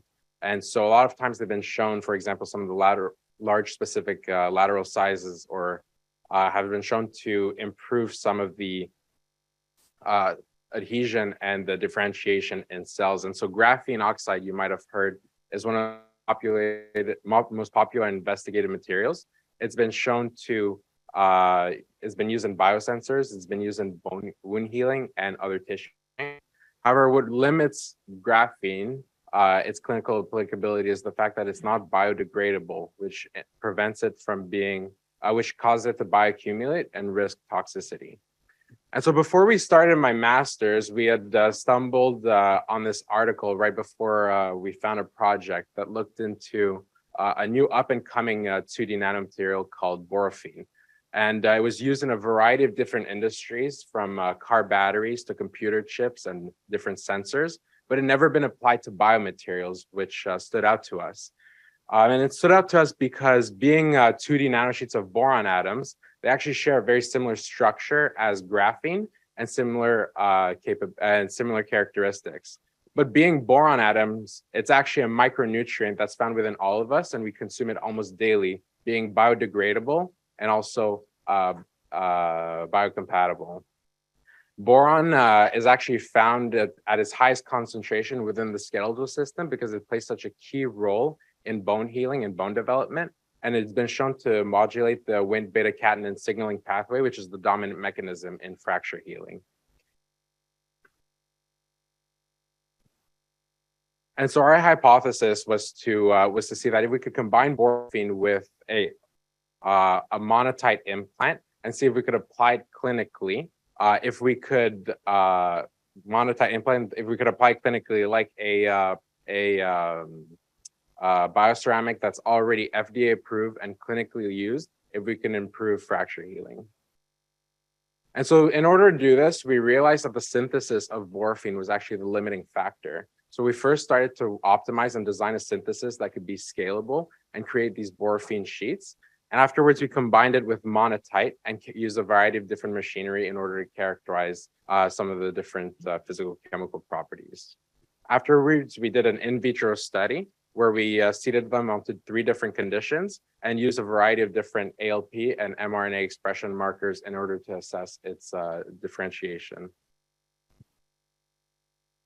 And so first we used TEM to demonstrate the successful synthesis of borofine. So we see sheets with about 350 nanometers in lateral sizes. Afterwards, we did SCM in order to demonstrate the homogeneous coating of borofine sheets on monatite structures without changing any of the key properties. And by day 7, we see an infiltration and adhesion of pre-osteoblast cells that have migrated through the pores of the scaffold. And by day 21, we see a rich extracellular matrix in the borphine monotype condition with with osteoblasts that have matured and differentiated from the pre-osteoblasts that we seeded initially. And so to also corroborate this, we also looked into the proliferation with a proliferative study over 7 days, and by 3 days we saw a significant difference. So we have afterwards looked at ALP, like we mentioned earlier, which is a protein and a marker of osteogenic differentiation. At its peak on day 14, we see a significant increase in the borphine monotype condition. Afterwards, we looked at the expression through the mRNA expression through qPCR of different markers. So Spark and RunX2 are 2 early markers. Spark looks into the mineralization of bone matrix, and RunX2 is also a master regulator of osteoblast differentiation, and it's also a downstream gene of the Wnt beta-catenin pathway. And so for Spark, we see an over 2-fold difference on day 7, and we see a downward trend by drop by day 21. And similarly for RunX2, we see significant differences on day 7 and 14 with a drop on day 21. And so those are important because they're consistent with with what we would expect in the differentiation of osteoblasts. And finally, osteocalcin or Big Lap was our late marker of differentiation. And over here, we saw an over 4-fold difference, or 4-fold increase by day 21. And this was important because it's solely secreted by osteoblasts, so it was a marker of osteoblast differentiation. So the borphine condition resulted in a 4-fold increase. And so all the patterns that we see, especially with Spark, RunX2, and Big Lap, are all consistent with what we would expect in the maturation of osteoblasts. So overall, we successfully synthesized a scalable synthesis of borphine sheets. And we demonstrate that we're able to, hopefully with borphine, able to fine tune some of the characteristics that are necessary in guiding bone and tissue engineering. And so being some of the first applications of borphine, we're really excited to see where this can go. And in order to continue this work, we are definitely interested in at least continuing to elucidate the pathway that borphine acts, especially with the Wnt beta-catenin pathway, to evaluate the effect on stem cells, differentiation, and also bone healing with in vivo models in animal models. Thank you. Thank you, Justin. We have time for one question. So this is an interesting material. I've never come across this before. And you're right. Just even looking up, the Royal Society of Chemistry said borphine is a rising star in materials chemistry. So has anyone yet taken this to the clinical arena, or is it purely investigational still at this point? It's purely investigational still. What seems to be the hardest thing to why it hasn't been, and why it also, like what was the majority of this project, was really the synthesis. Like a lot of 2D nanomaterials, you can fine tune the synthesis for a bit of what you want. Yeah. But we were able to work on a way that you could increase the yield and make it scalable. Yeah. And so that makes it a lot more applicable. And with the in vitro data that we have, we have all the evidence to really push it forward. Wow. Good luck. It looks very promising. Thank you. I'll add one more question. Sorry. Are you planning to do the protein analysis after like a longer term in vitro culture? After 21 days with ALP. And more proteins? More protein markers? Yeah, so that's what we're trying to do, especially when we're trying to elucidate the mechanism of borphine. So specifically with the Wnt beta-catenin pathway, we definitely have in. Thank you. Okay, we'll bring our next speaker. Thanks, Justin. Ahmed is the next speaker who will be presenting a novel 2,3 derivative of 4,5,6,7 tetrahydrobenzothiophene of ROR gamma T inverse agonist to target Th17 rejection in sensitized mouse skin allograft model. Thank you for allowing me the opportunity to present my work. In this study, we evaluate the anti-rejection properties of a compound that we designed and sensitized at the RIMUHC. So as he said, I don't have to repeat the title. So kidney disease is the ninth leading cause of death in high-income countries, and transplantation is a preferred treatment of end-stage renal failure. However, kidney graft rejection occurs in 16% of the recipients. The major cause of graft loss is chronic antibody-mediated rejection. New strategies are required, and targeting Th17 pathway is potentially an important one. Several studies demonstrated the importance of Th17. So as shown here in the cartoon, Th17 cells play a role in formation of tertiary lymphoid tissue in the graft. Tertiary lymphoid tissue formation, as shown, is triggered by IL-17 secretion and TGF-beta and IL-23. IL-17 secretion promotes leukocyte infiltration into the graft, leading to acute rejection and graft damage. IL-21, other hand here, leads to promote B cell differentiation and antibody class switching. So tertiary lymphoid tissue is also shown here in the histology images stained by hematoxylin eosine and anti-CD20. At the cellular level, Th17 is controlled by a transcription factor called ROR gamma T. There are several ROR inhibitors developed by medicinal chemists, but nothing is in clinical trials, succeeding in clinical trials. ROR gamma inhibitors bind to ROR gamma T, and once they bind, it inhibits the binding to DNA response elements, and eventually results in reduction of the cytokine release that produces the tertiary lymphoid tissue.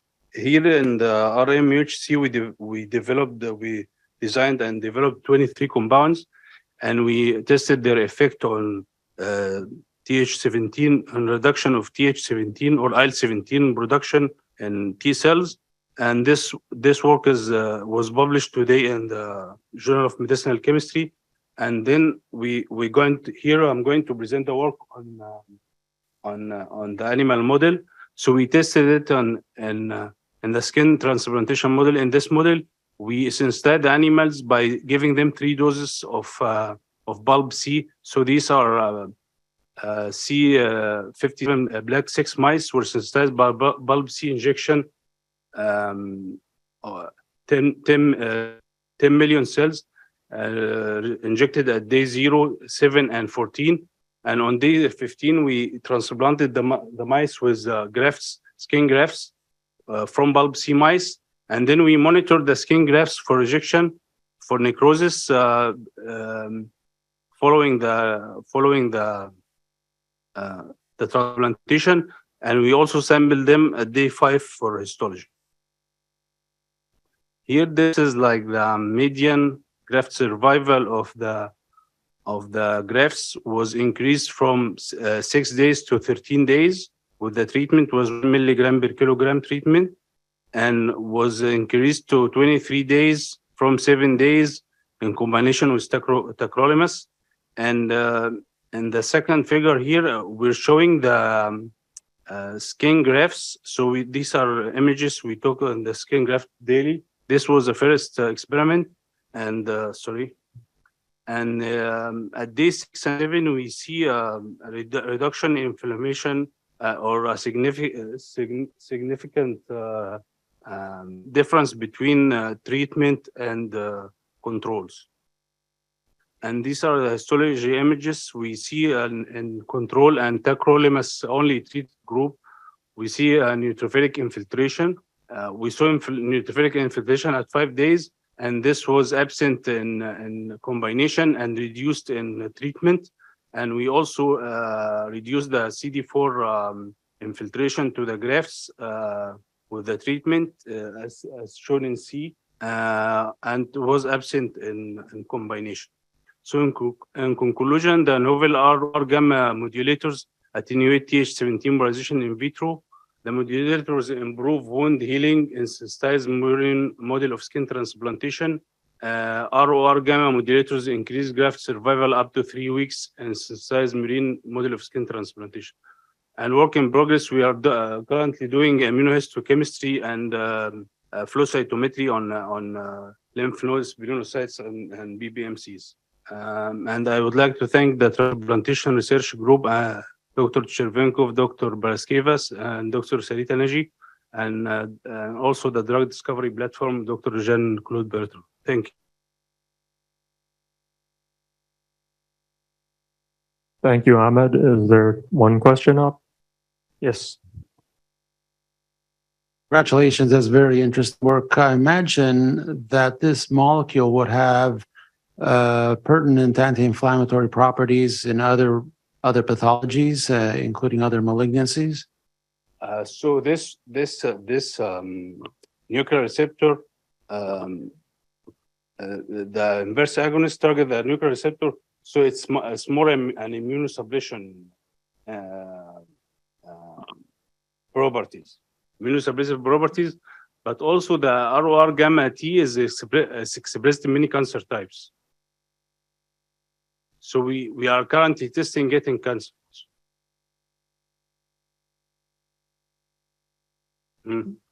Okay. So this answered your question. Okay. Thank you, Ahmed. We'll have our next speaker.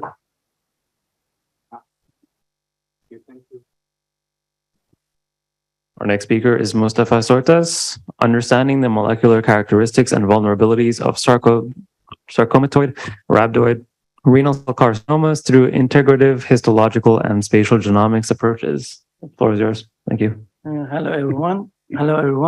I'm Dr. Mustafa Soitas, fellow of Uro-Oncology here. And today I want to share our kidney cancer and genome study here. Our study is understanding the molecular characteristics and vulnerabilities of sarcomatoid and rhabdoid renal cell carcinomas through integrative histological and spatial genomic approaches. Today, we know that renal cell carcinoma is arising from benign kidney proximal tubules, and 3% of all cancers and 90% of all kidney cancers are renal cell carcinoma. And the most common subtype is clear cell renal cell carcinoma, as you can see here, with clear cytoplasm and centric nucleus. And the second one is papillary, as you can see here. And today we know that we have more than 30 subtypes of renal cell carcinoma according to WHO kidney cancer classification. And sarcomatoid and rhabdoid differentiation can arise from all histological subtypes of these tumors, and with poor prognosis and unknown biology. And unfortunately, we know that the median survival is 6 to 13 months today. These are rhabdoid RCC pattern, and these are with spindleized cell sarcomatoid RCC patterns. And when we look at the genetic landscape of these tumors, there are lots of genes defined so far. But for the aggressive behavior, BAP1 and MYC is responsible for that, and TGFB responsible for the epithelial mesenchymal transition. But fortunately, as a good news, we know that increased PD-L1 expression in these tumors brought us better response for the immune checkpoint inhibitors, especially in the recent years, with a mechanism of immune activation, increased immune infiltration, and increased upregulation of antigen presentation. However, we know that intratumoral heterogeneity was ignored in these previous studies and has been the whole bulky tumor level. And we know that DNA and RNA were isolated with this bulky tumor, unfortunately. In the slide, in the middle of the screen, we can see a tumor slide, a 2 centimeter tumor slide, and we can see lots of different types of tumor together. The green is benign cells, the black is rhabdoid RCC, the red is sarcomatoid RCC, and the blue is clear cell RCC, as you can see here. And we need more cellular perspectives and more spatial analysis for this tumor. Here we construct a high resolution molecular landscape of this of the cellular subtypes and spatial communities that compose sarcomatoid and rhabdoid RCC using whole exome sequencing and whole transcriptome digital spatial profiling for identification markers and vulnerabilities of this tumor for better understanding and for better diagnosis. We had 80 patients between 2010 and 20, and finally we included 59 patients to our study, 40 patients with localized kidney tumors, 17 patients with kidney and metastatic tumor, and 2 patients only metastatic tumor. We used 161 tumor regions for DNA isolation, for whole exome sequencing, and we constructed 403 cores of 3 TMAs for compartment-guided spatial whole transcriptome profile. Here are 3 TMAs and their immune fluorescence staining here, and we annotated 290 special regions for spatial profiling of these tumors. To see the difference of H&E and immune fluorescence staining of these tumors, in the first row we can see the H&E slice only. But when we look at the digital spatial profiling of these tumors, we can see immune cells and other tumor cells easily and their interaction more definitely. When we look at our TMA3 and our TMA3 is only 1 core, we can see that this core is only 1 millimeter core, as you can see here, and we can see 3 different tumor subtypes together. And for understanding the immune activation of these tumors in this yellow triangle, as you can see here in the video, firstly, we see the DNA of all cells here. And after that, we can see with green cytokeratin of the tumor cells. And after that, macrophages are coming to this immune fighting area. And finally, we can see the T cells here. Especially, I want to say that this area is a perivascular area for the immune reaction. And in summary, we isolated DNA from our all FFPs with whole exome sequencing, and we used whole tissue images for our compartment-guided transcriptome analysis with using geomics digital spatial profile. And finally, nowadays, we are collecting all the data and we have an excitement for analyzing our results. In conclusion, according to our preliminary results, we know that these tumors heterogeneity is more complex than we had thought. And we demonstrate the tumor heterogeneity at the single cell level, fortunately. Applying the system for these tumors will bring us better understanding these tumors' aggressivity and immunogenic aspects. Thank you for your attention, and thank you for my mentors. Thank you, Mustafa. For sake of time, we'll move to the next speaker. And if you have questions for Mustafa, please find him at lunch. Our last speaker, but not least, is Krizan Souza, who will present osteoclasts as mechanosensors and mechanotransducers in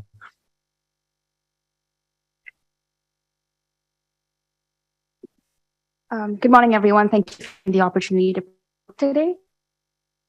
So we always think about osteocytes and osteoblasts as mechanosensors and the role of mechanoadaptation, but it is important to consider osteoclasts in this process as well, because we know that in conditions such as osteoporosis, there is increased activity of osteoclasts. Additionally, the bone's response to exercise decreases with age. Therefore, it is important to understand the role of osteoclasts in this bone mechanoadaptation process, as it will help us understand and help us develop treatments when it comes to age-related bone loss. So what is mechanoadaptation? Mechanoadaptation is the process where cells sense these mechanical forces and then transmit these signals through reversible plasma membrane tears. And when there's reversible plasma membrane tears, you have the release of ATP into the environment. This ATP then acts on the receptors present on bone cells and then cause intracellular calcium oscillations and increases, and then causes the gene expression, which then leads to tissue level adaptation. So we do not know the role of osteoclasts in this mechanosensation and mechanotransduction process. Therefore, the aim of this project was to characterize the effects of mechanical deformation and microinjury in a single stimulated osteoclast. So for this study, we took 10 to 12-week-old mice and we isolated osteoclast cultures.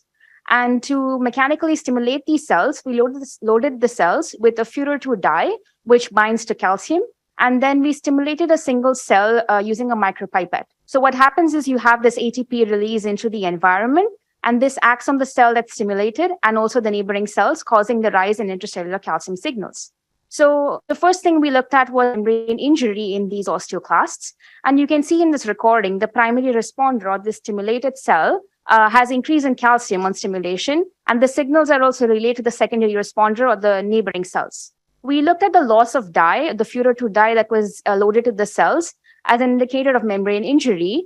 And you can see that the calcium ratio that you can see in the recording correlates really well with the level of injury. So that severe injured osteoclasts have higher calcium ratio. When we analyze the parameters, calcium parameters in the primary responders, you can see that all the calcium parameters, such as the amplitude, the area under curve, and the full width half max significantly increase with increase in injury. In the secondary responders or the neighboring cells, as you can see in this chart and also in the bar graph, that the number of oscillations significantly increase with increase in the severity of injury. Next, we wanted to look at the osteoclasts under more physiological conditions of stress, which is the shear stress. And for that, what we did is we suspended 50% of media n number of times, and we loaded the cells with trypan blue. So if the cells uptake the dye, as you can see here on shear stress, the cells have experienced shear stress, they have experienced reversible plasma membrane tears, and they take up the dye. So as you can see, with increase in shear stress in this figure, increase in shear stress resulted in the increase in the fraction of dye-positive cells, suggesting that this osteoclast is sensitive to fluid flow shear stress. We also looked at the repair of these osteoclasts, and for this experiment, we added physiological solution, subjected them to fluid flow, and added trypan blue dye at different time points. And you can see that with increase in time, the number of cells that take up the dye also decreases, suggesting that they can repair plasma membrane damages. So to conclude, osteoclasts respond to mechanical stimulation proportional to the degree of mechanical injury. They can propagate mechanical signals to secondary responders. And like other bone cells, they can sense shear stresses and repair themselves, thus highlighting the mechanosensitive and mechanoresponsive capacities. I'd like to thank my lab and my funding sources, and I'm happy to take questions. Thank you, Fraser. A very short question. Any question? No, well, I'll thank all the speakers for their great work that they presented. And we're going to close this session. And Dr. Feldman, do you have some final remarks before we go to lunch? It was great. Both sessions were fantastic, and you guys have gotten us back exactly on time. So that's wonderful. So we have a 30-minute break for lunch, and there's lunch in the atrium, and then we'll reconvene for our, I think, a great panel session on scientific publishing at 12:30. Thank you. Bon appetit.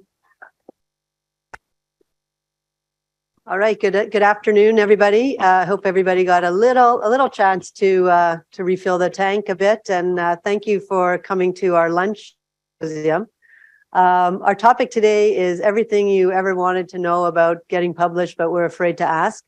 So we did have to take advantage of having Dr. Kibbe here with us. I think as I mentioned earlier, as the editor in chief of JAMA Surgery, which I do think is a really great journal, and really touches on, I think, what are some of the things that there's something there for everybody. It's really the most, I wouldn't say controversial, but hot topics that are common across different specialties in surgery. I think Dr. Kibbe's done an amazing job with creating that journal and bringing it to where it is today. So I thought it would be great to have Dr. Kibbe's insights as an editor, and Dr. Patty, who is a very experienced author, very widely published, and having Dr. Patty here with us as well, I thought would give us the perspective as an author, which is where most of us sit, and gain experience of the tips and tricks for how to get things published. And then finally, I asked Dr. Barlett, who's our Vice Chair of Research, as I'm sure you know, to talk about something that I think we've all kind of maybe considered a little tiny bit. I should, which is using generative AI to help us write papers or do something. So I know he's learned a lot about it from his kids, I think, but will enlighten us a bit. And then I think we will have time for interaction and some comments. So Dr. Kibbe, we'll start with you. How do we get the folders up to just the statement? Stop sharing.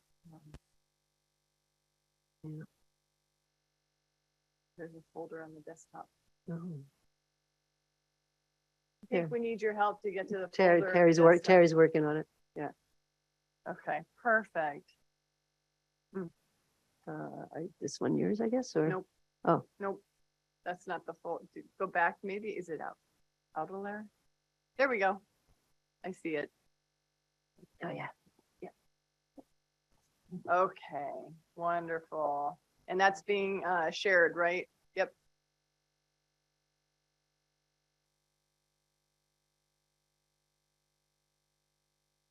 Okay, so everyone from the remote audience can see that now. Okay, perfect. So wonderful. I think I am more interested in hearing your talk at the end. I think that's going to be the incredibly interesting and controversial talk.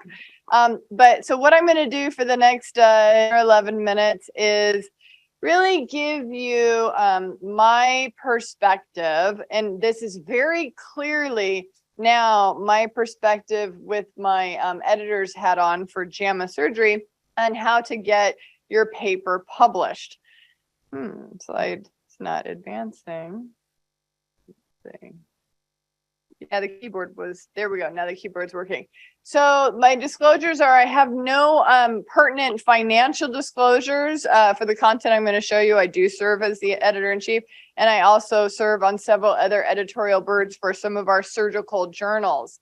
So I think that to start with, to understand why a manuscript is rejected, you need to first really understand the peer review process and what goes on behind the scenes when you submit your manuscript. So here is a very simplified graphic that will give you the idea of what happens. All right, so as you submit a manuscript right here, what happens is it goes to usually what the journal will call as a managing editor. This is the person who's going to look at all of the manuscripts and see if you followed the instructions for the authors, if you followed all the rules, the word limits, etc. If you have, and the manuscript meets all those criteria, then it is usually given to either the editor, the deputy editor, the associate editors, who will then determine if they're going to assign peer reviewers to review the manuscript or do a flat out reject without a review. So then if you get assigned peer reviewers, the peer reviewers, and it depends on the journal, some could be 2, 3, some as high as 5 peer reviewers. The peer reviewers will review the manuscript and importantly, provide recommendations about the manuscript to the editor and associate editors. Once all those reviews are in, so let's say I assigned a manuscript to 3 peer reviewers. Once all 3 reviews are in, it'll come back to me. I will take a look at all of their recommendations and read everything and then make a final decision. And the final decision would either be to reject it, to revise it, or to accept it. It's very rare these days to accept a paper on the first submission. They usually do go through a revision. So that's the basic process. Now, the second thing you need to understand, though, is let's say you get a revise. If you get a revise, you're going to revise your manuscript and you're going to resubmit it. The one thing I want to tell you that is important to remember is if you got a decision that is like a significant revise versus a minor revise. If it's really significant and you were asked to make a lot of edits, it is highly likely that it will go back to those same peer reviewers. That is important for you to remember. Because if those peer reviewers, let's say Dr. Feldman took 2 hours of her precious time to review your manuscript and type up all these suggestions, okay, and it comes back to her after you've revised it and you didn't do what she asked, how do you think that's going to make her feel? Yeah. So I want you to remember that. If it's a major revise, it is likely going back to those peer reviewers. If it's just a few minor revisions, the editor might just make the decision themselves after looking at it. So that's a key strategic thing to remember. All right. Now, I really do think that to get your manuscripts accepted, you need to understand why manuscripts are rejected. And if you understand why manuscripts are rejected, this will help you with your own manuscript writing to be better and to avoid some of these traps. So I'm going to give you, this is very clearly from my lens now as the editor of JAMA Surgery. And so please take that with what is intended. This is coming from the journal that now does have a pretty significant impact factor. However, I will say that as mentioned by Dr. Feldman earlier, I have lived through the transition. When I took it over, it had an impact factor of 4, and now it's close to 17. So I have lived through the evolution of the journal. And I think most of what I'm going to tell you applies to lower impact factor journals as well as higher impact factor journals, most. Okay, so number 1, there's no order in my top 10 list, but I will tell you this top 10 list literally has been over the 8 years now that I've been serving as editor. And actually the way that I manage the journal, I actually have all of my deputy editors. They give me reasons, little kind of bullet point reasons why things are going to be rejected if it's rejected without review. And this comes from my collecting that over about 8 years, as well as the peer review process. Okay, so number 1, the topic is just not relevant or suitable for the journal. Yes, this can happen. All you need to do is just take a look at the table of contents to see if your work would fit with the journal. A great example, if anyone takes literally 1 minute to look at any of my table of contents, you will quickly see we do not publish basic science research. Right there, that is a great example. So why would anybody submit basic science work to JAMA Surgery? I do not know. So do something like just take the time to look at a table of contents and ask your questions. Does the journal publish general interest stuff like JAMA Surgery or very specialty specific? So for me, for vascular, that would be JVS. That's a good example. Does it publish clinical, basic and translational? Does it publish healthcare policy work? If you're in that space, you really do need to see if the journal does that. And also I call out the global surgery work because not all journals will publish global surgery work. Number 2, your study is not novel, innovative, or significant. So you really do want to get familiar with the impact factors of the journals and basically know if your work is really novel, you're the first one to show it, then go big and go high. If you are showing something that's, say, been done in the surgical oncology world, and now you're trying to show it in the transplant world, that's not necessarily novel, and that's more iterative. And so you need to take these things into account. And then also, is your work just purely descriptive? That would probably place the impact of your work a little bit lower. The best papers, clearly prospective randomized clinical trials. If you're doing a prospective randomized clinical trial, go big, go for the high impact factor journals. If you are doing a single institution retrospective review, it's just today's day and age, it's going to go into a lower impact factor journal. So just recognize that. I rarely take single institution studies anymore. Oh, and this is just my little flip. How many more papers do we need on opioids? Oh, please. You have no idea how many papers get submitted to JAMA Surgery on some form of opioid management. And also, I'm sorry for those of you who might be in the frailty field. It's a little overdone. And I will also say the COVID papers are still coming in. And so how creative can we be? And my last little pet peeve is how many more nomograms do we really need in the surgical world that none of us will use? And you know what I mean. So I just, caveats. All right, number 3, your manuscript does not follow instructions for authors.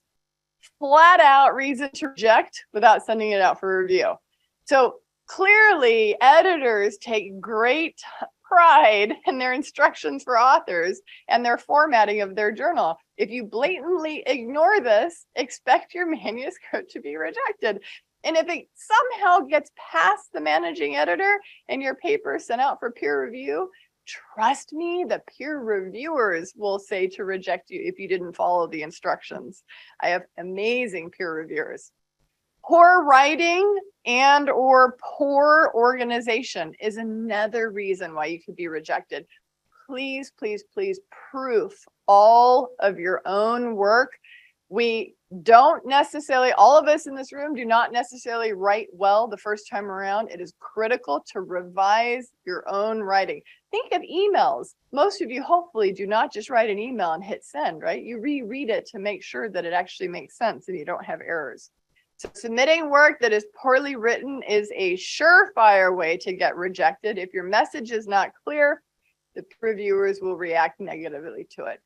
Number 5, your study design is not appropriate. So study design is critical when it comes to clinical trials, interventional studies, and then meta-analyses, survey studies, epidemiologic assessments. I could go on and on. And so if you are doing some of the more high-powered health services research, in particular in clinical work, get a biostatistician involved in your work. Make sure that you have appropriate controls. If you don't have appropriate controls, your peer reviewers will call you out on it. And be very aware of confounders that you could have. Something I see often is if you're using a database to do make sure that the database that you are using is appropriate for the question that you are actually asking and exploring. I see this a lot where peer reviewers, just like Dr. Feldman, might say that database is not appropriate for that question that they're exploring. It just doesn't have the right stuff in the database to look at it. So one thing that we did in JAMA Surgery in 2018 is the whole editorial board got together and we released our first kind of educational series on the appropriate use of all the different surgical data sets that were out there. So I will refer you to our website, and it's about 10 different short articles. Each are about 2 pages. And you can see we have a little 2-page primer on each one of these data sets. So from the NIS, SEER, Medicare, TRICARE, VASCO, you name it. And they're really nice. And they look like this. They're little 2 pages. And they'll basically tell you what is good, what the database is good for. And then the caveats, beware the limitations are. So I'd refer you to that practical guides data set. And then here is a really nice checklist. And this was formed by Dr. Hyder and Dr. Bill Amoria. And this is also, if you're doing health services and outcomes research, literally go through 1, 2, 3, 4, 5, 6, 7, 8, 9, 10. It's a good checklist when you're doing health services research. Number 6, your statistical analysis is not appropriate. Our research, especially when it does come to clinical and health services research, has gotten quite sophisticated in the past decade. So I would say that as our research has become more sophisticated, journals have evolved and are now involving more and more biostatisticians to review the papers. So be sure that your statistical analysis is sound.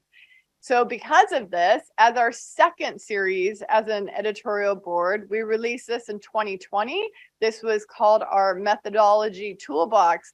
And you can see, again, 2-page primers to help our readers on things like qualitative research, mixed methods, meta-analyses, survey research, decision analysis research. So there's little 2-page primers on every single one of these, and it gives the strengths of the method and also the limitations. So I refer you to that. Number 7, regulatory approvals were not obtained. Please, please, please make sure that you do have appropriate IRB or ACUC. And what I see more commonly these days is people forgetting to register their trial with clinicaltrials.gov. So I had a scenario where literally an investigator was doing a prospective randomized clinical trial, but first time ever doing it, and didn't think to register the trial until halfway through the trial. So it's not great. That's not desirable. So the question, they did not include anything about this in the paper. So when asked, did you register it? They were truthful and said that they registered it halfway through. And we said, simply state exactly what happened. And the paper did get published. So just be truthful and honest about these things.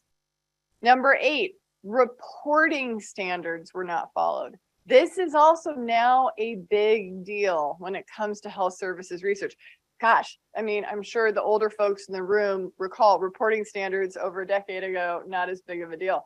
Now there's reporting standards for everything. You can go to the Equator website and you can see here's the list of a lot of the reporting standards that need to be followed if you were doing, for example, a systematic review, or if you're doing a case report or a clinical practice guideline or qualitative research, you would need to follow this. So what did our board do? Our third series of, we had a third series that we just released in 2021 on the appropriate use of reporting guidelines.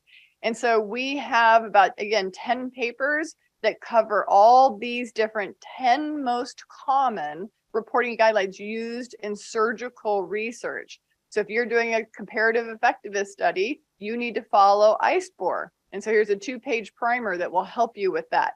Again, you can go to the JAMA Surgery website and we've got all these different series in one place. Number 9, if there are ethical concerns. So can you guys guess out of this list here, what is the most common ethical concern that you probably think a journal editor is dealing with today? Can you guys guess? Yep, it's number 2, self-plagiarism. Okay, so it is shocking the number of people who do not understand. If you publish, let's say you've published something in Annals of Surgery, okay? Now you're submitting something new to JAMA Surgery. And okay, you're like, it's just the method section. But there's a huge amount of overlap and similarity, huge amount with the method section, to where when you run your article through something like Authenticate or Crosscheck, you get like 20% similarity because of the method section being the same. Well, guess what? Elsevier owns that content. So even though, and I just had this last week where someone pushed back and said, oh, it's just the method section. I'm sorry, it's a potential copyright infringement. So you have to reduce it down to the minimum. So I told this author, I need you to get the similarity down to as close to 5% as you can. If you can't, I understand, you can go to another journal. I completely understand. Guess what they did? They got it down. So please, self-plagiarism is a big deal and it's a copyright infringement. So that is why it is there. Yes, we will tolerate, if we're going to tolerate any similarity, it's going to be in the method section, but it still needs to be kept to a reasonable minimal amount. And then number 10, here it is. If you did not adequately revise the manuscript according to the suggestions of the peer reviewers that, again, took the time out of their lives, did not get paid for it to give you advice on your paper, don't blow off those recommendations.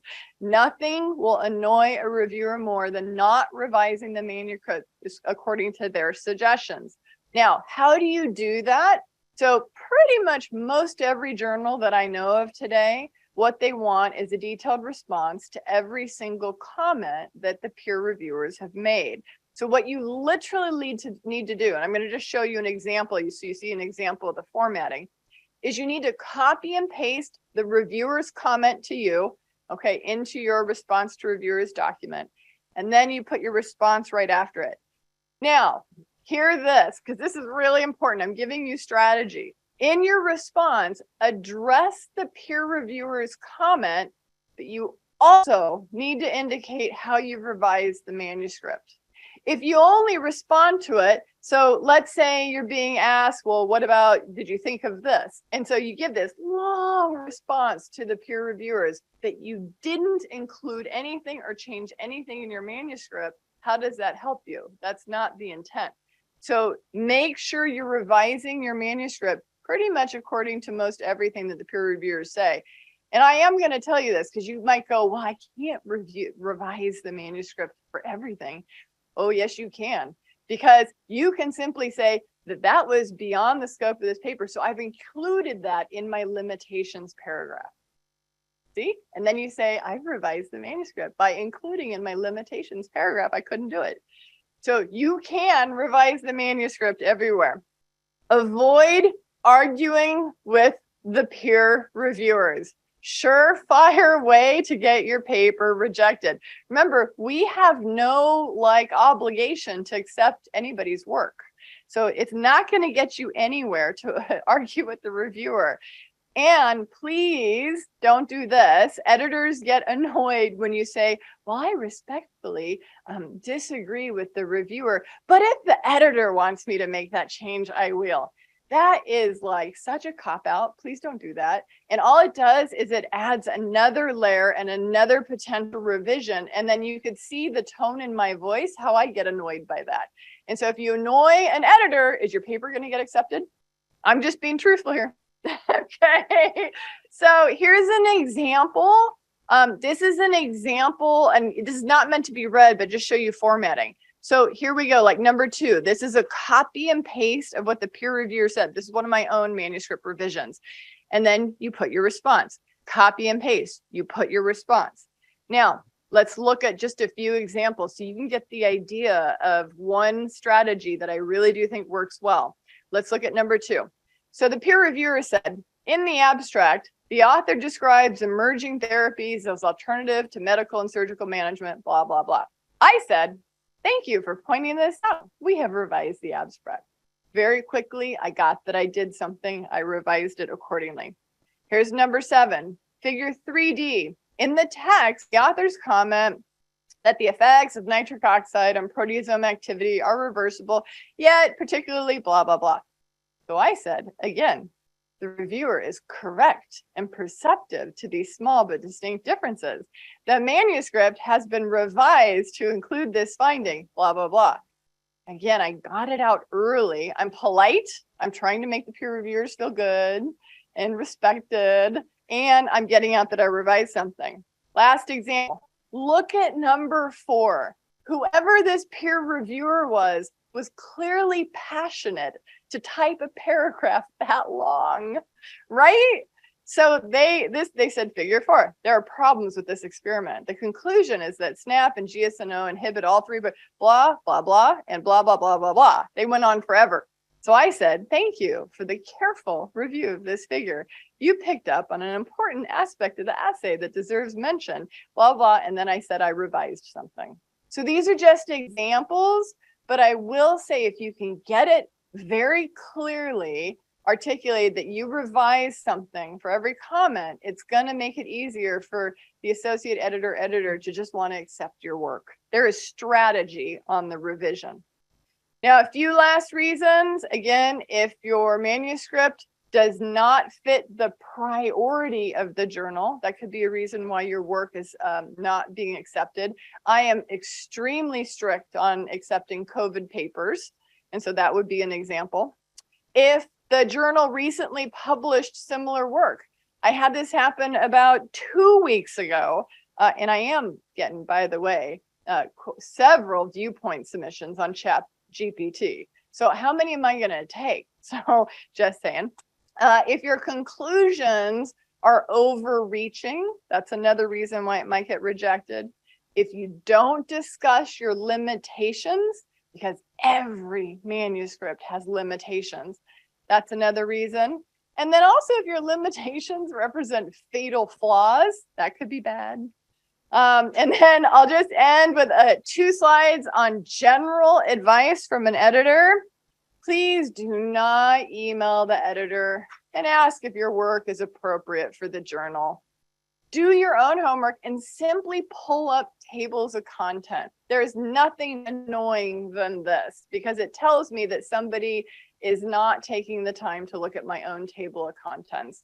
I publish clinical work. If it's clinical, it's appropriate, right? Why would anyone email me? And if you think that helps you to get your work into the journal, it does not. It works the opposite way. My inbox is flooded, right? So do you really want these extra emails with people asking that? No. Read your instructions for authors. I cannot overemphasize that. Please follow them.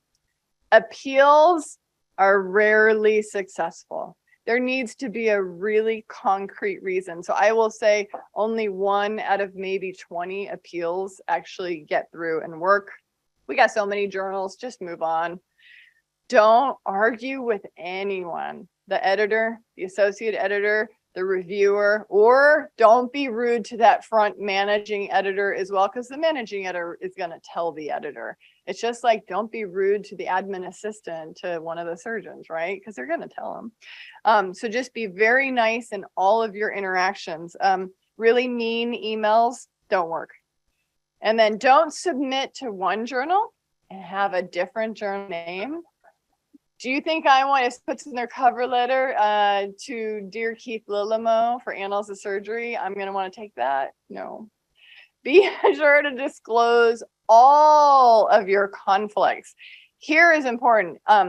Trust me, the peer reviewers, if you've not disclosed your conflicts, there's a great chance that the peer reviewers are going to call you out on it, and then things could go not so well. So make sure you disclose all your conflicts. Be very transparent with your authorship decisions. It is not my job as an editor to dispute authorship positions. And so please make sure that you follow the very well-known ICMJE authorship criteria. There's 4 of them. And then do be aware of the fact that, let's say you submitted some minimally invasive work, and I did send it to Dr. Feldman and it got rejected, and now you go and you submit it to Annals of Surgery. Annals may send this paper to Dr. Feldman. So be aware that you can get the same reviewer with a different journal. So if she reviewed it for JAMA surgery and somebody just then did nothing, did not revise it at all according to her suggestions, and then she gets it again at Annals of Surgery, how does that make you feel? Exactly. It makes you want to say reject. And then a nasty little note to the editor to go, I already reviewed this. Yep. And that's what happens. So just be aware of that. So these were the summary of the top 10 reasons I gave you on why manuscripts are rejected. Again, this is the lens that I have with JAMA surgery, but I think many of these are appropriate for most all journals. And just remember that writing is really a lot of fun.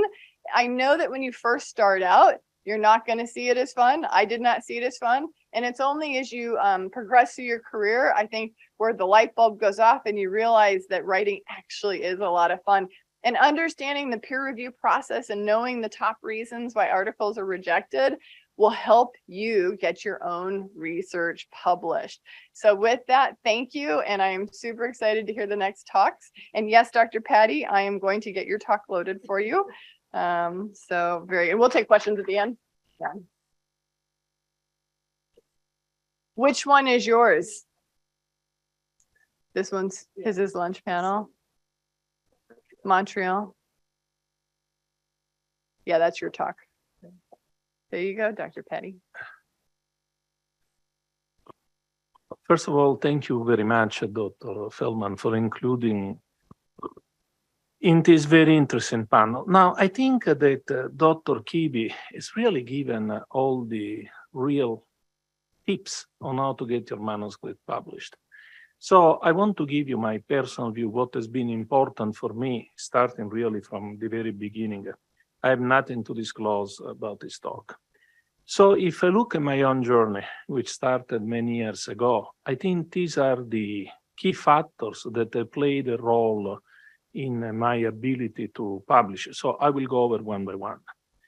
So you are aware that when you finish in a residence in general surgery in the United States, you have 2 choices: non-academic, so private practice, You can work in an HMO like Kaiser or a DVA, and then academic. And this is the path that I chose. I was well aware that in addition to patient care, education, and autonomous committees, it was important to do research and scholarship and publishing. Now, based on what I heard this morning, there are only two types of research, basic science and translational. In reality, there is much more. And this offers you the opportunity to really follow your passion and decide what type of research you want to do. And that's key. For me, it was really clean outcome. And it was the desire to try to translate into patient care the results of my own research. This doesn't go. If I can do this. Probably one of the most important factors in my career and the ability to publish has been the role of my mentors. You know, this is the classic definition, is a relationship that is dyadic to people, is hierarchical. But my mentors really were fantastic role models, teachers, advisors, and they were sponsors. And they helped me tremendously in getting started with publishing. As you can notice, English is not really my first language. And these were my mentors. The relationship was easy because these were members of the silent generation. I'm a baby boomer. So there were really no issues of work-life balance or number of hours during the week. You just work, you said, yes, sir, and you delivered. But today is different. And I acknowledge that there are other factors that can affect the relationship. So when you choose your mentors, make sure that you feel comfortable with all these issues, gender, culture, race, generations. But the key to have an effective relationship and productive is understand that is a two-way street. So you can ask and pretend that your mentor does a ton of work for you, but sometimes they will ask you something that is not relevant immediately to your career. Like, listen, I'm giving rounds in 1 week. I don't have the time. Can you look at this paper or make some slides? And then there is the issue of opportunities.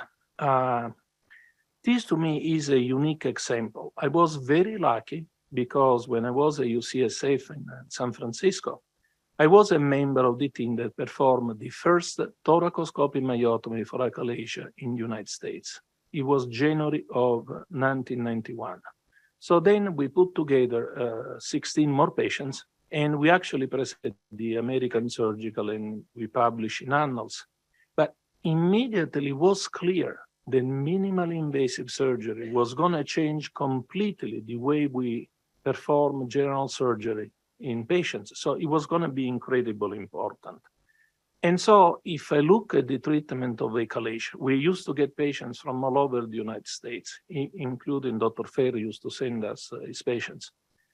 Basically, we were able to look at many different aspects of the treatment of the disease. Thoracoscopic, should we do thoracoscopic or laparoscopic adding a fundoplication when the esophagus was dilated, or pathophysiology and treatment of epiphrenic diverticulum, more recently compare Heller myotomy to POEM. The key, however, if you want to do this type of research, if you want to be able to have answer to questions, is to create a database. And each patient must be entered in the database so that one day you will be able to answer some questions. As you can notice, I'm staying within 10 minutes, not 25 minutes. Another incredibly important aspect has been for me to have research fellows. These are people that, especially if they are from abroad, so actually I never had a research fellow from the United States. Research fellow from abroad, in this case, Brazil, Italy, Argentina, and Colombia, they come for 1 or 2 years. They want to be as productive as they can, and then they go back to their own countries. Only one stayed is Daniela Molena, worked with me for 3 years, and now she's head of the esophageal program at Sloan Kettering Hospital. I found incredibly important to attend the scientific meetings, even if you don't present. Many of these meetings, let's say the Association of Academic Surgery, career advancement courses, and writer courses, just take them. In addition, listen to all the presentations, open to new ideas and to new collaborations. But then this is a real important tip. Let's say that you send a manuscript to, let's say, Annals of Surgery, and the acceptance rate is between 10 and 15%. But if you go through the American Surgical Association, which requires you to submit to that journal, your acceptance rate can be much, much, much higher. So this is a way to present in meetings, they get to know you, but also to publish your research. Now, I want to read something that was illustrated by Dr. Kibbe. If you have a prospective randomized trial, multi-center, of the effect of anti-reflux surgery on rejection after lung transplantation, probably you can submit to the very top of the surgical journals or even to Lancet, JAMA, New England Journal of Medicine. But if you have a single center retrospective study on 2 patients, you have to really go down the list. So you can choose between 212 journals that have different impact factors. So as Dr. Kibbe was mentioning, probably you're going to go all the way to the bottom of this list to have your paper published. So when I got started, my mentors realized that they have to teach me a simple way to write a manuscript. So after, of course, reading the instructions of the journal, they said, listen, write a very short background, list why it's important to do this study, what's not. And then clearly illustrates what are the goals of your study. Go to the methods, have the proper statistical analysis results.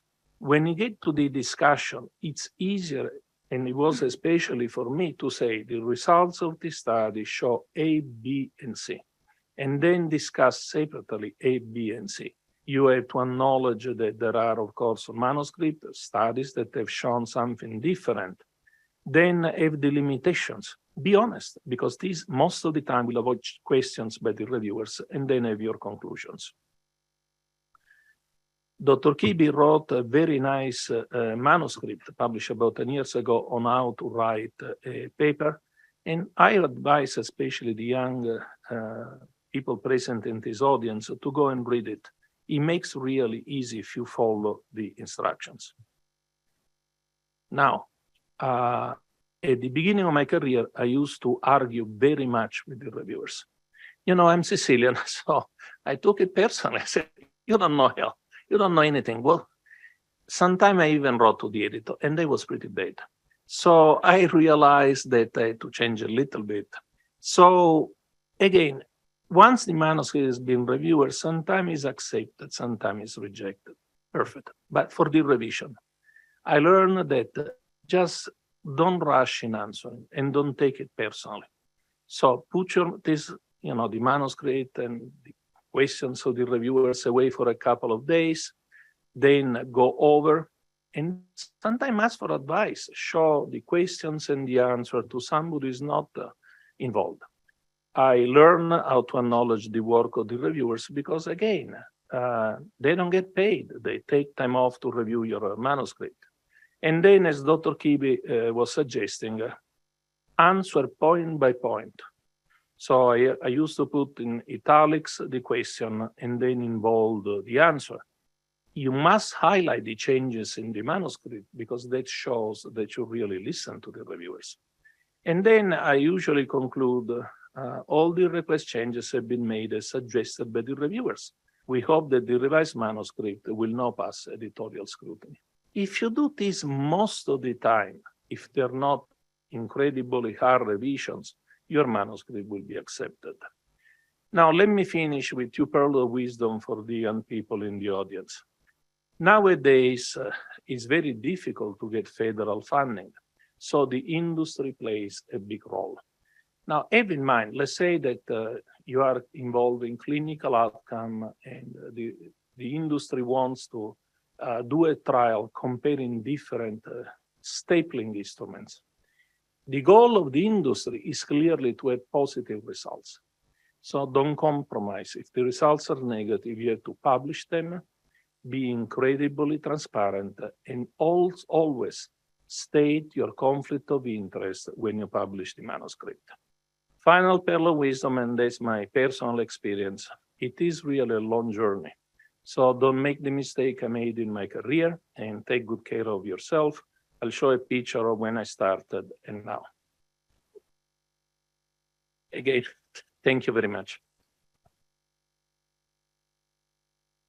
Okay, so we've had some, I'll admit that we've had some experiments in trying to use ChatGPT, and I can just give you some of what we found and things that I've thought about, having been forced to do what I don't like and read about computer science things, which so you're aware that these days computers can understand text, right? You've gone to an insurance company, there's a little text in the bottom, types in your query, and it says, sorry, do you want to take out a new policy? And you go, no, I want to make a claim. Oh, here's the details of a new policy. I want to claim. They don't work very well. Okay, they have like a few different things, and they kind of work by kind of give a value to, you know, how to complete a sentence and stuff like this. So Hannah is a, you know, and you've got these different options.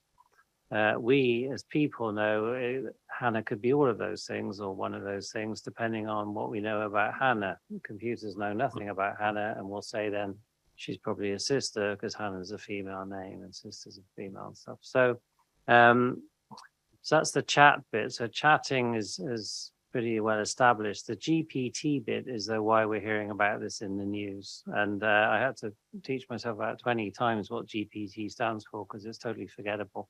It's generative pre-trained transformer. Generative means it generates text. Pre-trained means some human beings trained this thing on the correct answers and ranked them. It's interesting. There are only 40 people created this havoc, what we call GPT. And then the transformer, I guess, is the clever bit. It's the bit that kind of looks at words, punctuation, sentence patterns, compares them with what else is known. And what essentially, to not use a very technical term, it can figure out the flavor of your question and then respond with either the same flavor or a flavor that you ask it to do. And that's really what this is all about. You know, finally, they can understand context and meaning from sentences. So obviously, being able to understand human text is a huge benefit, and being able to, you know, give you different styles of output.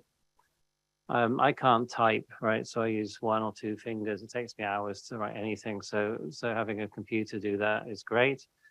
Correcting errors is very boring. You know, in Word, there's that the red line means something, and the students don't seem to know that, right? So it can take care of it all for you. For example, I took the only part of the Bible I'm vaguely familiar with, which is Ecclesiastes. And you can say to ChatGPT, okay, write that as a scientific abstract for me. And there it goes, right, within a fraction of a second. That would take me quite a long time. It's pretty good, and you know, it kind of makes sense. Or you could say a children's book, and within seconds you've turned the Bible into that, or as a rap. It's not a great rap, but it rhymes, and you can go on and on and on, entertaining yourself. So there's more and more literature these days, and keeping up with it isn't funny, and so it can help you get through that legwork. Sometimes you're not aware if your idea is really new or not, or how similar it is to other things, and that can really help you. Basically, being able to access every single document up to whatever year ChatGPT is currently current with, depending on the thing. Going to your thing about reviewers, I'm that guy, right? That always fights and complains and argues, and there's always seems to be one reviewer that's never satisfied, right? And so you can use ChatGPT to kind of give a pleasant and respectful answer if it doesn't come naturally. But for students, however, you know, the key thing is not writing the document, it's explaining to students the structure. What should your paper start with? What's the next section going to be? What's the second paragraph going to be? What point are you trying to make? And it's very hard. to plan documents out without any help, especially if it's in a style that you're not used to. So that's really good. Weaknesses, well, it's human-like, right? It's not human, it's human-like. And so it's stupid, right? It doesn't really understand what it's telling you. So I was struggling a bit writing this, as you can maybe tell. So I said, give me a joke then to kind of entertain this kind of audience. And so it gave me one. I thought, great. So why did a surgeon become a scientist? Because they wanted to cut. And that's the only funny bit in the answer, right? The cut to the chase and so on. So it understands what a pun is, and it understands there are puns around being a surgeon and cutting edge and cutting to the chase. They're not very funny. The biggest problem is this thing called hallucination, right? It makes up answers. It tells you what it thinks you want to hear. The reference, it gives you a stunningly accurate looking. Their authors you're aware of, their journals that exist, the dates look about right. And I've wasted a lot of time when we tried to write our review article looking for these non-existent references before I realized that hallucination is a thing. So if you follow the news, there's been a lawyer who got caught out doing this and was filing motions based on non-existent previous rulings. And I guess that guy wishes he hadn't done that anymore. But this is just the beginning. We get more and more of this kind of stuff happening for sure. So the weaknesses, it's not an author because it can't consent to anything and it can't agree to bind by ethics or whatever. But here's the funny thing, it's provided for free in some shapes or form, these chat things. But who owns it, right? They keep a log of everything you ask. And when we asked a patent lawyer, if I invent something on ChatGPT, does that belong only to me? And the answer is no, it doesn't, right? And so you shouldn't invent things using ChatGPT. So I won't get into publishers and the different policies that are coming out and already established in some cases. Generally speaking, I think it's acceptable to use ChatGPT to improve the English. A lot of the whole world has to write in English, and the whole world doesn't speak English, so that's reasonable. Using it to analyze your data, and it's dodgy. Let's say no. I don't think there's an answer, but I think if you're caught out and you don't declare it, it's a problem. Okay. I'm hallucinating. So the opportunities are, well, it saves people like us having to check spelling, and you can actually focus on the science. I think the general standard of presentation will, reach quite a high minimum level, and maybe that will allow us to focus on the content of papers rather than, how well they're written. Here's the number one opportunity, though. As I said, the GPT bit is the clever thing. The chat thing is neither here nor there. It's not important. And so you can create, you being people can create new tools that utilize that algorithm. And there are hundreds of them, hundreds and hundreds and hundreds of them. And if you missed out on the .com boom and bust, if you know what that is, or you missed out on the app gold rush, then you're probably about to miss out on the AI gold rush, because if you've got any idea of how you could use this to develop a product, then you better hurry up, because the end is almost getting there. So, but every problem is an opportunity, and this hallucination problem has kind of already been solved. There's a new software called Cite AI that only uses real literature, and it'll show you where in the paper, it thinks there's support or disagreement with the points that you're trying to make. And that's very powerful and saves a lot of time. And I believe the department is giving everyone a subscription to that when we find out how much it costs. The threats, well, being able to process, every single document known to man in a fraction of a second means that you're not going to read those things. And so the depth Depth is going to suffer as a result of being able to handle lots of information very quickly. Certain professions, you can see that the writing is on the wall for them. Knowing things is kind of finished, right? I mean, regulatory affairs is what? It's knowing things that's on a website somewhere that's very hard to understand, but it's there. So a lot of that now you can do without paying people. You could, if you wanted to, swamp the literature with, especially the not so good journals. You could pump out a journal every day, paper every day without too much work.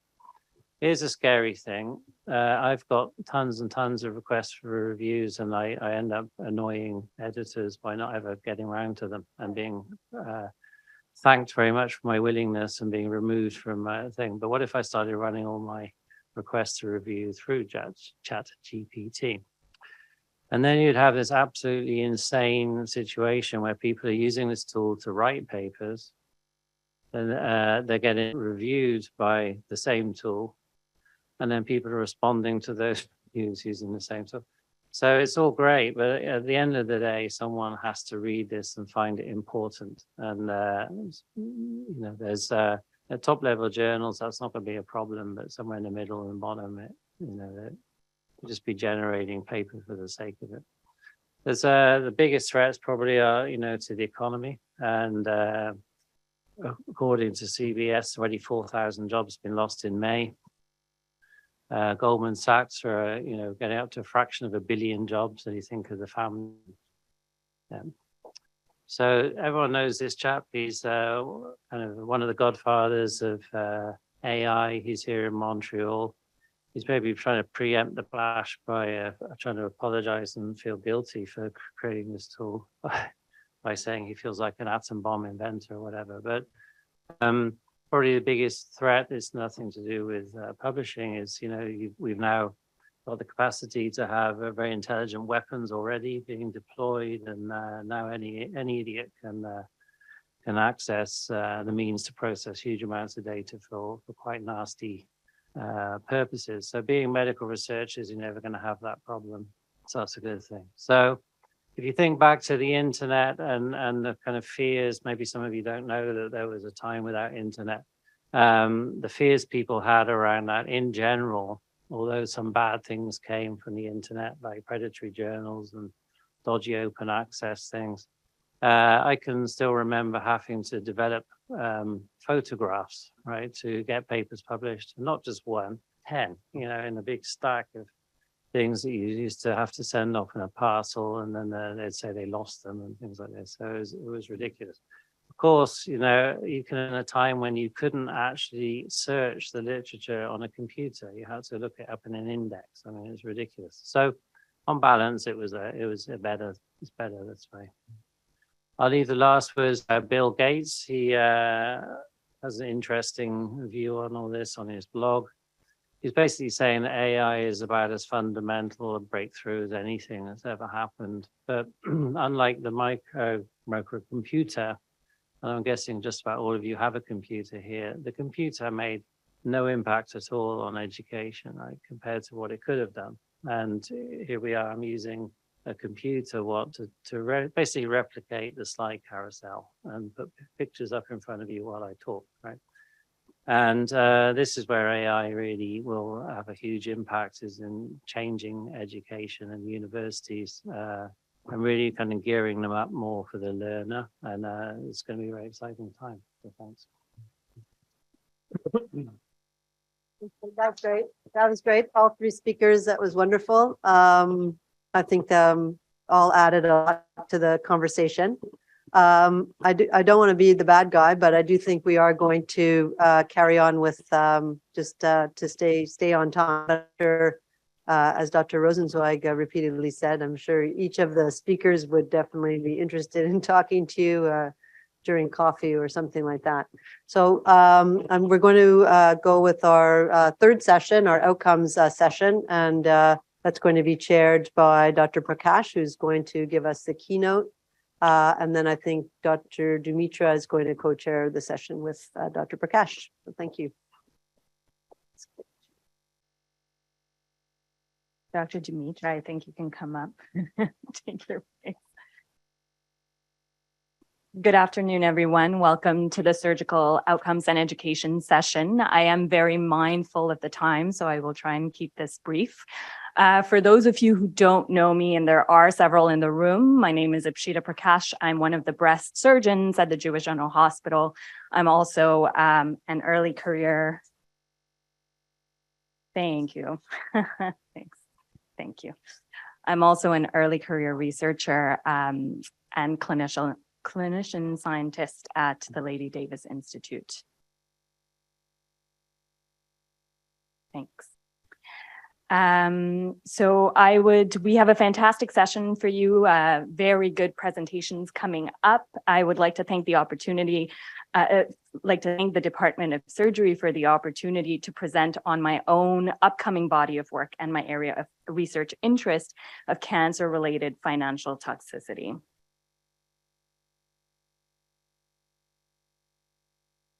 Oh, my slides are not. There you go. I have no relevant financial disclosures for this presentation.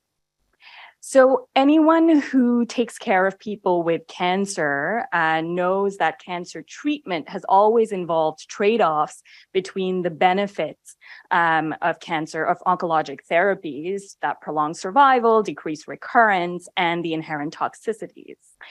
It is only in the last decade and a half or so that an often overlooked risk has emerged in our collective consciousness as a potentially serious toxicity of cancer care. And almost exactly 10 years ago, Dr. Yusuf Zafar, who's a medical oncologist at Duke University, where I did my fellowship, coined the term financial toxicity for this risk. So when we discuss these treatments with our patients, it is our responsibility to weigh these risks and discuss them in order to have a true informed consent discussion.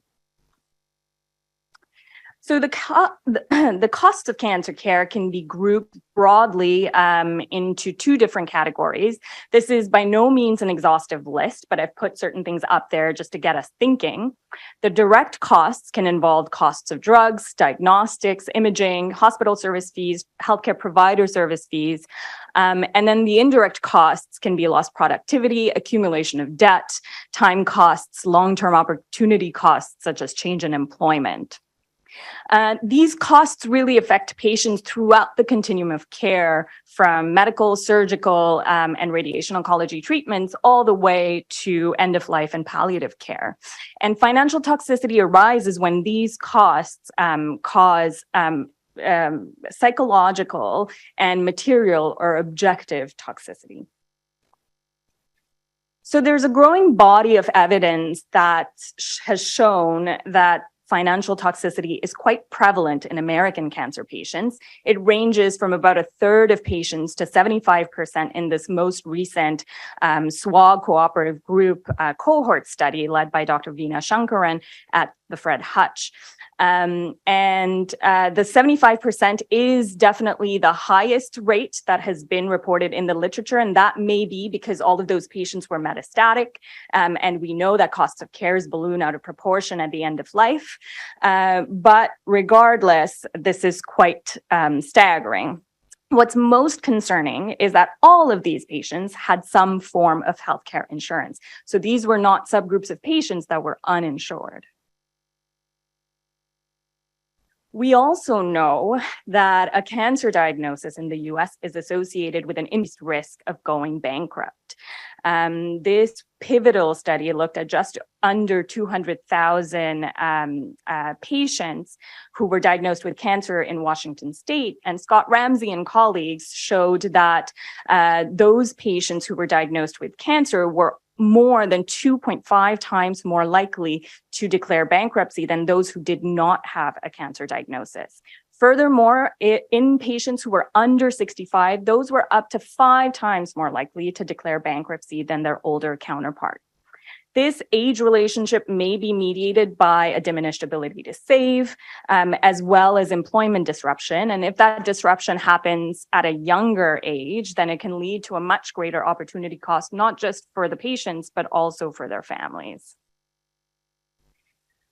We have also seen, again in the US context, that overall survival, that holy grail of oncologic outcomes, seems to be affected as well. In this study, in this population level study, the authors showed that cancer patients who filed for bankruptcy were 80% more likely to die than those who did not file for bankruptcy. And interestingly, excluding those patients with late stage disease from the model did not affect these results whatsoever. So this relationship between financial toxicity and adverse health consequences is really being established across several studies and series. And it's not just the survival measures that are affected, but also treatment adherence, quality of life, and healthcare utilization, especially at the end of life. We are also starting to understand this really complex interplay between the particularities of healthcare systems, social determinants of health, health-related social needs, and financial toxicity. We really can't think of it just as a consequence of a cancer diagnosis. There's a spectrum of disease here, and it's highly likely that there are certain subgroups of patients that are at higher risk of developing financial toxicity, which should really force us to think about it early in their care and on a continued basis. We really also don't know much about this in Canada. There is a huge knowledge gap in this space, and we need to build from the ground up when it comes to studying these elements in our healthcare context and how they can relate to financial toxicity. So the Canada Health Act, which underpins our universal healthcare system, mandates equitable access to care without any direct or indirect barriers. So theoretically, the investment case here should be that there should be no financial toxicity whatsoever for our patients. However, there is no ambulatory drug coverage for 18 to 64-year-olds in most provinces. There are monthly limits on home care, allied health professional visits, as well as medical supplies. Certain diagnostic tests and procedures are not funded by our provincial plans, and out-of-pocket payments are still required for travel, parking, childcare, and all of those things. And as we know, in our geographic context where distances are huge, these can be important costs that patients have to bear. So we're already getting early signals that financial toxicity is a pervasive problem in Canada, much more frequent than previously thought, which may be surprising in a universal healthcare system. This was a study by Hauser and colleagues that examined just over 300 prostate and breast cancer patients in Newfoundland and found that 20% of prostate cancer patients and 25% of breast cancer patients were paying more than $500 in out-of-pocket costs for their cancer care in the 3 months leading up to the survey. And we know that for a lot of our patients, this is a significant proportion of their income. This was another study that it was a larger survey study on a national basis that surveyed 900 patients across 20 healthcare centers in Canada. And they found that about a third of patients with breast, prostate, colorectal, and lung cancer, that's so the four most prevalent cancers, were experiencing high levels of financial burden. 41% made some sort of financial sacrifice to be able to pay for their cancer care. And ultimately, they estimated that Canadian cancer patients were paying almost $800 for cancer care out of pocket in the first month after the diagnosis. So thinking about solutions, then, we really should explore and consider the various drivers of financial toxicity at all sorts of different levels.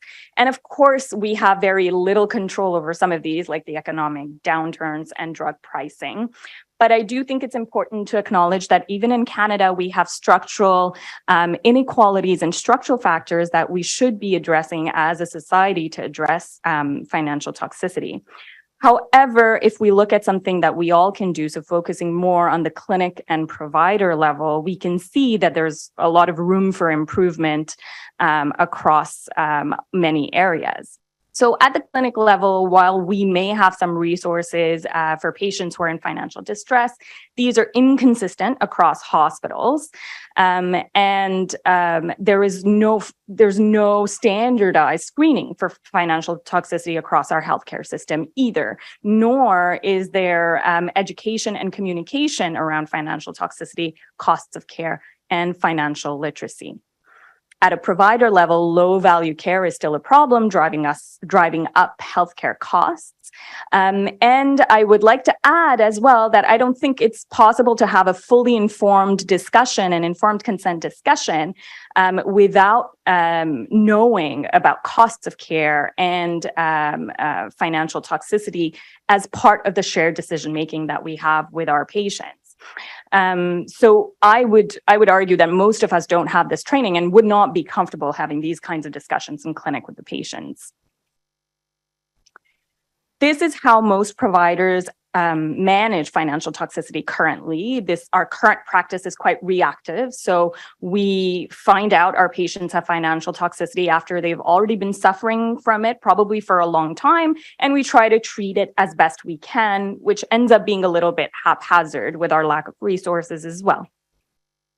What we should be doing is moving to a more proactive model, and developing a strategy to screen patients so that either we can diagnose them early with the so-called downstaging approach so that we can offer them treatment early and move them into a healthier survivorship phase, or potentially identify those patients who would be at high risk of developing financial toxicity and then implementing prevention strategies for those patients and then continuing screening as well.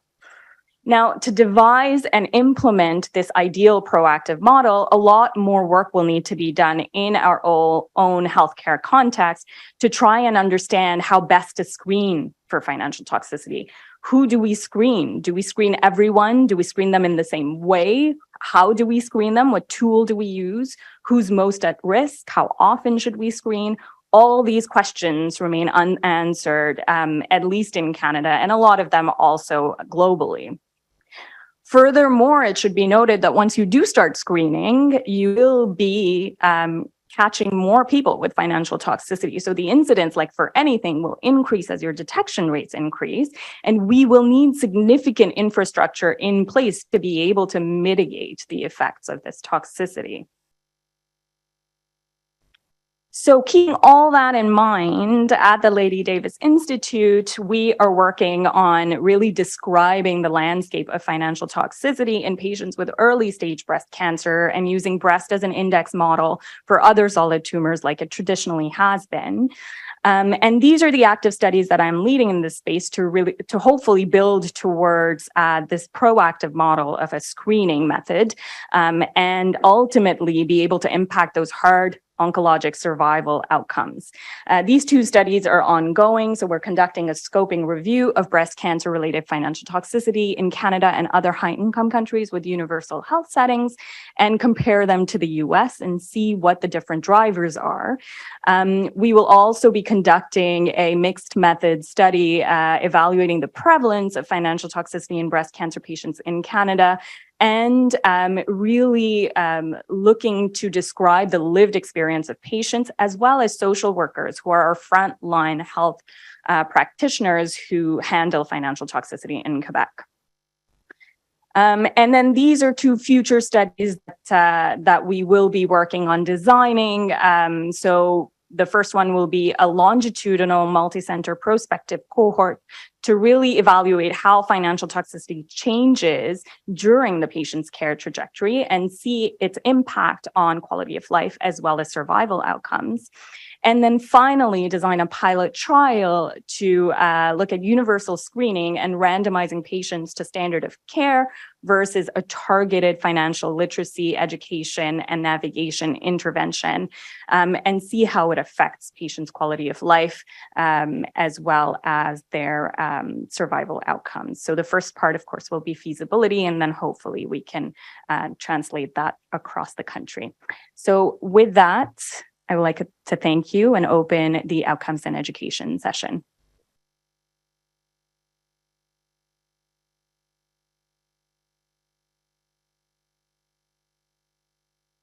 So I would like to welcome the first presenter, Anna Quino. She will be presenting on perioperative glycemic surveillance and control and is supervised by Dr. Heather Gill.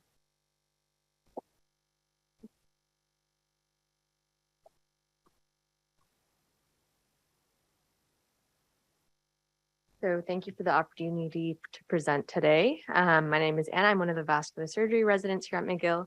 And today I'm presenting on perioperative glycemic surveillance and control in vascular surgery.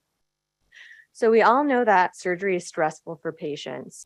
The surgical stress response is this well-characterized response, which is dysregulated inflammation, hormonal metabolic response that essentially results in downstream catabolism of proteins. One of the impacts of this or the outcomes is that patients can become hyperglycemic.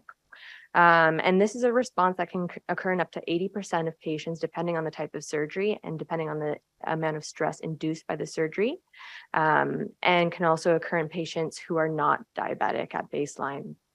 In terms of hyperglycemia, this can occur in multiple ways due to this response. So first of all, we can have increased glucose production due to that catabolic pathway, but we also get increased insulin resistance in the peripheral tissues as well as decreased insulin production.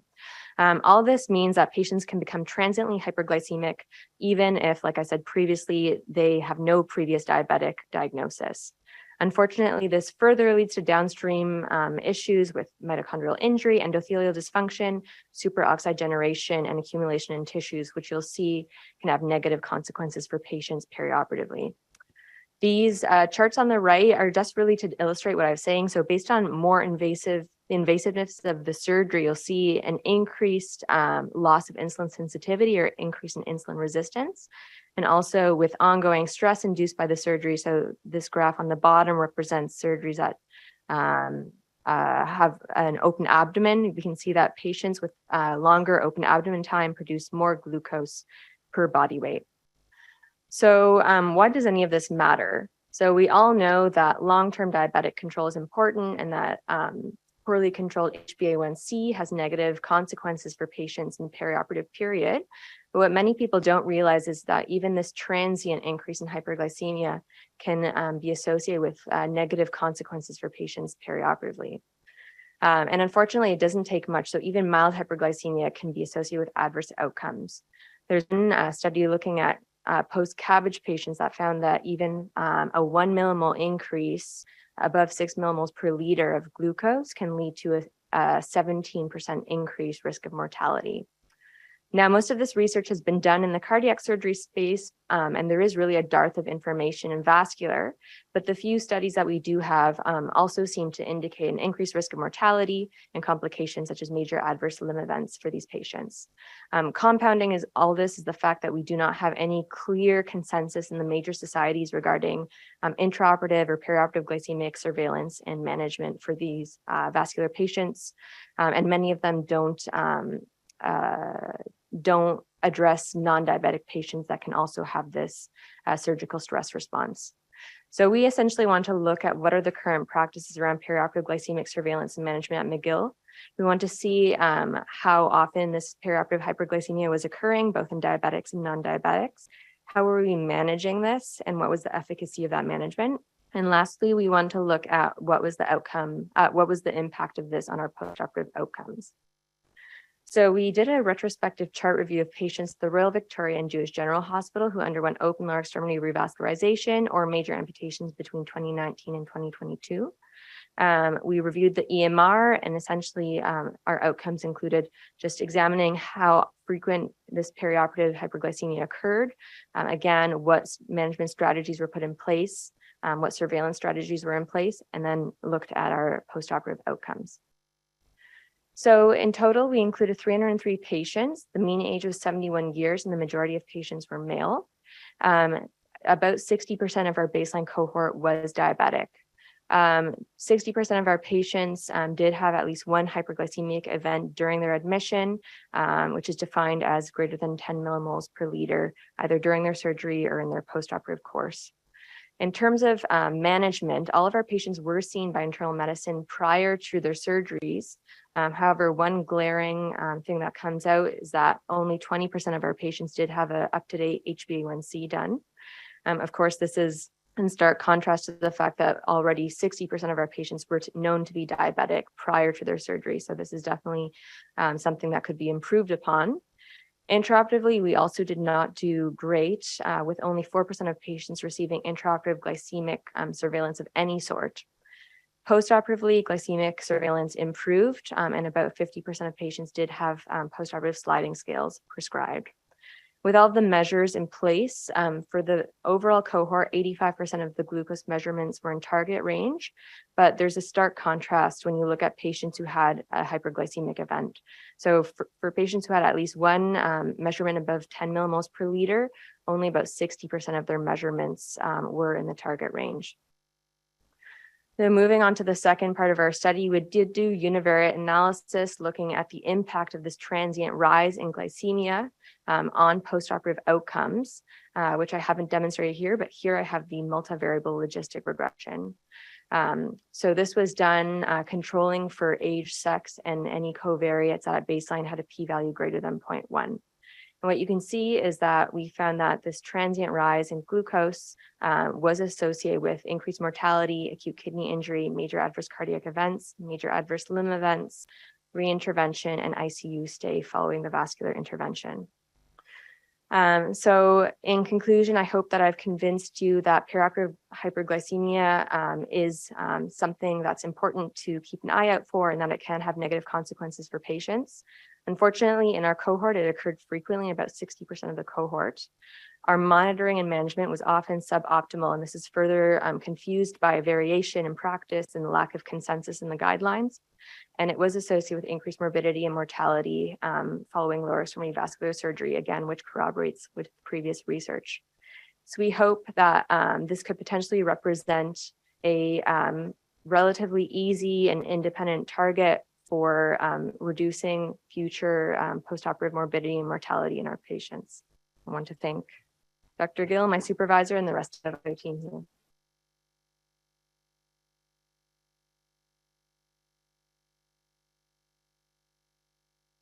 Any questions from the audience? Yeah, wonderful. So I think we do know that our patients in vascular, unfortunately, have a lot of comorbidities, and most of their comorbidities are very poorly controlled. And this has been reported and studied, and lots of different suggestions have been put out in the literature about this.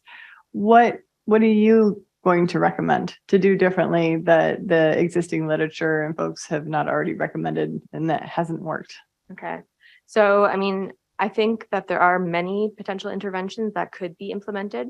A problem with all the literature out there to date, looking at like perioperative glycemic control, is really the incredible variability that you see.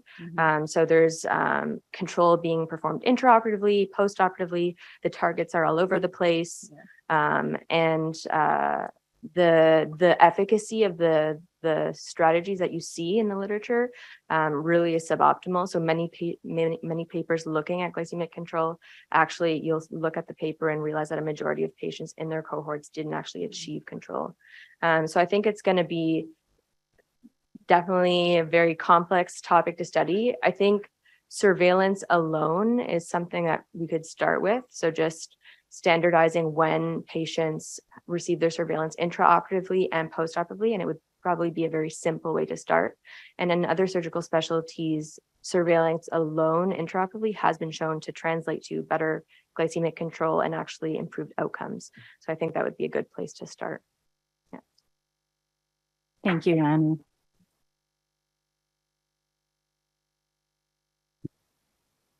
Hi, I'd like to invite Dr. Ahmed Nayem, who's going to present his talk, Timing of Intervention Impacts Outcomes in Patients Treated for Chronic Limb-Threatening Ischemia. Good afternoon. Thank you so much for the pleasure of the podium, first of all. My name is Ahmed, I'm one of the vascular surgery residents. I just want to start off by congratulating Dr. Kinyo, because I think the 8 slides do not reflect the number of hours she spent in the OR measuring blood sugar and putting outlines. So just a message of congratulations to her. I would like to thank the whole of the division who are actually very supportive during the time that this project took. So I'm presenting today about the timing of intervention impacting outcome patients with chronic limb ischemia.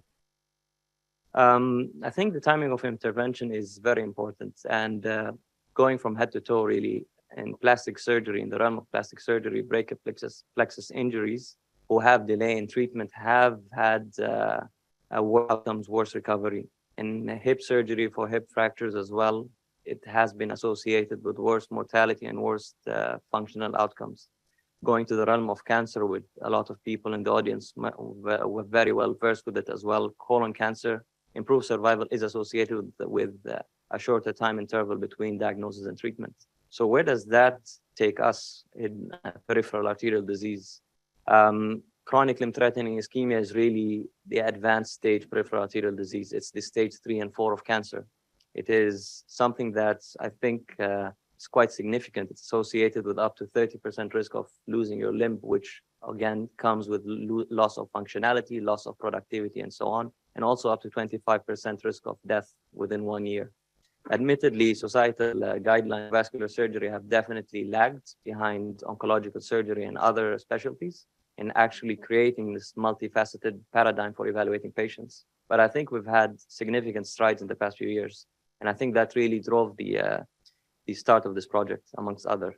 So for our study design, we looked at our own database with patients with CLTI, specifically patients who have wounds or gangrene over a 4-year period. We looked at timing of intervention, and we restricted ourselves here to endovascular interventions only for practicality because we had a ready database. So we looked at interventions done within 6 weeks and compared those to interventions done beyond 6 weeks. We looked at important outcomes to the patient and to us. So number one was amputation-free survival, which is basically time spent alive with the limb still functional and there. And also we looked at predictors of delays in endovascular revascularization, which is really the important part that I'm interested in here. I'm going to jump into the results for the interest of time. So we had 102 patients, 112 limbs.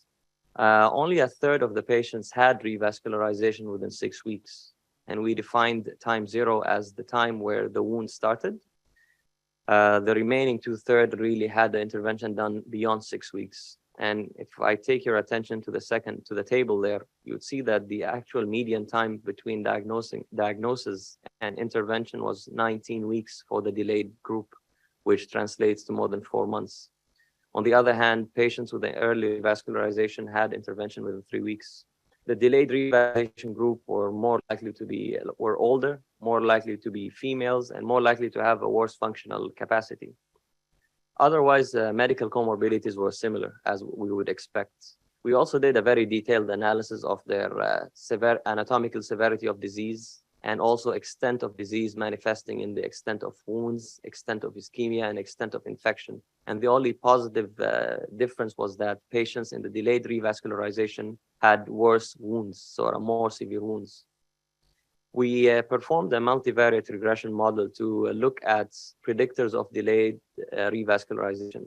And out of the variables that were positive in the univariate analysis, we saw that an extensive wound, which is basically defined as gangrene involving more than the forefoot or involving the heel, and also an age more than 70 as independent predictors of delays in revascularization. We are trying to link those to effects on the primary outcome of it, which is amputation-free survival. And in this next forest plot, you'll see that a worse amputation-free survival was predicted in patients with poor functional outcomes, and female sex was actually protective against the amputation-free, against having a worse outcome. We could not really find a link between delays in revascularization, as you can see here at the bottom of the plots, and a worse amputation-free survival, but this is admittedly probably a byproduct of a small study sample. My conclusions are very simple, and I'm trying to link those two funnels together. Advanced age and extensive wounds delay treatment, and they should not really. The second conclusion is patients with a poor functional capacity and male sex patients are more likely to suffer from limb loss or death.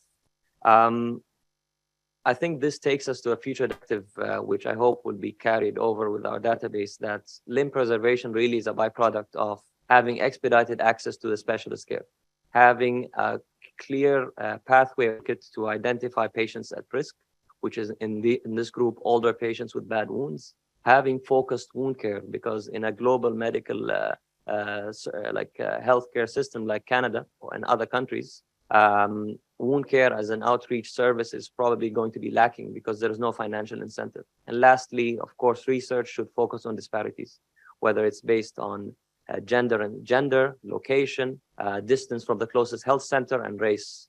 And I would like to conclude with this slide. Thank you so much for your time.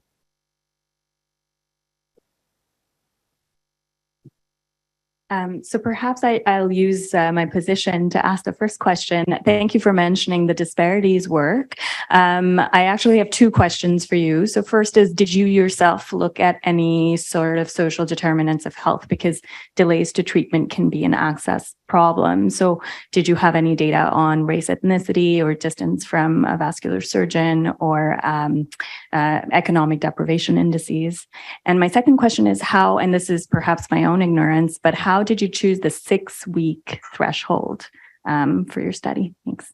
To answer the first question is actually one of the things that we wanted to look at when we started this project 2.5 years ago. But unfortunately, our electronic medical record doesn't really identify race. It's usually is a blank space, actually. Unfortunately, in terms of social determinants such as zip code or so on, which are things that are very well studied in the United States, for example, we only know this on anecdotes that people who come from certain parts of Quebec would probably have worse wounds, worse outcomes, and more severe disease. But unfortunately, I could not really identify that in the database.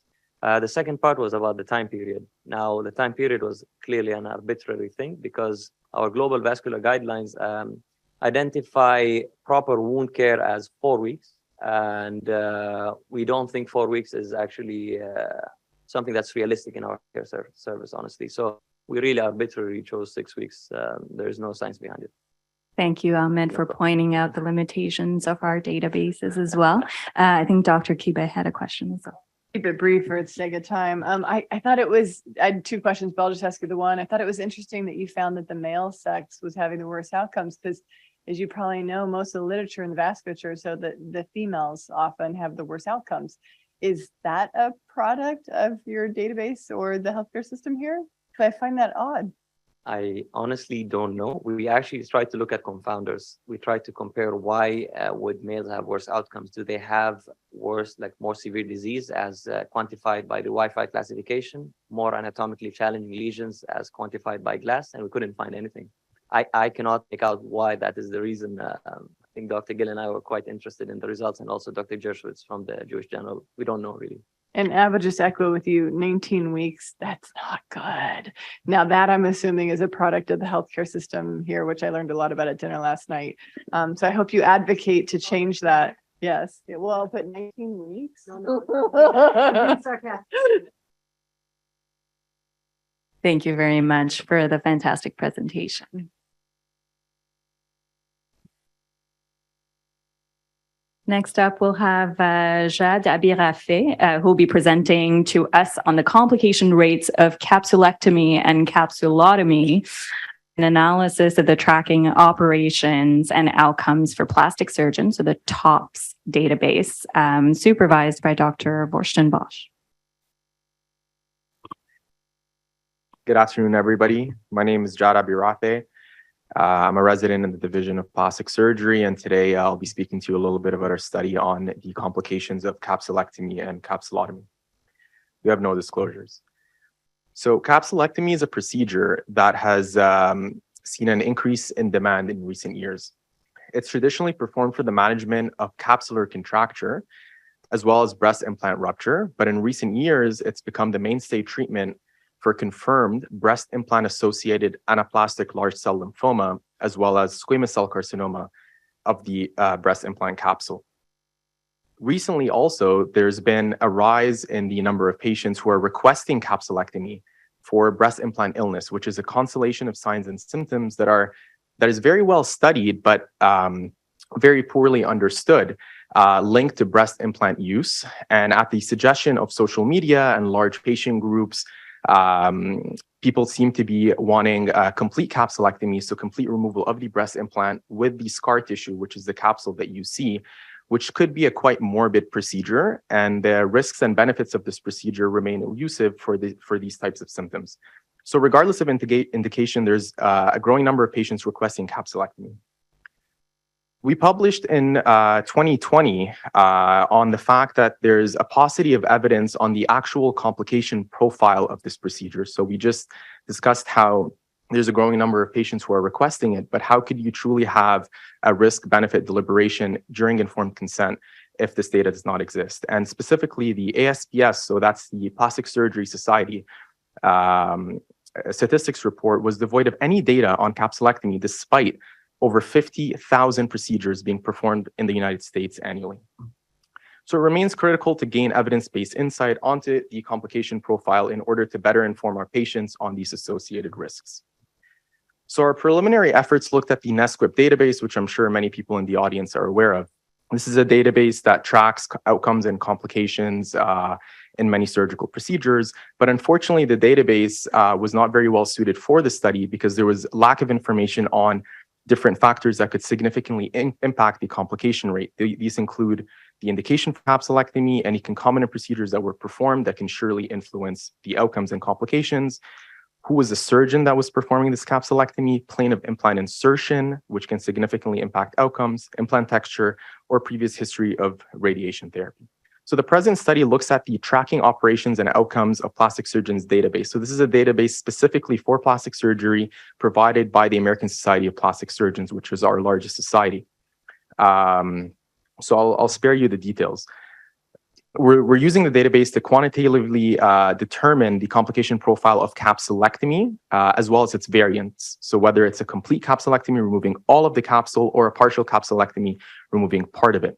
And we also want to describe all of the outcomes and complications observed that are reported.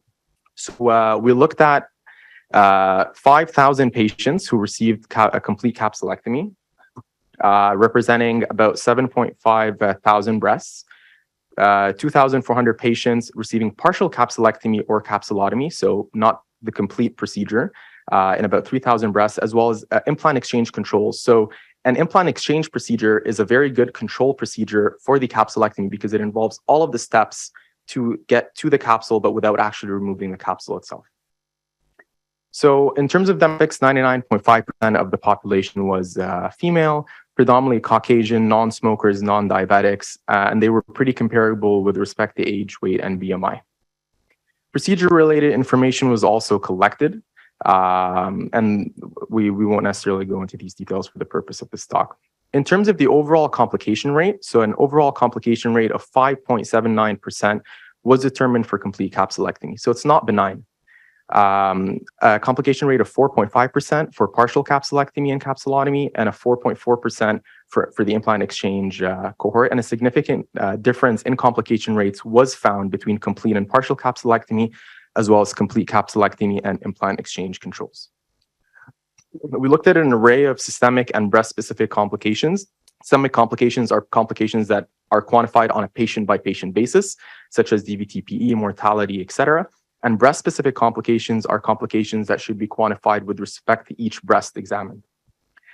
The rate of SIRMA was non-negligible at close to 1%, and it was significantly greater than the implant exchange control. The rate of hematoma was about 1% in the complete capsulectomy group and significantly greater than the capsulotomy group, as well as the implant exchange group. There was a significant increase in significant difference, in unplanned ER visits between capsulectomy and capsulotomy. So the more extensive procedure is associated with greater complications. There was a significant difference, in the rate of dehiscence between capsulectomy and controls.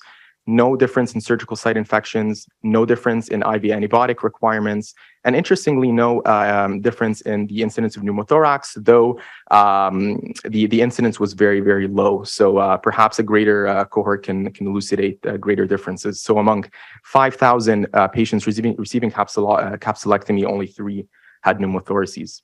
So in conclusion, partial capsulectomy and capsulotomy carry less surgical risk than complete capsulectomy, complete capsulectomy remains safe, but should only be offered to patients who actually need the procedure. So it's not a benign procedure. There's a lot of patients who are coming and requesting it in aesthetic surgery practice, and the incidents described in our study should be cited to them during informed consent in order to ensure the best outcomes for our patients. Next steps, these are current studies that we're working on. So we're stratifying data according to implant attributes, so whether saline or silicone, textured or smooth. The plane of implant insertion will be very important.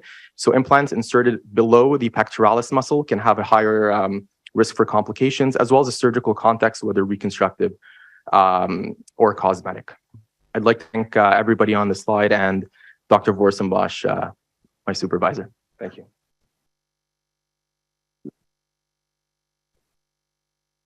Thank you very much, Ed. Any questions?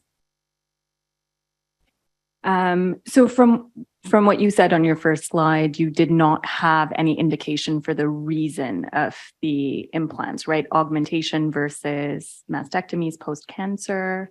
So that was the first study on the NSQIP database. Okay. Here we do, using TOPS database. All of these patients were post-mastectomy patients? No, so this was a mix between This was the mix. reconstructive and aesthetics, and the future studies that we're actually writing up now are stratifying it according to the stratification here. Perfect. Thank Yeah. you. Thanks. Thank you.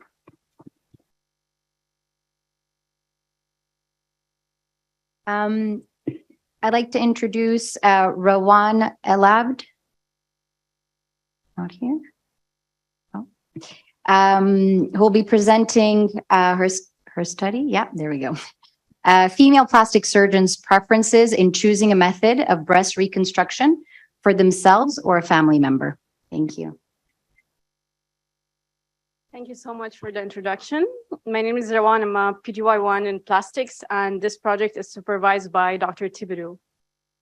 We have no disclosures, and we obtained ethical approval from McGill University. So as you all might know, the rates of breast reconstruction now has been on the rise. Nowadays, with the advances of breast cancer treatment, the minimum a patient deserves is to reconstruct her breast. So we don't only focus now on reconstructing the breast. There's a lot of data focusing on giving the patient the best outcome possible, including improving her psychosocial well-being. We are also facing a lot of studies discussing maintaining sensation, preserving sensation during mastectomy, or treating loss of sensation. So it might not be an experience that everyone here went through, but having a consult, sitting with a patient who's coming for a breast reconstruction and going over the consent process, it can be very confusing for the patient. There's a lot of options out there. There's a lot of stuff that we can offer, and going through factors that might help a patient make a decision is an important part. So our goal was to determine if a female plastic surgeon was requiring to reconstruct her breast in a given circumstance, what would she choose for herself or a family member? So a similar study was done around 10 years ago, and at that time, 50% of female plastic surgeons opted for autologous reconstruction, which means using their own tissue for the reconstruction. Before going through the results, I'll just briefly go over types of reconstruction. So when a patient undergoes mastectomy, we can reconstruct the breast using implants, which can be silicone or saline. We can use acellular dermal matrices, which are derived from skin or animals. They're processed, the skin is removed, the cells are removed, and the structural support elements are still present. And some reports said that this could be give a better aesthetic look to the breast or decrease the incidence of capsular contraction. We can choose to reconstruct the breast in a staged fashion, which means we put a tissue expander, a prosthetic device. We meet the patient in the clinic. We use this magnet, the blue one in the picture, to identify where we can inject, and we fill it up.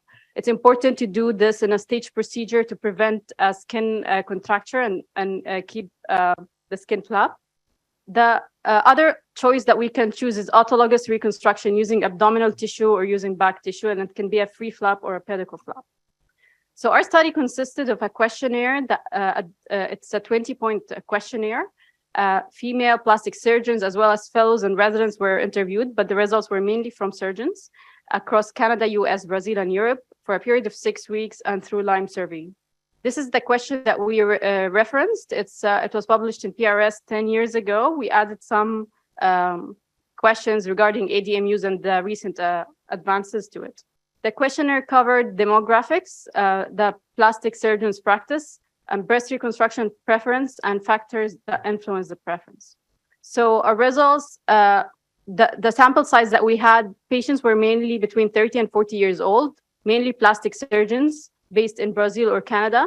The BMI was less than 30 in 80% of the cases. They were physically active, married, and they rated their breast size as medium. Some of our respondents perform an augmentation or a mastopexy with augmentation previously, which is a factor that we considered. So from our sample size, 70% of the plastic surgeons we interviewed do perform breast reconstruction in their own practice, which is important. They are very knowledgeable and they have experience with the outcome. And when we asked them what would they choose for themselves if they would require it, 85% said, so 80% said they would choose an implant reconstruction. And it also reflects what they do in their current practice. 85% do perform implant reconstruction for patients. So it's going in the line of what they would choose for themselves. I have to say that we have to take into consideration the BMI. Most of our patients were of low BMI, less than 30. And so our results are generalizable to those patients with a BMI less than 30. When we asked the patient what's the most common type, when we asked the surgeon what's the most common type of implant that we would use in your practice, they say it's 96% silicone implant, and 94% said they would choose silicone implant for themselves as well, which is important because a lot of research has been published about ALCL and complications of silicone. Many patients would be hesitant to have silicone implants for that reason. So the surgeon can really tell her that if I was in your position, I would have had a silicone implant for myself. Use of ADM, most of our surgeons don't use ADM in practice, which makes sense because it's a very expensive thing that you can add to your surgery. It's not covered by many insurances or hospitals.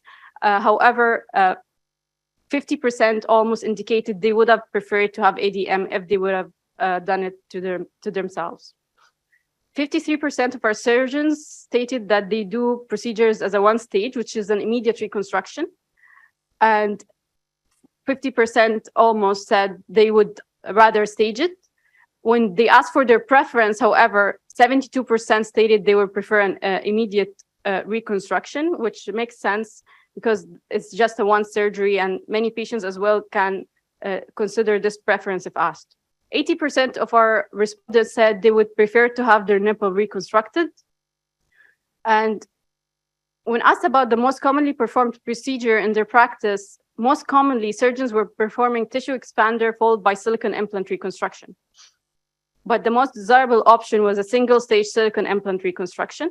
And this has to take into consideration that many patients in real life do have a requirement or an indication or an uncertainty about their need of post-mastectomy radiation therapy. So this should be taken into consideration. The second most commonly performed procedure is a single stage silicone implant reconstruction. And it's actually the most desirable option by most our respondents. When we speak about autologous tissue, the most commonly performed autologous procedures were pedicle LD flap, followed by pedicle tram flap, followed by DIAP flap. We have to take into consideration that the first two, although they are not the standard of therapy in many practice, however, in a surgeon's practice, they are the ones that can be done with minimal microsurgery training. And here it reflects that when they asked what's your most desirable autologous reconstruction option, it was a DIAP flap, which follows the current standards. So what are the options that you would not consider?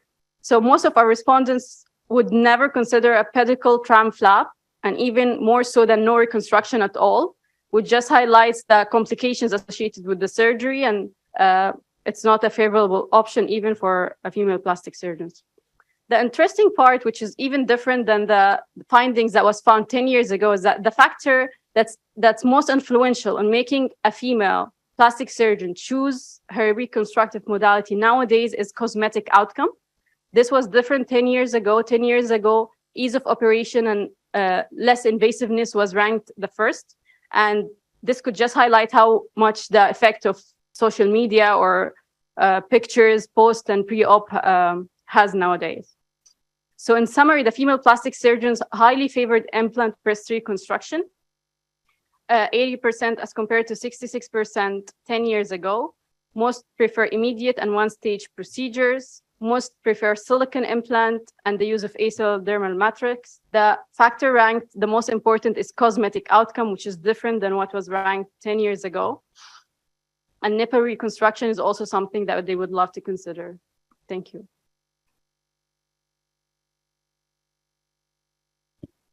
Thank you so much. Any questions? Dr. Prakash? I have a question. And then Dr. Kibbe. Just curious, you had planned to include surgeons from the US, but in your final analysis, it was only Canada and Brazil. And then the second follow-up is, did you find any regional differences between Canada and Brazil in how the respondents answered? Awesome questions. Thank you so much. So the surveys were distributed from the Canadian Society of Plastic Surgeons and the Brazilian Society of Plastic Surgeons. It was hard to get in touch with the ASPS. They distribute a lot of surveys sometimes. You really have to know someone in person. Maybe we can try with the connections if you have some. That's for the first question. So we don't have a lot of US respondents. The next question was about regional differences. Yeah, that's a part of the sub-analysis. So currently we're going to run our data across BMI. We're going to check if BMI changes any responses, and we're going to also check for specific factors, including the regional differences. So hopefully when the paper is published, we can have an answer to that. Thank you. So this is interesting. Have you published this yet?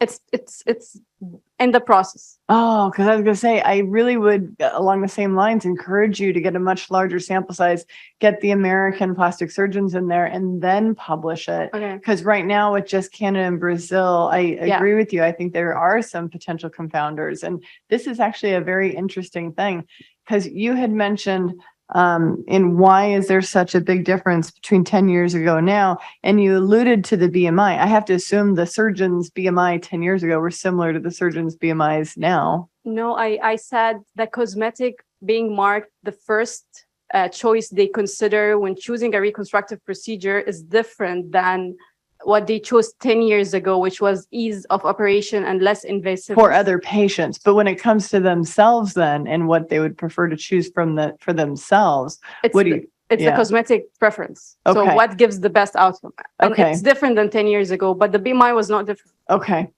But I'd really encourage you, you should not be having problems getting a hold of the American plastic surgery group. And if you need help with that too, I can help. But oh, that's awesome. yeah, Stay in but if touch. you've got connections as well, that should be Sure. hard. I completely agree with Dr. Kibbe, because the rates of mastectomy uptakes are the highest in that country. And you have a very large pool of surgeons who would be familiar with the autologous flaps as well, probably more so than our centers, at least in Canada. I'm not sure about Brazil.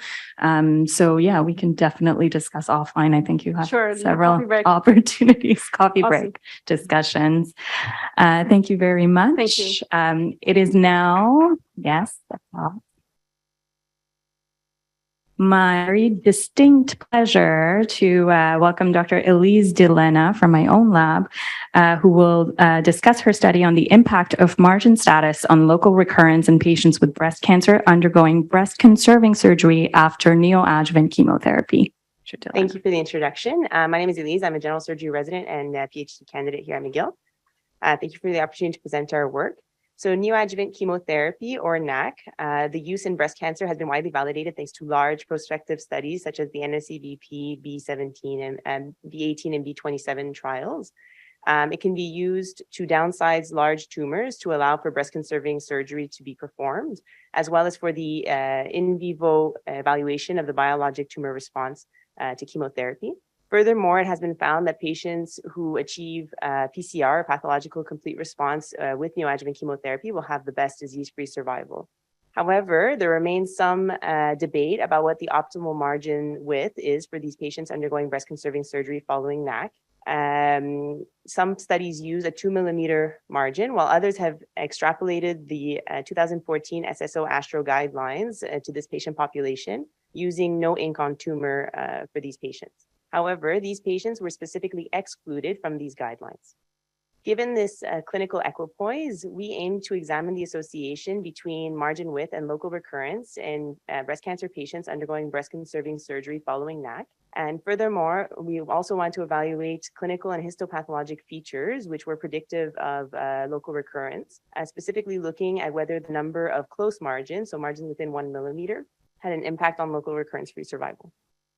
To do this, we performed a retrospective analysis from a single academic institution of female patients diagnosed with breast cancer between 2012 and 2021 who underwent breast-conserving surgery following neoadjuvant chemotherapy.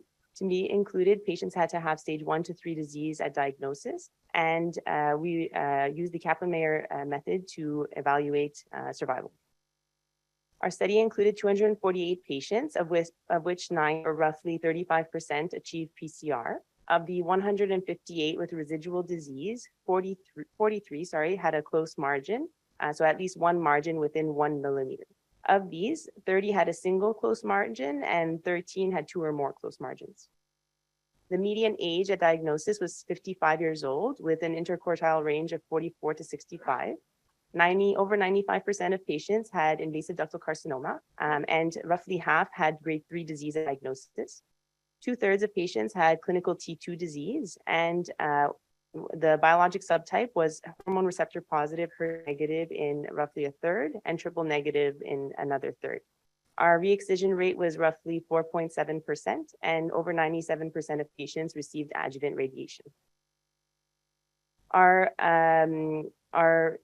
follow-up period was 47 months, during which 7.5% of patients had a local recurrence. When comparing 5-year local recurrence-free survival, it was 78.6% in patients who had 1 or more close margins, 86.4% in those who had widely negative margins, and 97.1% in those who achieved PCR. This was statistically significant with a p-value of 0.03. However, when we looked only at the patients who had residual disease and compared those with widely negative margins to those with 1 or more close margins, there was no longer a statistically significant difference in 5-year local recurrence-free survival.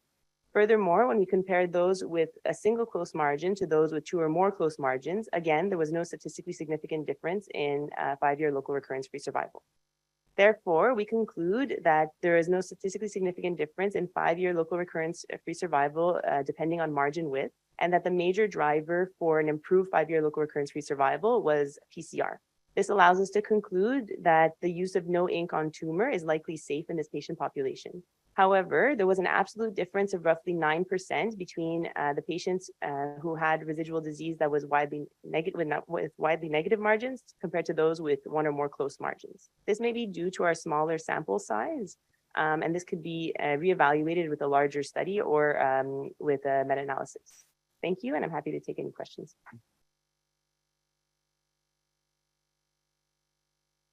Thank you very much, Elise. Any questions? Dr. Lee?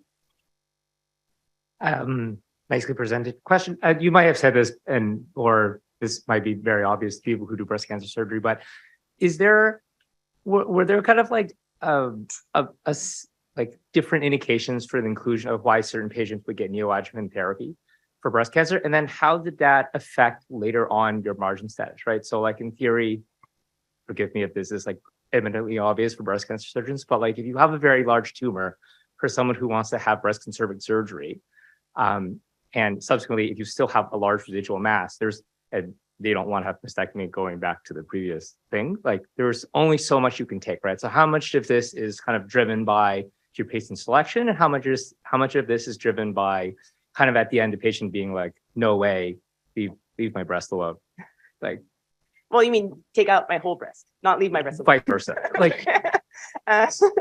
We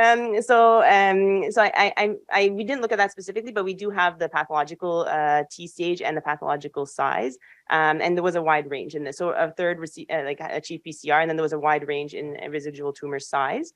I don't think that was so much the the driver. What we were interested in was whether, surgeons felt uncomfortable with that close margin, or the tumor board felt uncomfortable with that close margin. And that's more of the question. So we excluded anyone who had a frankly positive margin and then had to go back for a total mastectomy. Those patients were excluded, which may have skewed a little bit, like you're saying, those patients who maybe had larger tumors and that were no longer eligible for breast conserving surgery if they, kind of failed at the first pass. But otherwise, the question was really, is the tumor board uncomfortable with close margins? And this was at the JGH, and at the JGH, at least, they were not. They were very comfortable with these close margins, and it didn't impact local recurrence-free survival. If that answers sort of your question. I was just wondering, did absolutely all of the patients that underwent surgery, breast conserving surgery, undergo radiation postoperatively? Or did some of them not? And could that also their outcomes? Yeah, so the rate was very high. It was 97.1% who received adjuvant radiation, which is actually very good. Thank you. Thank you.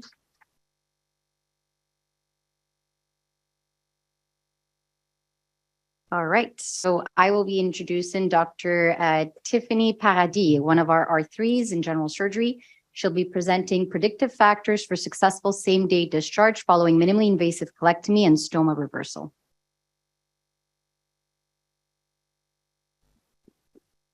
Thank you for the introduction. Enhanced recovery protocols have really altered how we manage patients postoperatively, resulting in better patient and economic outcomes. Same-day discharge after colorectal surgery really represents the next step in the evolution of enhanced recovery after colorectal surgery. The first study that was done on same-day discharge was performed in France in 2019 and demonstrated approximately a 30% same-day discharge rate. However, this required extensive postoperative monitoring, including at-home nursing visits from postoperative day 0 to postoperative day 10. Since then, other studies have been published demonstrating a same-day discharge rate of approximately 50 to 75%. And more importantly, with similar 30-day complications and readmission rates compared to patients managed with matured enhanced recovery protocols. Nevertheless, with the safety and efficacy of same-day discharge, there remains an element of failure, and predictive factors of same-day discharge success or failure are really unknown. The primary objective of this study was to identify important patient-related or perioperative factors that may impact same-day discharge success or failure.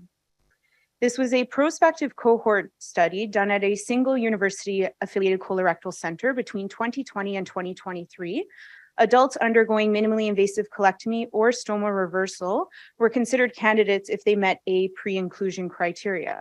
Patients were discharged from PACU if they were tolerating a clear fluid diet, their pain was controlled with oral analgesia, and they were able to ambulate and void independently.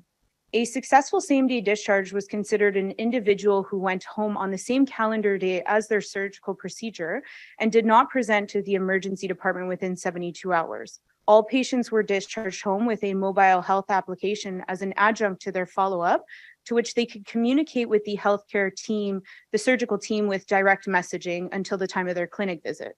We then compared the cohorts of same-day discharge success and failure in relation to patient characteristics and overall outcomes. Approximately 700 procedures were done during the study time period, of which 214 patients were recruited for same-day discharge. Of those patients, 9 were no longer eligible due to intraoperative complications, and 13 were no longer eligible due to immediate postoperative complications. 17 patients did not meet our PACU discharge criteria, with the most common reason being inadequate pain control and patient/caregiver refusal. This left us with a total of 175 patients who were discharged home on postoperative day 0. Among these 175 patients, 8% or 14 presented to the emergency department within 72 hours, therefore falling into the same-day discharge failure category. The two most common reasons for this was anastomotic bleeding and gastrointestinal dysfunction. This left us with a same-day discharge success rate of 78% and a failure rate of 21%. On univariate analysis, when we compared the same-day discharge success group with those who failed, there was no difference in age, sex, BMI, procedure performed. However, those who failed same-day discharge were slightly more comorbid than those who successfully underwent same-day discharge, and they spent a more prolonged period of time in the PACU. Length of stay, 30-day complications, emergency department visits, and readmissions were all significantly higher in the same-day discharge failure group in comparison to those who successfully underwent same-day discharge. On our regression analysis, what we found is that individuals who underwent a regional nerve block, those who did not require opioids in PACU, were more likely to have a successful same-day discharge. Whereas in contrast, those with a higher Charlson comorbidity index and those who spent a prolonged period of time in PACU were more likely to fail same-day discharge. And so what we can conclude from this study is that significant comorbidities, prolonged stay in PACU, no regional nerve blocks, and early opioid consumption in PACU was associated with same-day discharge failure. And these findings really provide preliminary evidence on factors associated with same-day discharge and success and failure, which may provide a future targeted area of research. I'd like to thank both of my supervisors, Dr. Lee and Dr. Feldman, and everyone who worked on this project with me. And if anyone has any questions, let me know. Any questions from the audience? Congratulations, it's a nice presentation. I have two questions actually. The first one, this was tried for bariatric surgery in the United States for Medicare patients. So I have data for Medicare. When you readmit a patient, for instance, for hydration and keep 1 or 2 days, costs $30,000 to the hospital because Medicare doesn't pay for readmission within 7 days. And the other question is, if you compare people that were successful, meaning they went home and stayed home, versus patients that stayed 2 or 3 days in the hospital and were treated by professionals, who was more comfortable? To address your first question, there has not been a cost analysis on same-day discharge comparing it to classical enhanced recovery protocols. We're actually working on that right now, and we should have some data relatively soon. In regards to the second question, initially when same-day discharge started, it was comparing, patients who were going home at same-day discharge and those who were managed with enhanced recovery protocols. There's no qualitative study in regards to patients and their perspectives on this. There's one study that is more of a survey-based study that shows that a lot of patients who did undergo same-day discharge would undergo again. However, there's not a lot of granular data into how the patients feel. I don't know if that is what you were referring to or if you were referring to how the surgeons felt about the patients going home, but yeah, okay. Hi, very quick question. I was just wondering, when you send them home, let's say this was in the US and there's a great cost in coming back and it's not covered with Medicare, do you think that even if they started vomiting, would they just stay home? So that's a really good question. A lot of our patients here, I didn't touch upon it due to the slide limitation and time constraints, but a lot of patients get discharged home with an application. And so they're able to communicate with the surgical team. So if they tell you, hey, I'm kind of feeling a bit nauseous, then we're able to educate them on, okay, we'll step your diet down, just, don't eat anything for now, see how you do in the next 24 hours or so.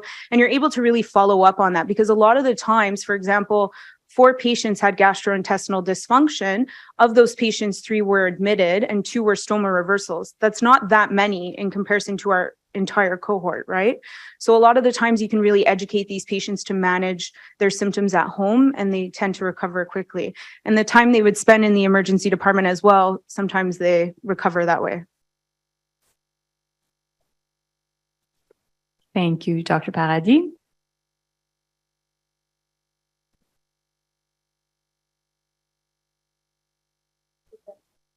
Our next presenter is Gadir Olay, supervised by Dr. Fiore. She will be presenting on opioid prescribing and consumption after same-day discharge following minimally invasive colorectal surgery.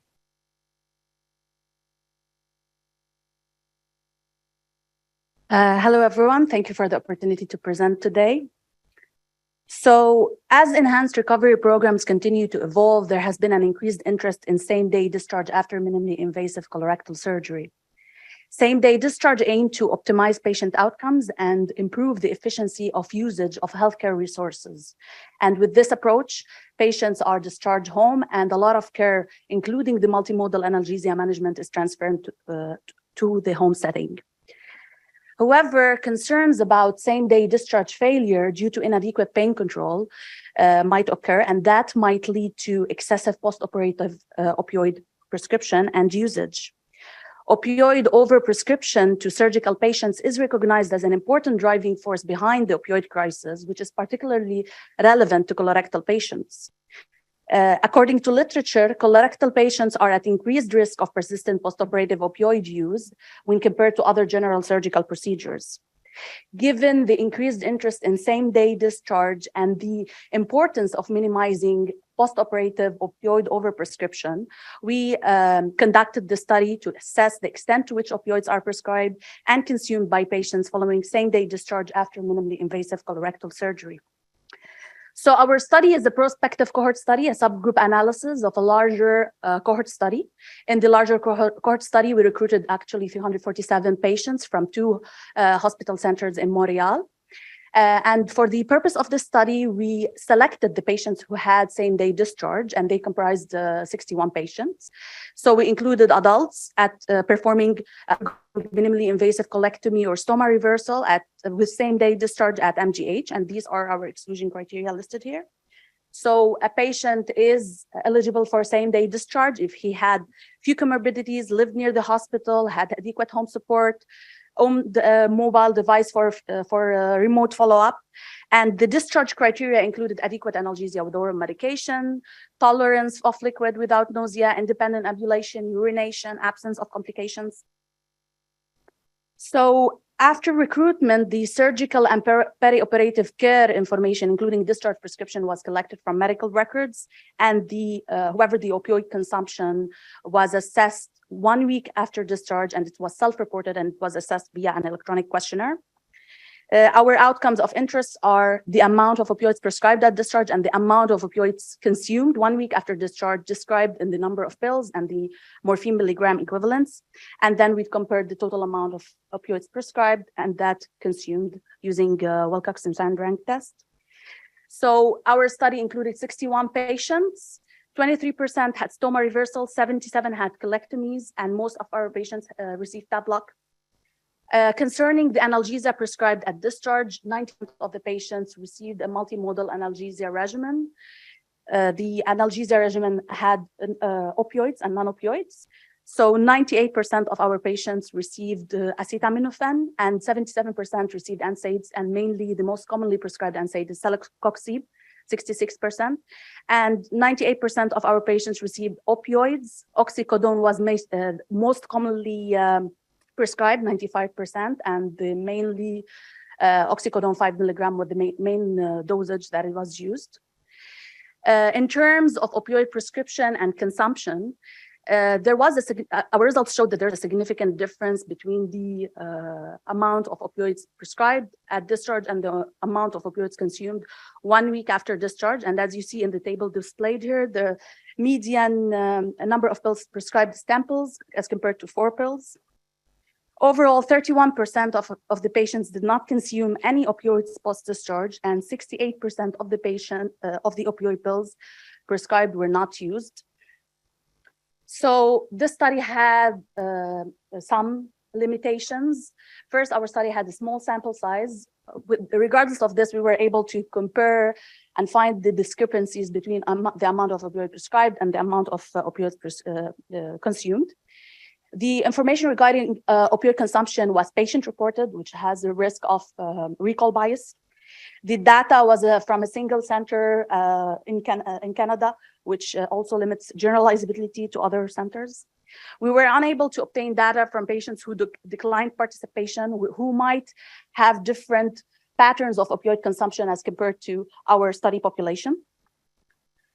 So in conclusion, we can say that most opioid pills prescribed after same-day discharge colorectal surgery are not consumed by patients, and post-discharge analgesia with minimal or no opioids may be feasible after same-day discharge colorectal surgery and should be further investigated in future research. Thank you.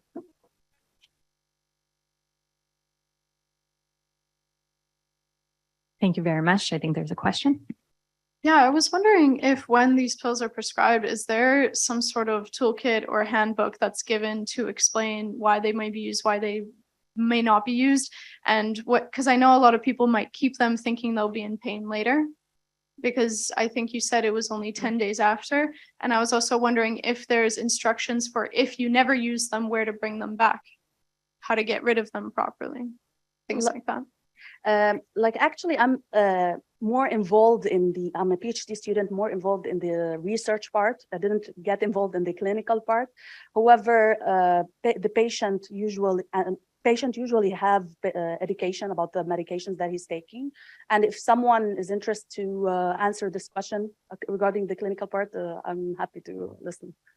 I can answer that for you a little bit. So they get they do get a standardized kind of explanation as to like how to use their multimodal pain regimen, and we emphasize the use of opioids only as rescue. So they actually take Tylenol and celecoxib regardless of their anastomotic creation regularly for 5 days, and as part of our standardized order sets and how and they go home with this information and told to only take opioids more if needed, and that it's okay to have pain. So there is a lot of preoperative education that's kind of put into this. In terms of the disposal, actually, I have no idea. Thank you. Thank you very much. In the interest of time, we'll keep it moving. Thank you.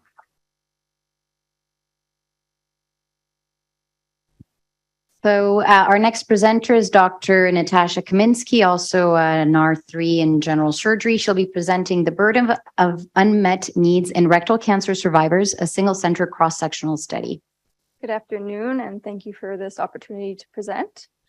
So although the incidence of rectal cancer patients has been decreasing, our increasing ability to treat it and the rising incidence of earlier onset rectal cancer has resulted in a higher prevalence of rectal cancer survivors who are spending a lot more time in their survivorship period. And these patients, unfortunately, in the survivorship period deal with a lot of financial, emotional, and health burdens, which include the stress surrounding surveillance, the sexual, urinary, and bowel dysfunction following treatment, as well as the costs associated with time off of work and paying for their stoma appliances. And studies that have looked at breast cancer survivors and unmet needs have shown that there are many social, environmental, and demographic factors that increase the risk of having unmet needs in the survivorship period, but there haven't been any studies that have focused specifically on the unmet needs of rectal cancer patients. And so we made it our objective to both characterize these needs and also to identify the socio-demographic factors underlying them. And so to do this, we performed a cross-sectional study at a single university center looking at adult rectal cancer patients who were in the survivorship phase and had been operated on between 2010 and 2021. The exposures of interest were various socio-demographic factors, and we also used the Material and Social Deprivation Index, which is used by taking the patient's postal code and matching it to census data that looks at the smallest area of information that is available. And this has been shown to accurately reflect the socio-demographic disparities at both the national, regional, and provincial levels. The covariates that we used were patient and tumor characteristics, and the outcomes we were interested in were mainly unmet needs, and we used the Cancer Survivors Unmet Needs Measure, which consists of 25 questions where patients will rate a given potential need as being non-existent, there but met, or being low, moderate, or severe in terms of it being unmet and how it's affecting them. We also looked at quality of life using the EQ5D5L, and we looked at other clinical outcomes. So we were able to identify 476 patients who were operated on from 2011 to 2021. And we were left 285 after applying our exclusion criteria. After contacting all of these patients, we had 153 who consented to participate. And so far there have been 118 who have responded to the questionnaires. So we had almost half of the patients who had at least one moderate or to severe unmet need. And here are the needs that were most prevalent amongst our cohort. So patients who are dealing, as mentioned previously, with sexual dysfunction after treatment, bowel dysfunction, having issues with bad memory or lack of focus, feeling tired, or dealing with numbness in the hands and feet. So when we split our group up into patients with either 0 to 4 moderate to severe unmet needs versus 5 or more moderate to severe unmet needs, the groups were actually very comparable with the exception of age, where patients with the higher number of unmet needs being statistically significantly younger. And then when we looked at all of our sociodemographic factors that we collected, we were able to show that the MSDI was lower, or patients were more deprived more often in the group with more unmet needs. And this was also the case for patients with a higher number of dependents, more people in the household, and more minors in the household as well. Then when we did our multiple logistic regression analysis, we were still able to show that patients who were materially and socially deprived were at a much higher odds of having 5 or more unmet needs in the survivorship period. Minors, or having more minors in the household, still remains significant, and women were almost 4-fold at higher odds of having 5 or more unmet needs in the survivorship period. I'll now present our findings relating to quality of life. So these box plots show that patients with more than 5 moderate to severe unmet needs had a both statistically and also clinically significant greater or lower quality of life. And this remained true when we did our multiple linear regression, where we were able to show that patients who had 5 or more moderate to severe unmet needs had an 11-point lower quality of life, which is much above the upper or lower threshold rather for clinical significance. And just to finish up, so this study was able to show that unmet needs are prevalent in the rectal cancer survivorship group, and that these persist over time. We're also able to identify some factors associated with this and showed that having more unmet needs is associated with a decreased quality of life. And we would encourage for such a questionnaire to be administered in the clinical setting in order to better identify patients who have unmet needs that would need additional support in order for them to be met. So the study was limited by the fact that it was cross-sectional in design and had a small sample size. And so moving forward, we'd like to increase our own sample size by addressing the patients who had to be excluded because they didn't speak English or French, because obviously just the fact that there's a language barrier is probably one social factor that would increase their risk of having unmet needs. And so we're probably having an underrepresentation of the unmet needs in our patient cohort. We also have a multi-center trial in 20 different centers that will be rolling out soon, that will be prospectively collecting a lot of different patient-recorded outcome measures, including patient unmet needs. So this will help increase our understanding and hopefully allow for more generalizability as well. And finally, we would be interested in doing this same study, but in the colon cancer survivorship group. So I'd like to just thank everybody who helped with the data collection, design, and analysis, and I'm happy to answer any questions.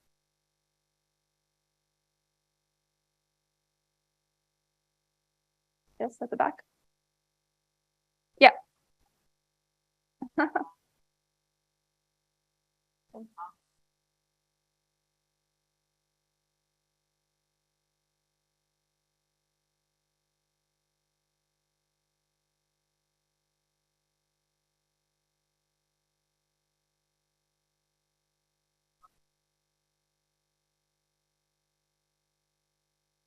So that's a really good question. And I'm sorry, we were told to stick to 12 fonts. So if it was small, I apologize.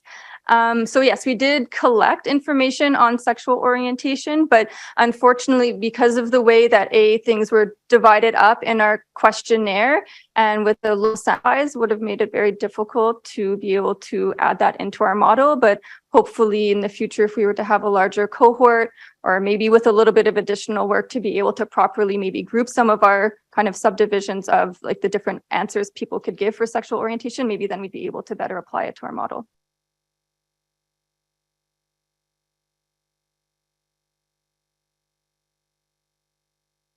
Mm-hmm.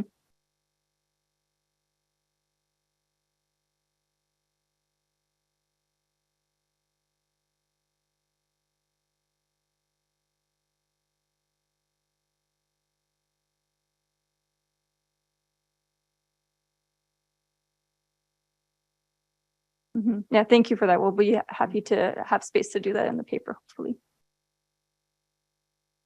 Thank you very much.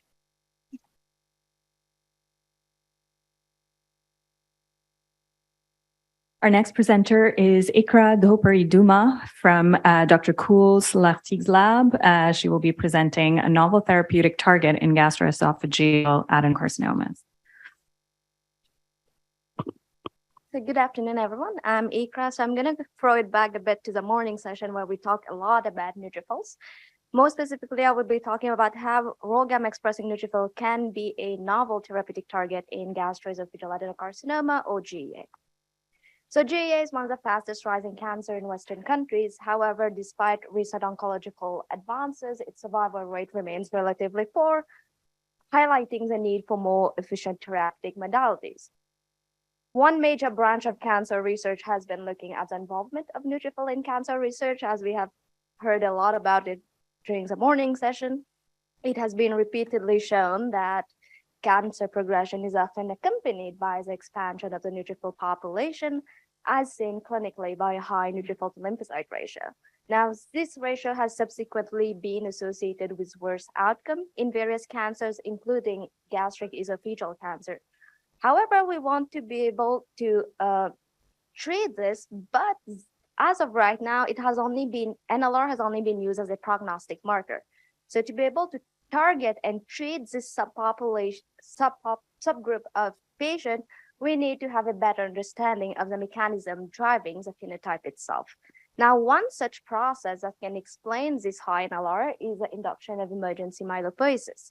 Well, what is emergency myelopoiesis? Well, it's a process by which the cancer cell will secrete various factors that will then alter our normal hematopoietic output and skew it towards an increased production of pro-tumor myeloid cell, including pro-tumor ROGAM expressing neutrophil. Subsequently, this subset of neutrophils have been shown to be elevated in the blood of tumor-bearing mice and colorectal cancer patients with advanced disease. Additionally, raw gamma deficiency in the bone marrow of tumor-bearing mice has also been shown to result in reduced tumor burden. So altogether, these data really present solid evidence that indeed raw gamma expressing neutrophils do play an important role in cancer progression. However, there's a knowledge gap about the presence and the role of these neutrophils in GEA cancer, which is where my projects come in. So we aim to investigate emergency myelopoiesis, or more specifically, ROGAM expressing neutrophil as a potential therapeutic target in GEA cancer.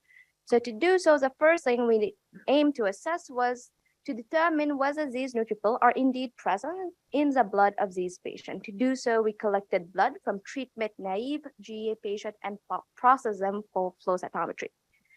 We observed that the graph is not showing well, but it was significant. We observed that GEA patients with a high neutrophil to lymphocyte ratio have a higher prevalence of circulating raw gamma expressing neutrophil compared to NLR patient and healthy control. Using flow cytometry again, we then went on to look more closely at the expression of IL-17 and PD-L1, a pro-inflammatory and immunosuppressive marker respectively, in the raw gamma expressing versus non-raw gamma expressing subset. We observed that the raw gamma expressing neutrophil have a higher expression of both PD-L1 and IL-17, hinting toward tumorigenic properties.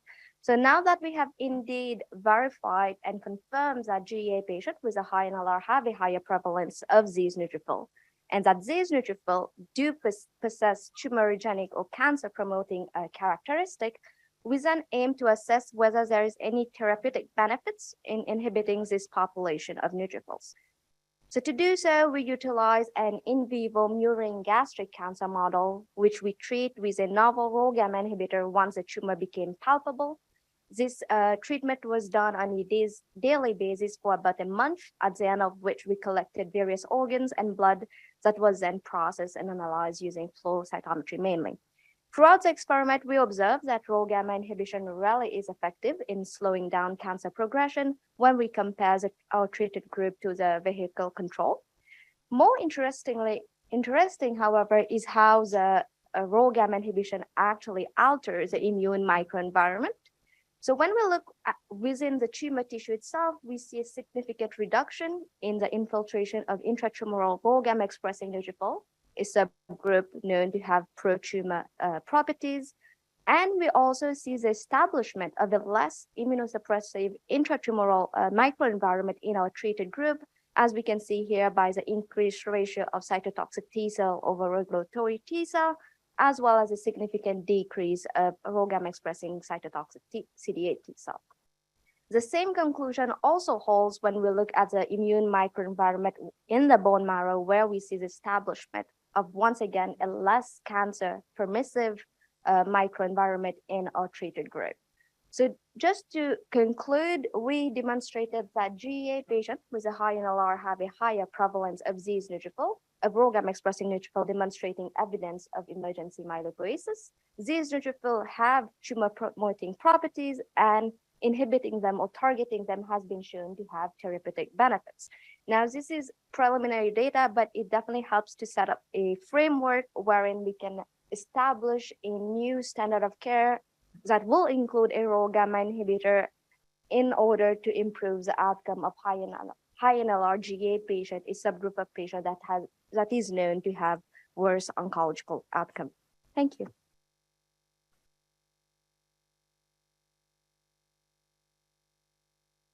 Thank you, Ikra. Any questions? If not, as we're running about 30 minutes behind, we'll keep it moving. Dr. Dimitra.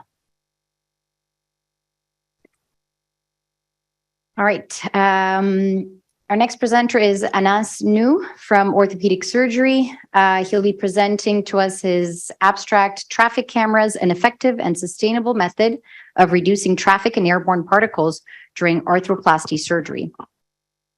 Thank you for giving me the chance to present our work. These are our disclosures. So infections are the most common cause of reoperation in arthroplasty surgery. It comes with an extensive morbidity that's similar to cancer. Bacteria causing infections sizes between 0.5 to 5 microns, and about 5 to 10% of particles in the operating theaters carries bacteria. We are the main source of these particles. Each person sheds about 10,000 bacteria per minute. Therefore, more particles means more live bacteria, and more people and door openings means more particles. This is our OR at the Montreal General Hospital. We had about 1 door opening per minute. And then we had also about 6 to 15 people in the OR at the same time. And some of these are for social visits. So several methods have been used in the literature to limit traffic in the operating theater. This includes alarms, door posters, door counters, however, none proven to be sustainable and effective. We looked around. This is a very common model and very successful and sustainable to prevent road traffic injuries. So then these questions came up. So are door opening associated with increased particle counts during real-time arthroplasty surgery? And can a traffic camera effectively and sustainably reduce door opening and particle counts during arthroplasty surgery? So this is a prospective study. We had 2 groups, control and an intervention group, 25 patients in each group. All the cases were done at the same operating room. These are the outlines of the operative theater, or 8 at the Montreal General Hospital. We had 2 particle counters, one within the operative field and one between the 2 main doors. And we had door counters to count the doors opening.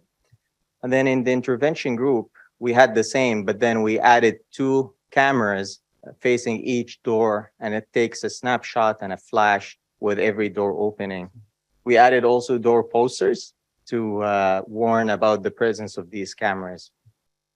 So these are our results. So these are the door openings in the control group, and you can see it was all over the place. Every minute there's a door opening. Then when we added our intervention, the door openings dropped by 30%. So from 92 opening per case to 60 opening per case in the intervention group. When we looked at particles, so these are the particles within the operative field. it dropped significantly across all sizes, between 40 and 80%. And then when we looked at the particles between the two doors, it dropped across the smaller sizes, but the bigger particle sizes did not drop. And we think this is because you have these particles beside the door. So every time they open the door, then you get more particles around. So then we looked at sustainability of this method. And you can see at the beginning, there was a significant drop in particles and door opening. Then it started to peak a bit with time, then it plateaued until the end of the study. However, it was still less than the control group. So in conclusion, we demonstrated a correlation between door opening and particle counts during a real-life arthroplasty. We reduced door opening and particles by 30%, and this intervention fosters compliance more than complacency. Thank you. Any questions? Oh, yes. That's fantastic. So where are you going to take this work? Are you going to put these cameras and with the flashes on every OR door? What are you going to do? We are in the process of discussing this with Dr. Feldman. We'll see. Well, the goal of this study was to change the habit and the culture. Yeah. Limit the social visit. The social visit represents about a third of all the visits in the operating theater. I Did think you document that? Did you actually ask every person who went into the room what their purpose was? we didn't, but this is like written in the literature, and it's been shown by other studies. Yeah, you should include that. So have you submitted this for publication yet? Yeah, it just got published like 3 days ago. Oh, congratulations. All right. Dr. Paraskevas? Yeah, thanks. I imagine if you had evidence of reduction in complications or anything like that, you would have shown it. Well, the infection in arthroplasty is about 1%. Yeah, You so would it's need a very large sample size to establish that. I really like this because we have a similar problem in organ donation where you have teams from two or three different centers, and I've counted up to 30 people in an operating room for multi-organ donation, and then we have 60% positivity, microbiological positivity in our preservation fluid samples. So these have really interesting consequences down the road. Thank you. Dr. Feldman, you had a question? I was just going to ask you, are you aware of like the OR black box concept? I think it's commercialized now, but it came out of Toronto, and basically have, it's basically cameras all over the OR as well as the intraoperative field, and then what it does is you don't see the actual face of the person, what's happening in the OR, but they're made into like little avatars. So you can review. I just wondered if you'd come across that, or your brilliant, like simple idea. And then the OR black box concept has met with a fair bit of resistance, let's say, as a bit of Big Brother is watching. So do you think that would come up in your work as well? Yeah, I think this can be a next step. We honestly wanted to know who are the culprit for this. So we don't are they like surgeons, anesthesia, and nurses. So we wanted to know. We wanted to look at this, but it was a bit restrictive with the ethical approval committee. So, but I guess this would work if we can change into avatars and we use this concept. Just one comment. Be careful, because there are major legal implications. Because whatever you record in the camera is exposed in case of a lawsuit. Yeah, so we had only a flash and a snapshot, but we didn't record, like we didn't take pictures of actual people. Maybe a quick question, if I can. Thank you. Great idea. Do you expect this effect to fade over time? With people getting used to just being and not caring anymore, or it has a sufficient effect?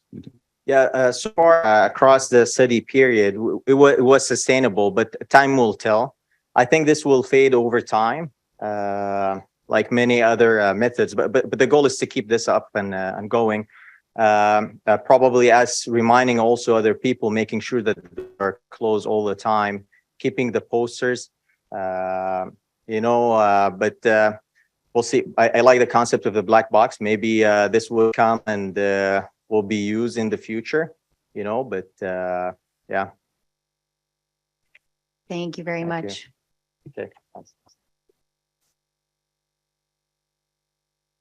Next up is Aiden Watt, supervised by Dr. Gilardino, smartphone integration of AI for automated plagiocephaly diagnosis.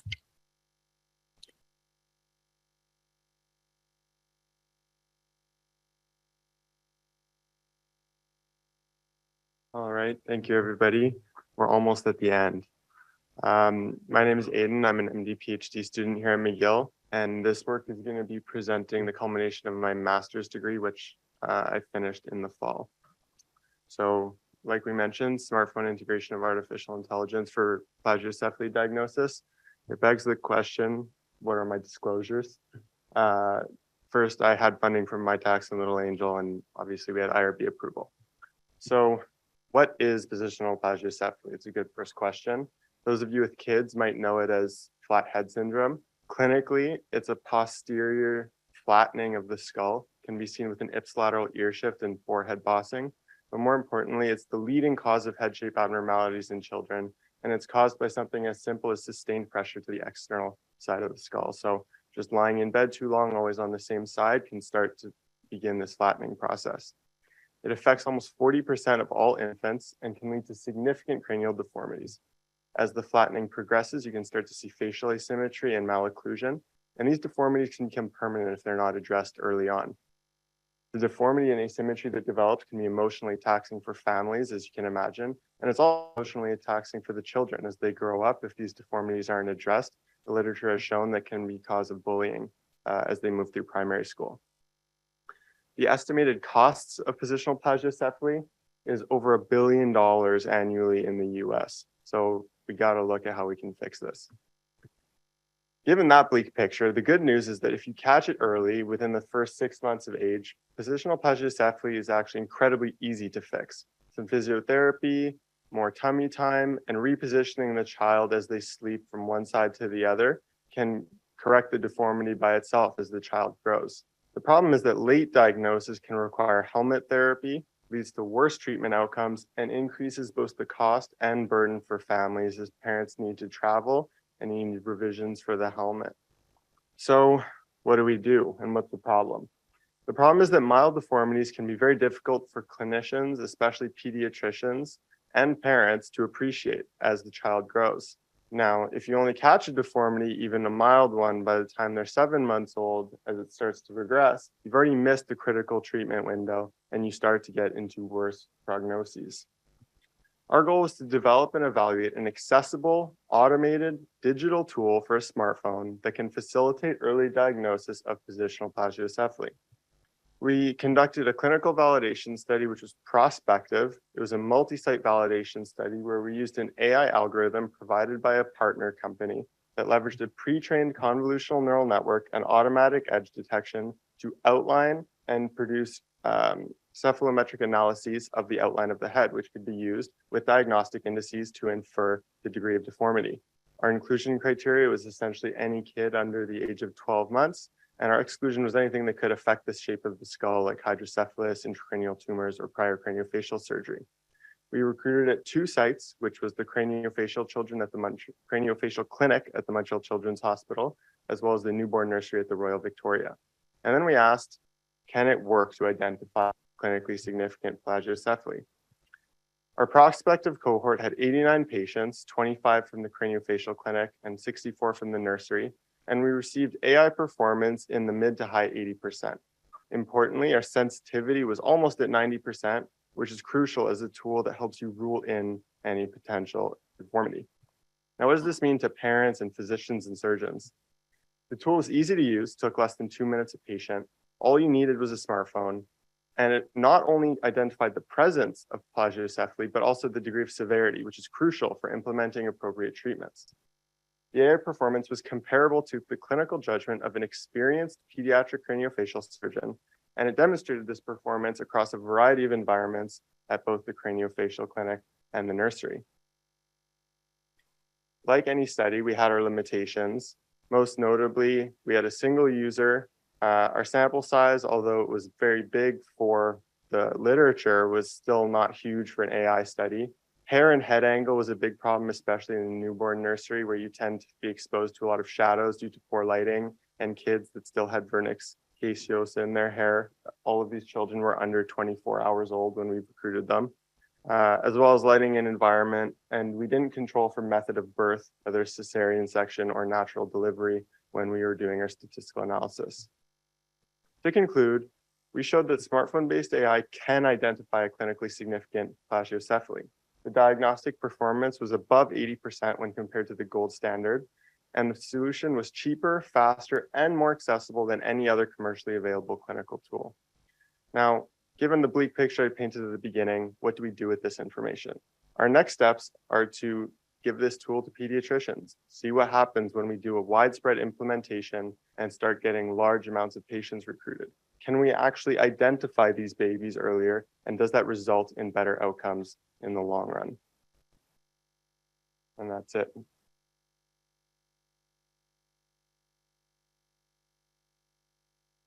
Thank you, Aiden. Any questions? That was a very well presented, very interesting study. Hopefully it gets rolled out in all those community centers. Thanks. Thank you.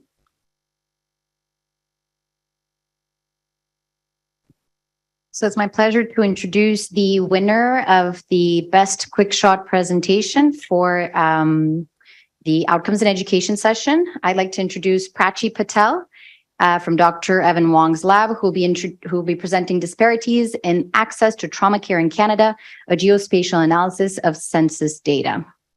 Thank you for the introduction, and thank you for the opportunity to present our research today. Sorry, my slide got messed up.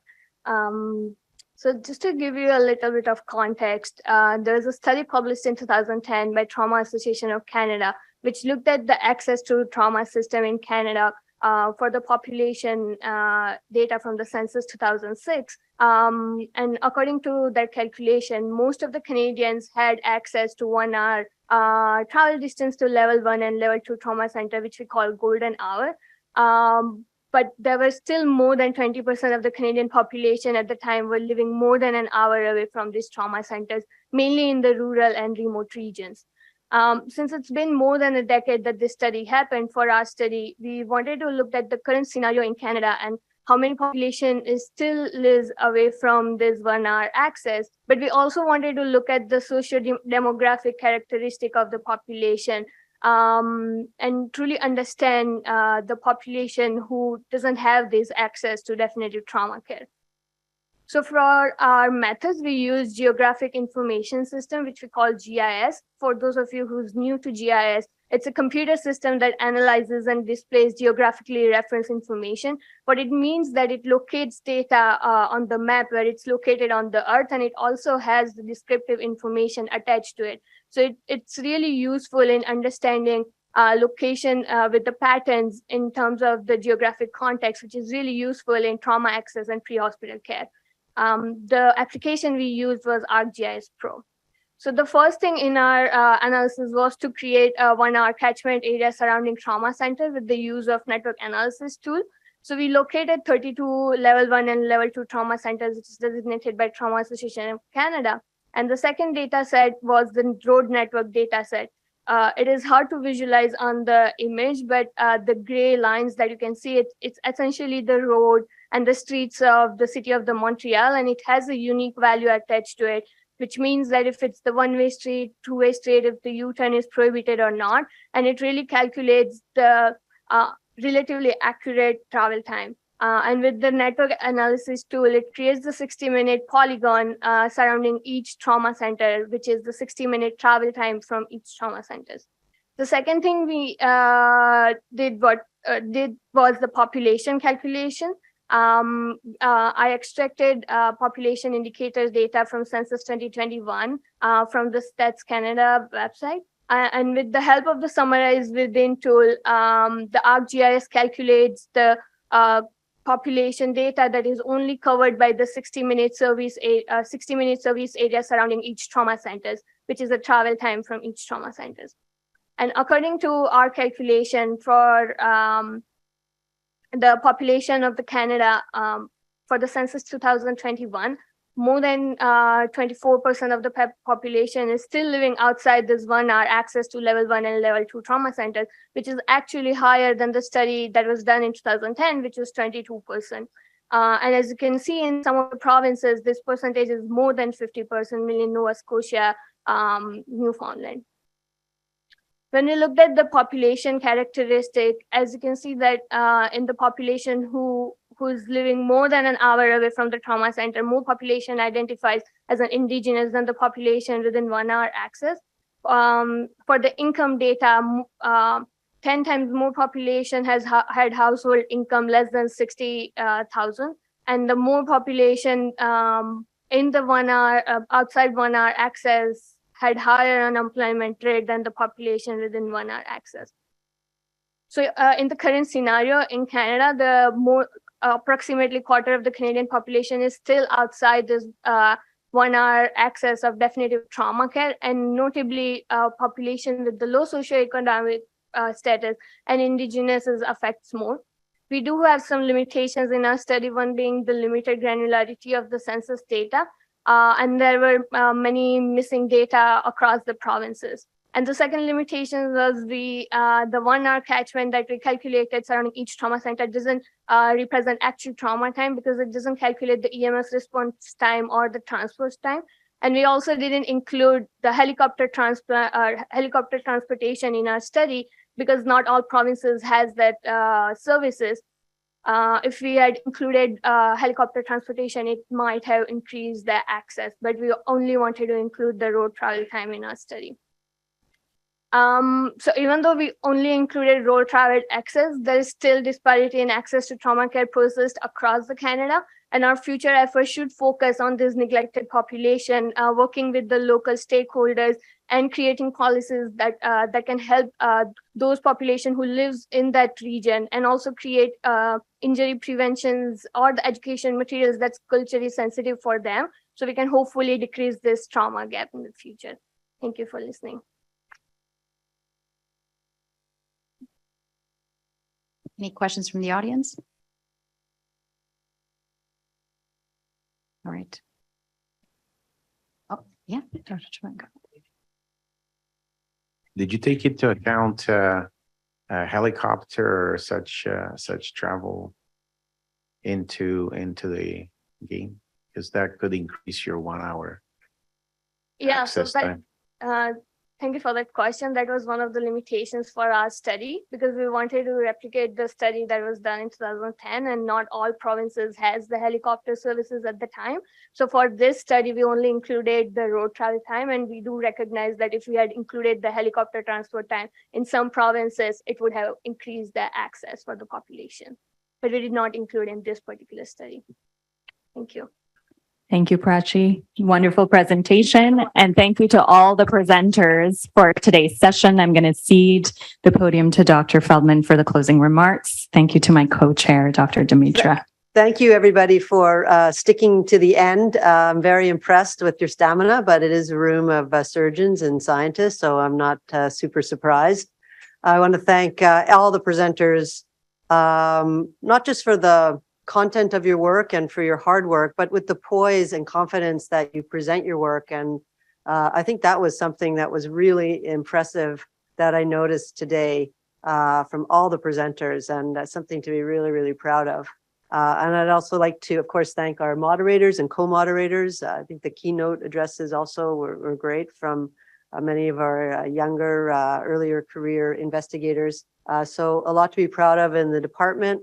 I look forward, we're going to have our graduation banquet tonight and recognize as well, of course, all of our residents and fellows who are coming to the end of important phases of their journey, which never really ends in terms of what we learn every day, but it's such an important milestone to recognize. So I look forward to seeing many of you at 6 tonight at the Ritz. And thank you, Dr. Kibbe and Dr. Patty again for wonderful grand rounds, inspiring, and so many pearls and tips and tricks for a very important part of getting our work out there for the world to appreciate and learn from. So thank you, everybody, again, and have a good rest of the afternoon.